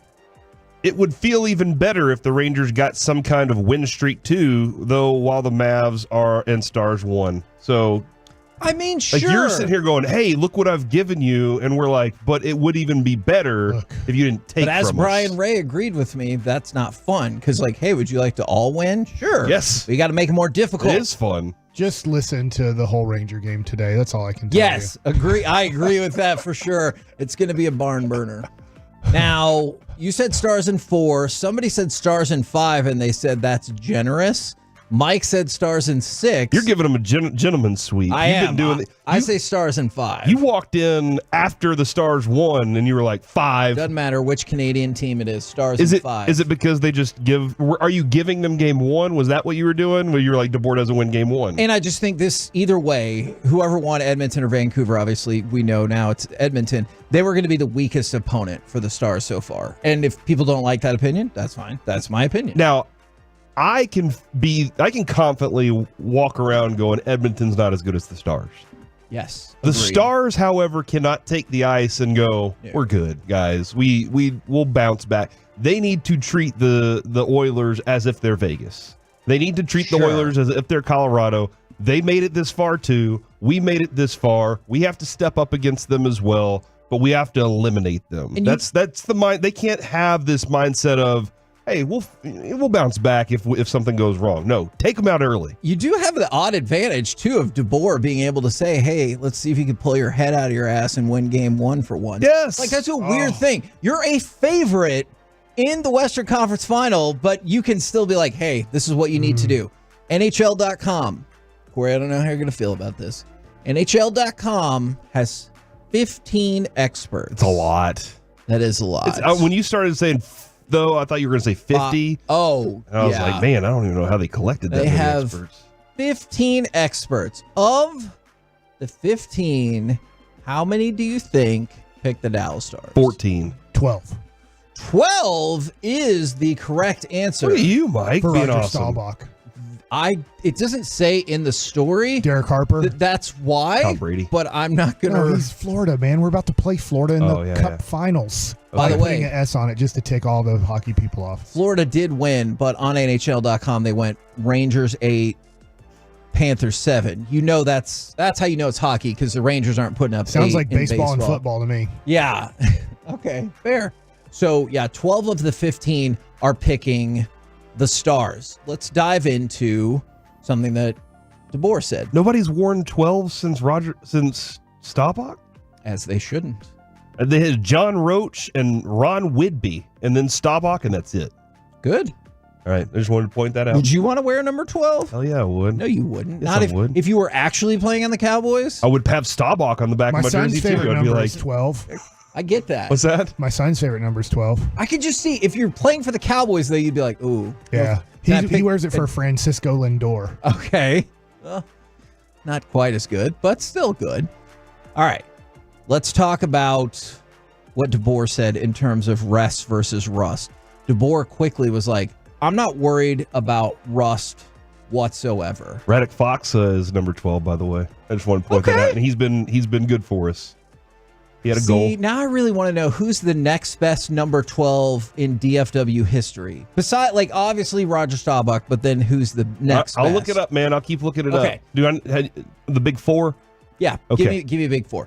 But DeBoer said, with the 2 series we just went through, we could use the time. It's actually a perfect amount of time that we can recharge, get some guys healthy, get reset for the next round. So you ended up wrapping it up on Friday night, technically early Saturday morning, and then you get after it again today. So this was a good amount of rest, and this is exactly what DeBoer said was perfect for this team. Let's talk about Miro Heiskanen. Miro Heiskanen not only had 8 points in the second round, he's averaging 28 minutes of ice time per game. That is the most among all defensemen in the postseason. So not only is he playing effectively, he's out there a lot and he's scoring a lot of points for the Stars. I saw a text yesterday that came in, Kevin, and it was regarding the approach of Edmonton and the way that they play. And I thought I wanted to go confirm this, and so I did. Great job by the texter, by the way. Most teams dump and chase.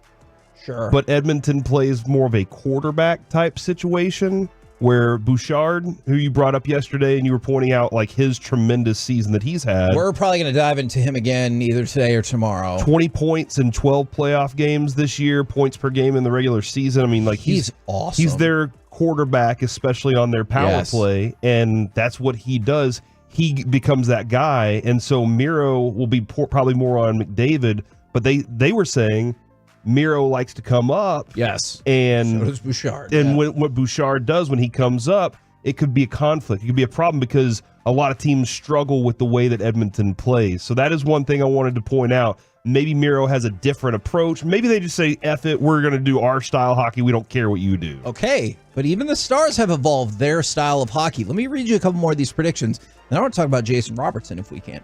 For the 682, Stars in 6. From the 214, Stars sweep. From the 817, Stars in 5. The American Airlines Center is going to be hanging 2 banners. From the 469, Stars in 6. From the 812, I said Wolves in 6. So now I'm going to have to reevaluate all of my picks. From the 512, Stars in 5. And so you see a lot of positivity in terms of the Stars. But let's talk about Jason Robertson. You know Jason Robertson as the offensive player, right? Yes. I think that's what everyone thinks about. He had an all-time great offensive season last year. This year, though, what is he doing differently? You're leading me towards defense. Correct. More. Gosh, see how I listen? You told do. you I'm awesome today. I appreciate it. Trying awesome. to they got a whole bunch of things going on, but I'm still awesome. He has elevated his block shot ability tremendously.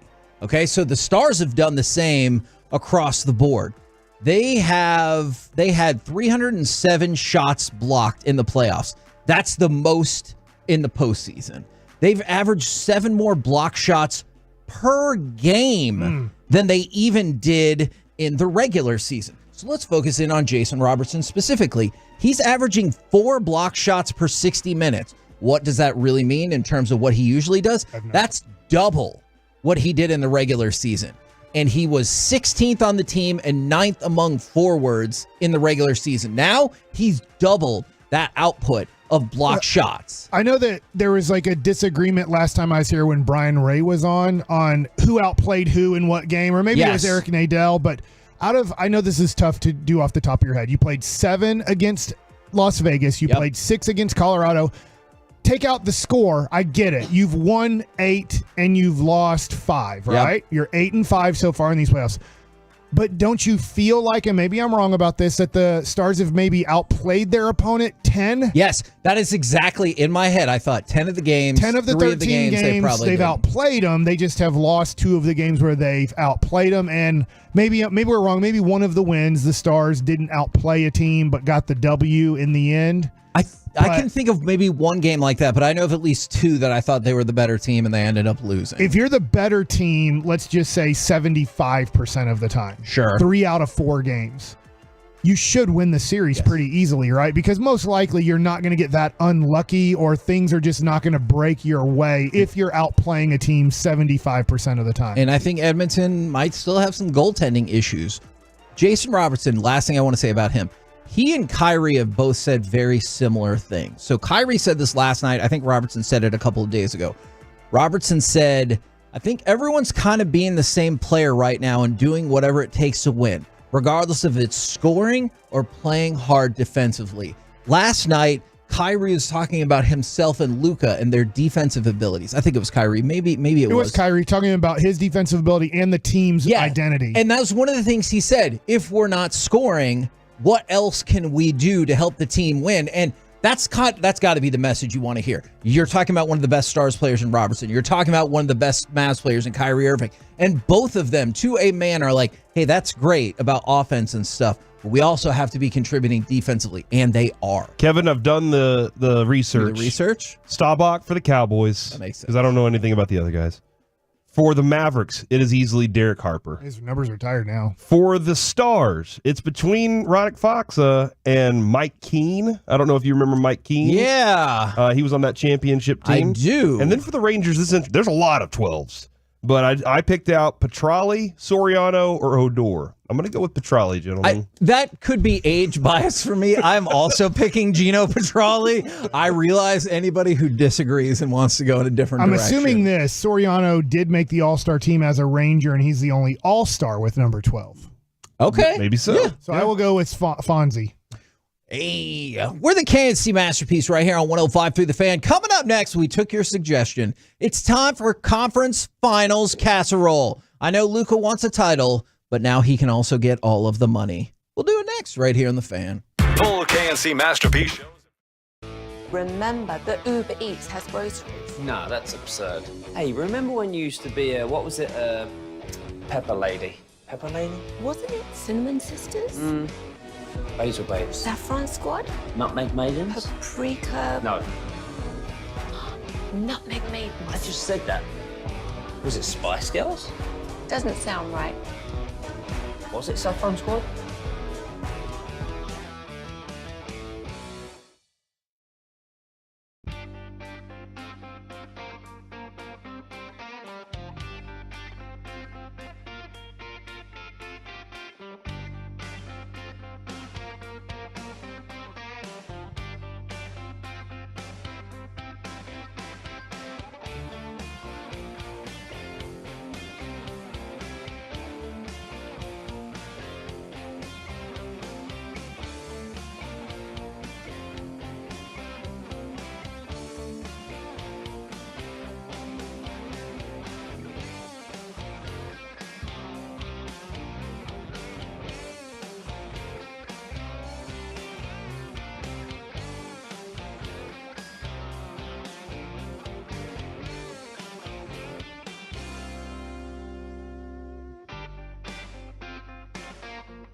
Uber Eats has Lola V products? I gotta remember that. Well, you know, they say in order to remember something, you have to forget something else. Okay, now that is a very cute haircut. That's like a little shag. I've never seen that before. Well, I mean, of course you have. It's the Rachel. Oh, is that your name? No, I mean like your name. No, I'm Jen. My name's Jen. Right, but I just mean like this is your haircut. But that's hair on your head. I'm not saying this is your hair. Okay, freaking me out a little bit.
This segment is brought to you by Classic Chevrolet in Grapevine. They're the #1 Chevy dealer in the world, more Silverados than anyone else. This is Texas, this is Classic Chevrolet. Together, let's drive, based on new Chevy registrations 2023. Doncic with McDaniels there. Shot clock at 7. Luka will make a move. Once it rip. Doncic puts it in. 4-point Dallas lead. Fancy masterpiece right here on 105 The Fan. In case you weren't just listening to the promo, and you should have been. Saturday in Granbury. I want to say Granbury every single time, like Grand Prairie. Granbury off of Matlock. We're going to be at Revolver Brewing from 1 to 4 for the fan hang and the free brew crew pint glass while supplies last. On your face. Now it's time for some conference finals casserole. We got the suggestion yesterday. I think it's a great suggestion, so we can go across all the other sports and talk about things that we might care about because you might see it in the finals. Let's start with the All-NBA team. Luka, not surprisingly, makes the All-NBA team. Shea and Jokic were unanimous. Luka, 1 vote short of being unanimous first team. I did see a few of these, Corey, on wondering who didn't vote for him. Here's my guess, because I don't know the 99 people, but I do know Stephen A. Smith has one. I think if my bet would be on him not voting for Luka and voting for, I'm not faulting him for this, but if I had to pick one that I at least know who votes, I think he'd put Brunson on there and take Luka off. He had Shea as his MVP. He's going to put Jokic on there. I think he's going to put Brunson on there. So he's going to put Shea, Brunson, Jokic, I know for sure. So then that does leave, because you don't have to pick by position, Giannis, Luka, Tatum, and picking 2 of the 3. And I could see him going with Giannis and Tatum over Luka. So just a quick side question. Everybody accepts Luka as like a top 5 player in this league. There was discussion yesterday about Jason Tatum and where he fits. He just made first team All-NBA for a 3rd straight year. I realize he doesn't have the playoff success, but like neither does Luka yet. What is it that separates him from people kind of across the board being like, he's elite, like he's the best of the best? Luka or Jason Tatum? Jason Tatum. Well, one, they keep making the conference finals. Like every year he's in the NBA. So there is something to that. Now there is the disappointment in a weird way, and it's different. He's not near the end of his career. In football, you have Jim Kelly. Jim Kelly's a Hall of Famer. Jim Kelly was a great quarterback, but it was like, well, he's not Montana. Yeah. He's not John Elway.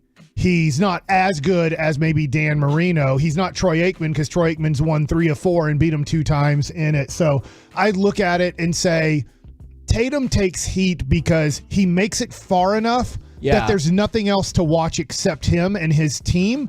And he doesn't play great in those situations when everything's on the line so far. But he does make it to the point that 90% of superstars don't make it to. So the top 5 for the first team, Shea, Jokic, Luka, Giannis, Jason Tatum. And for Luka, outside of just being on the first team, which is obviously super cool, he is already qualified for the Supermax extension in the 2025 offseason, which is 5 years, $346 million. Luka.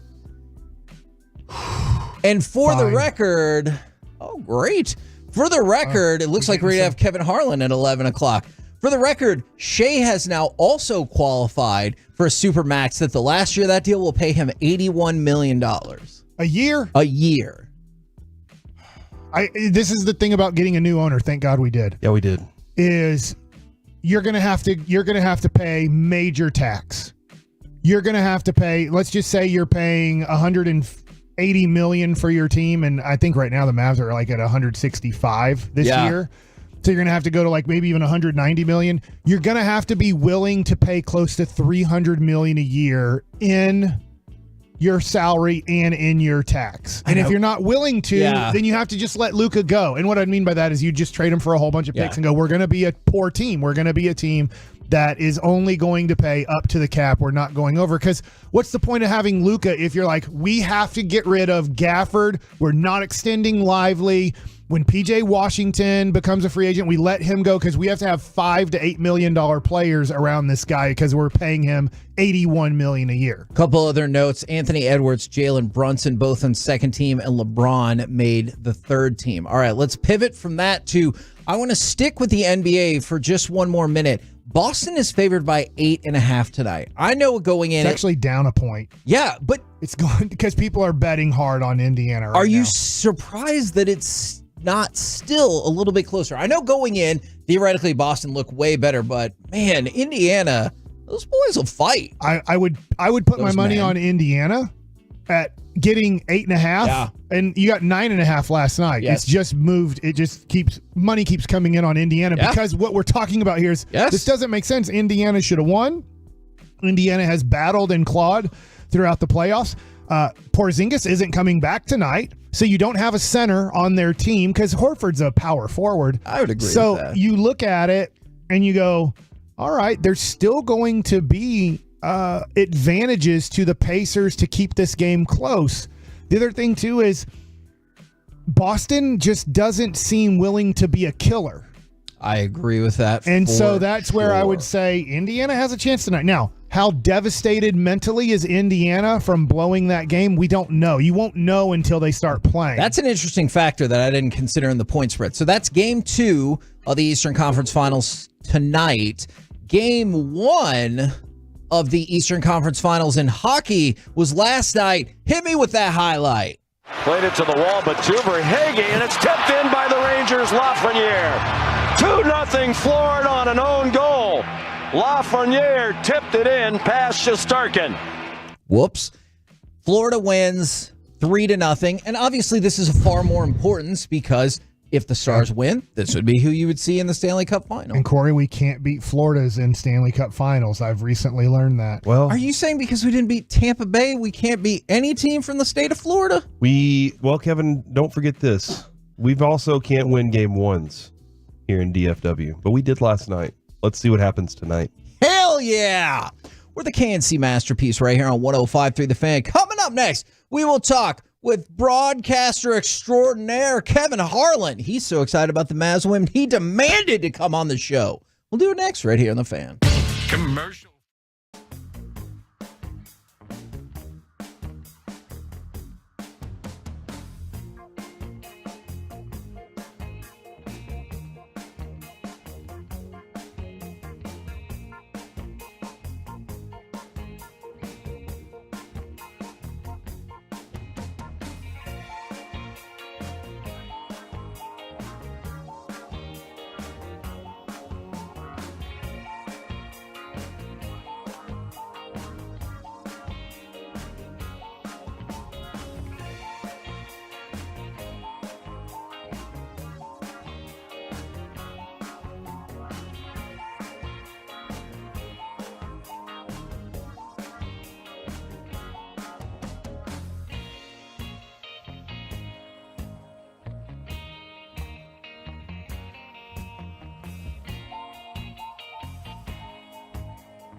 Do you think it's true that you've got to forget something else to remember that Uber Eats has groceries? No, that's absurd.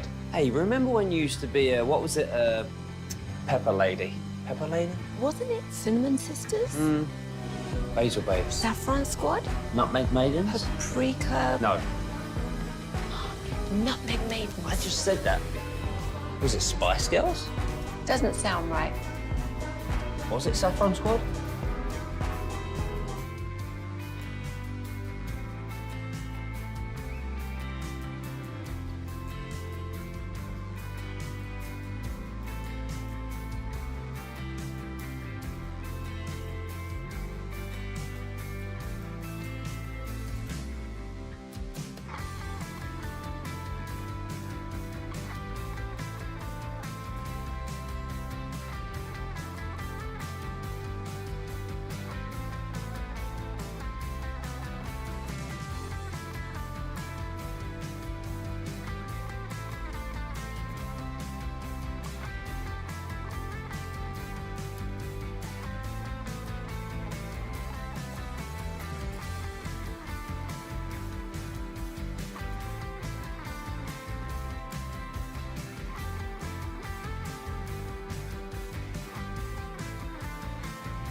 You're about to be masterpieced, KNC style, right here on 105.3 The Fan. Flying his way to the paint over. Oh, and tomahawked in. Sledgehammer in there by Gafford. KNC masterpiece right here on 105.3 The Fan. God, I love that call. Love so many of this man's calls. It's play-by-play man extraordinaire, Kevin Harlan. Good morning, sir. Good morning, guys. How you doing? Well, we're in both the Western Conference Finals for the NBA and the NHL, so it feels like life is pretty dang good. Yeah. Good for you. I know there's a lot to break down from yesterday's game, but I wanted to start talking about the bigs. How much have the additions of Gafford and Lively changed this Mavericks team, and how much did you think it looked like they dominated the paint last night?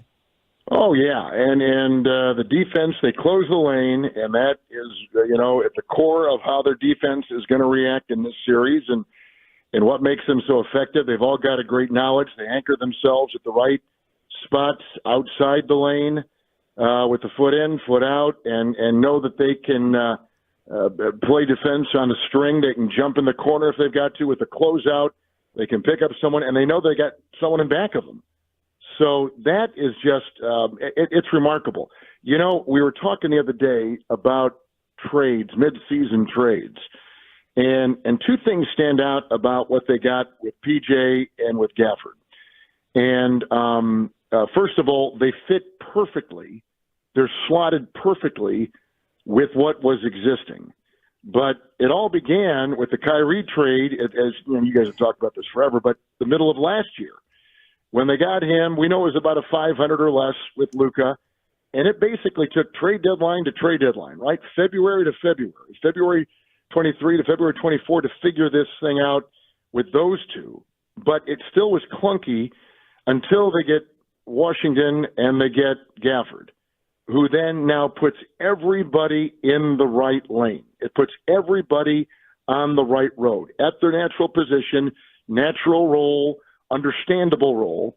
And then the third component of this is that Irving has evolved into what he is. And I don't know what it is. They say that a man doesn't really get everything upstairs connected until he's 28. He's 32.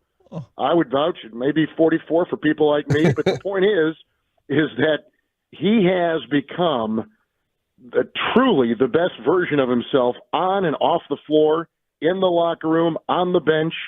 Like that, the trade, and even getting Kyrie in the first place, all that combined, that formula has led to what we're seeing right now. Like they are in such a good place, and the right voice that's in their head, and that's Kibbs.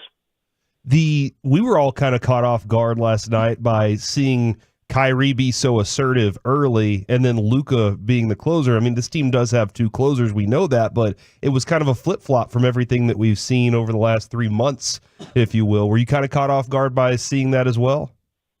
Well, I don't know. Yeah, maybe a little bit. I guess I just kind of feel like it's the yin and yang, right? It's like on any given night, when you're out of the blocks and they open the gate and you're off and running, either one of those guys can do it. And I think it just changes, in this case, series to series, and in the regular season, team to team and night to night. Teams play differently. They're going to try to defend you differently. And some matchups are just easier than others. And last night they found that for whatever reason, to ignite the game, it was better to have Kyrie doing what he was doing. At the end of the day, Kyrie began it, Luka closed it, and they both in between had all these assists, which set up the majority of the Mavs points. So, they are so connected right now. That, to me, to have what is arguably not just a top 4 backcourt of all time, but maybe the best backcourt of all time. People say, well, what about Curry and Thompson? Whoa. Now listen, they're champions in Golden State. Yes. I get all that. But this backcourt, for just individual accolades and what they meant and historically where they are, Luka is historically at 25, climbing up the ladder of all these different things. He's been all NBA, more than some other guys that are household names in the league. In just a very few short years. And Irving may have, in the minds of people far smarter than I am in basketball circles, best handle, best dribble, best moves with the ball of any guy that they've seen. He's also incredibly bright on the floor and sees so much. This backcourt, to me, I mean, like they played almost the perfect game last night. One guy began, one guy finished. In between, they were unselfish and set up the other guys and get everybody involved. And the result was a win on the road in the playoffs in the conference finals. That's huge.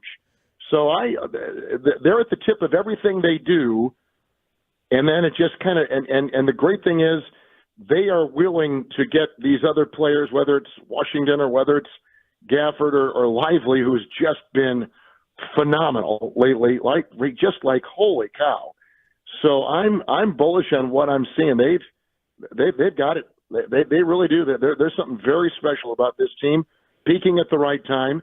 And that trade by Harrison, that really was the final piece of this whole thing. But it took all those other things, Kyrie becoming what he's become, Luka being a little bit deferential, just all this stuff kind of mixed together. And here's what you got. You got a team that's in the conference finals for the second time in 3 years and with incredible momentum. Give us a sense of the environment last night in Minnesota. Obviously, you have history with the Minnesota Timberwolves. They've been waiting for a very long time to have a team this good, and what it was like inside that building last night. Well, it was great. It's they've got a very hungry fan base. This team, arguably in the first 35 years has had spotty success.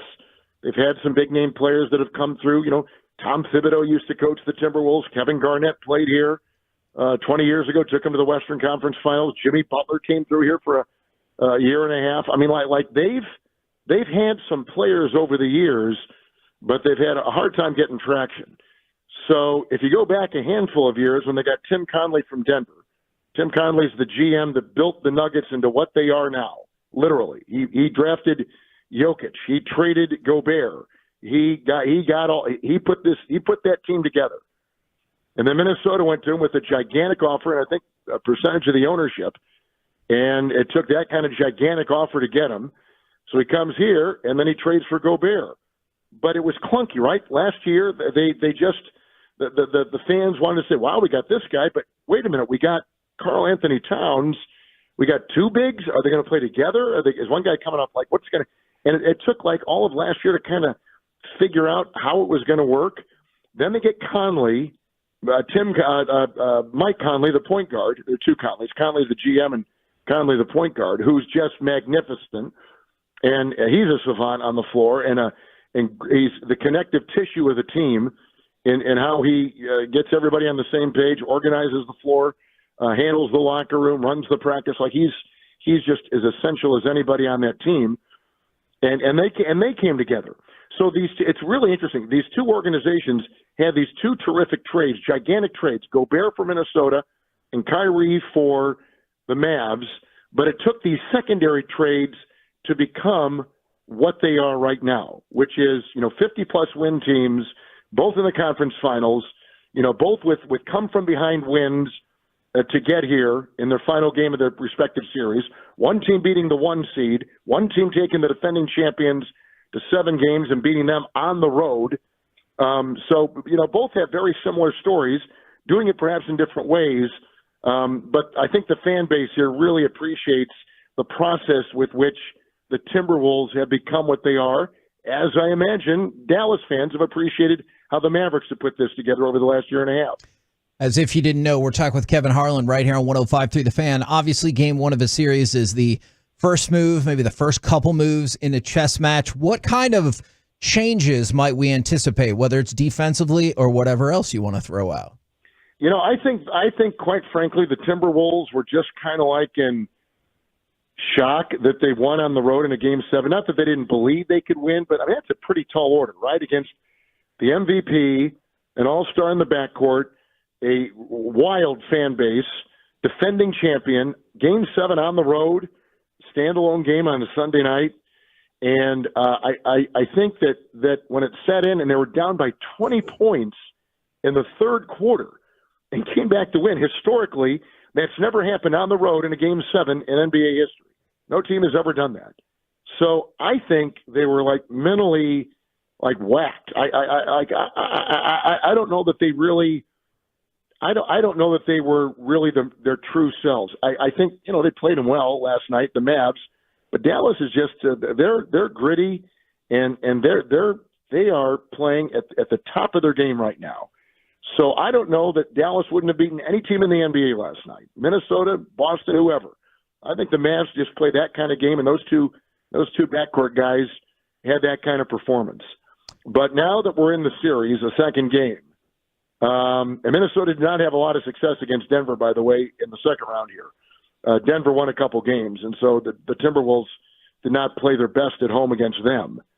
I would say that the Timberwolves will play a much better, much more a game that resembles exactly what they are. I didn't think they played like they are last night. That was not what they are. I think tomorrow night will be more of a reflection. I'm not saying they're going to win.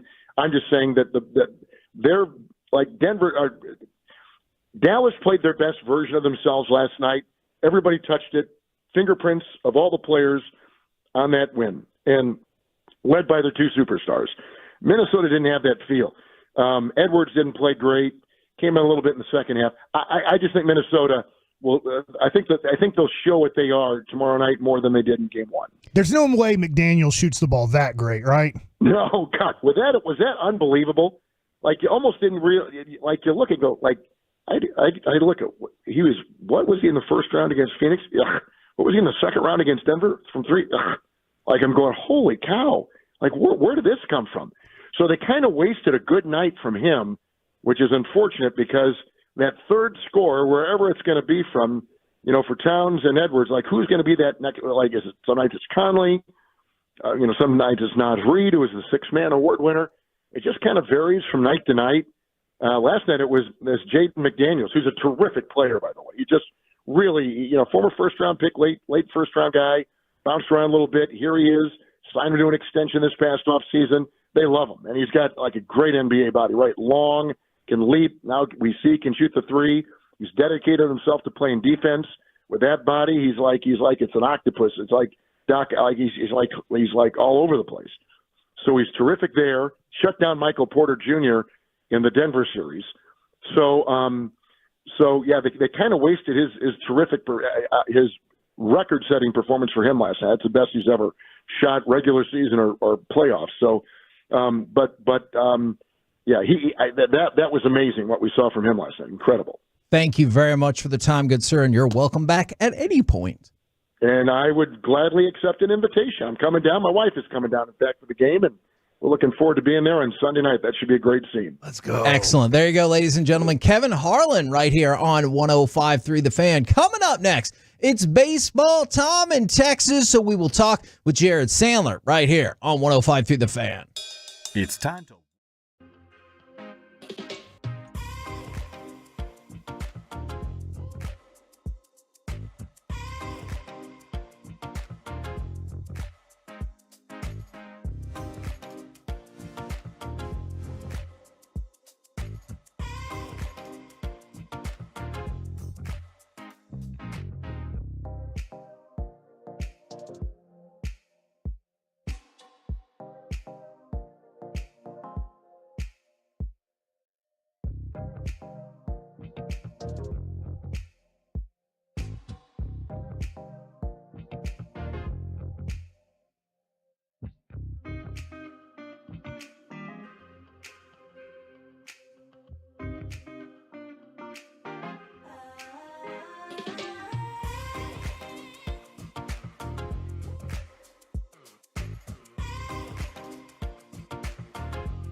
Do you think it's true that you've got to forget something else to remember that Uber Eats has groceries? No, that's absurd. Hey, remember when you used to be Pepper Lady? Pepper Lady? Wasn't it Cinnamon Sisters? Basil Babes. Saffron Squad? Nutmeg Maidens? Paprika? No. Nutmeg Maidens. I just said that. Was it Spice Girls? Doesn't sound right. Was it Saffron Squad?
Towing.com.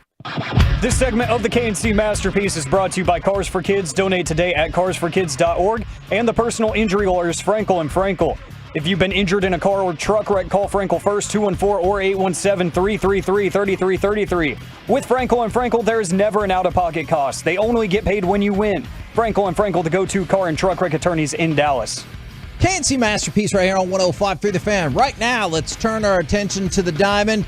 And Jared Sandler. Jared, what is your Stars-Oilers series prediction? Stars in 5. I love it. That's what I picked as well. And then, do you have a Mavs prediction? I know we already. What's that? I had T-Wolves in 6. I hope I'm wrong. I'm learning that I can't love the Mavs unless I think they're going to go 82-0 and sweep through the playoffs. So apparently, my day one of birth love for the Mavs, my first love, has been in question because I'm honest and give my honest opinion. As opposed to just thinking they're going to win every single game they play. That is a weird take that sometimes I think fans have. If you don't pick somebody to win, that you hope they lose. Now, yeah, I don't want them to lose. Yes, I know, and I believe you. That's weird from sports fandom. I'm not Bobby Belt, who roots only for his opinions because he doesn't want to admit he's wrong. Woo! And wants to be able to come on and say, I told you so. I love Bobby, but I hope I'm wrong. I know I'm an idiot, right? That's not news to me.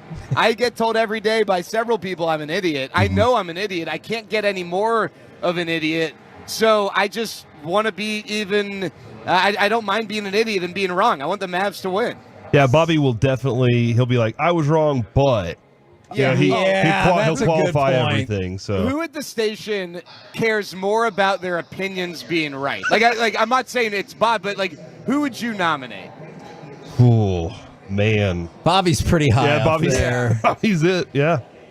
Hey, so the Rangers play again today. Is that a decent question? I was going to ask him about John Gray, but what, Mike? I can't really hear. Sorry, Mike, I couldn't hear you. Do you mind repeating that? I said, so the Rangers play today. What do you think of that? Yeah, I think it's pretty cool. I'll tell you what, guys.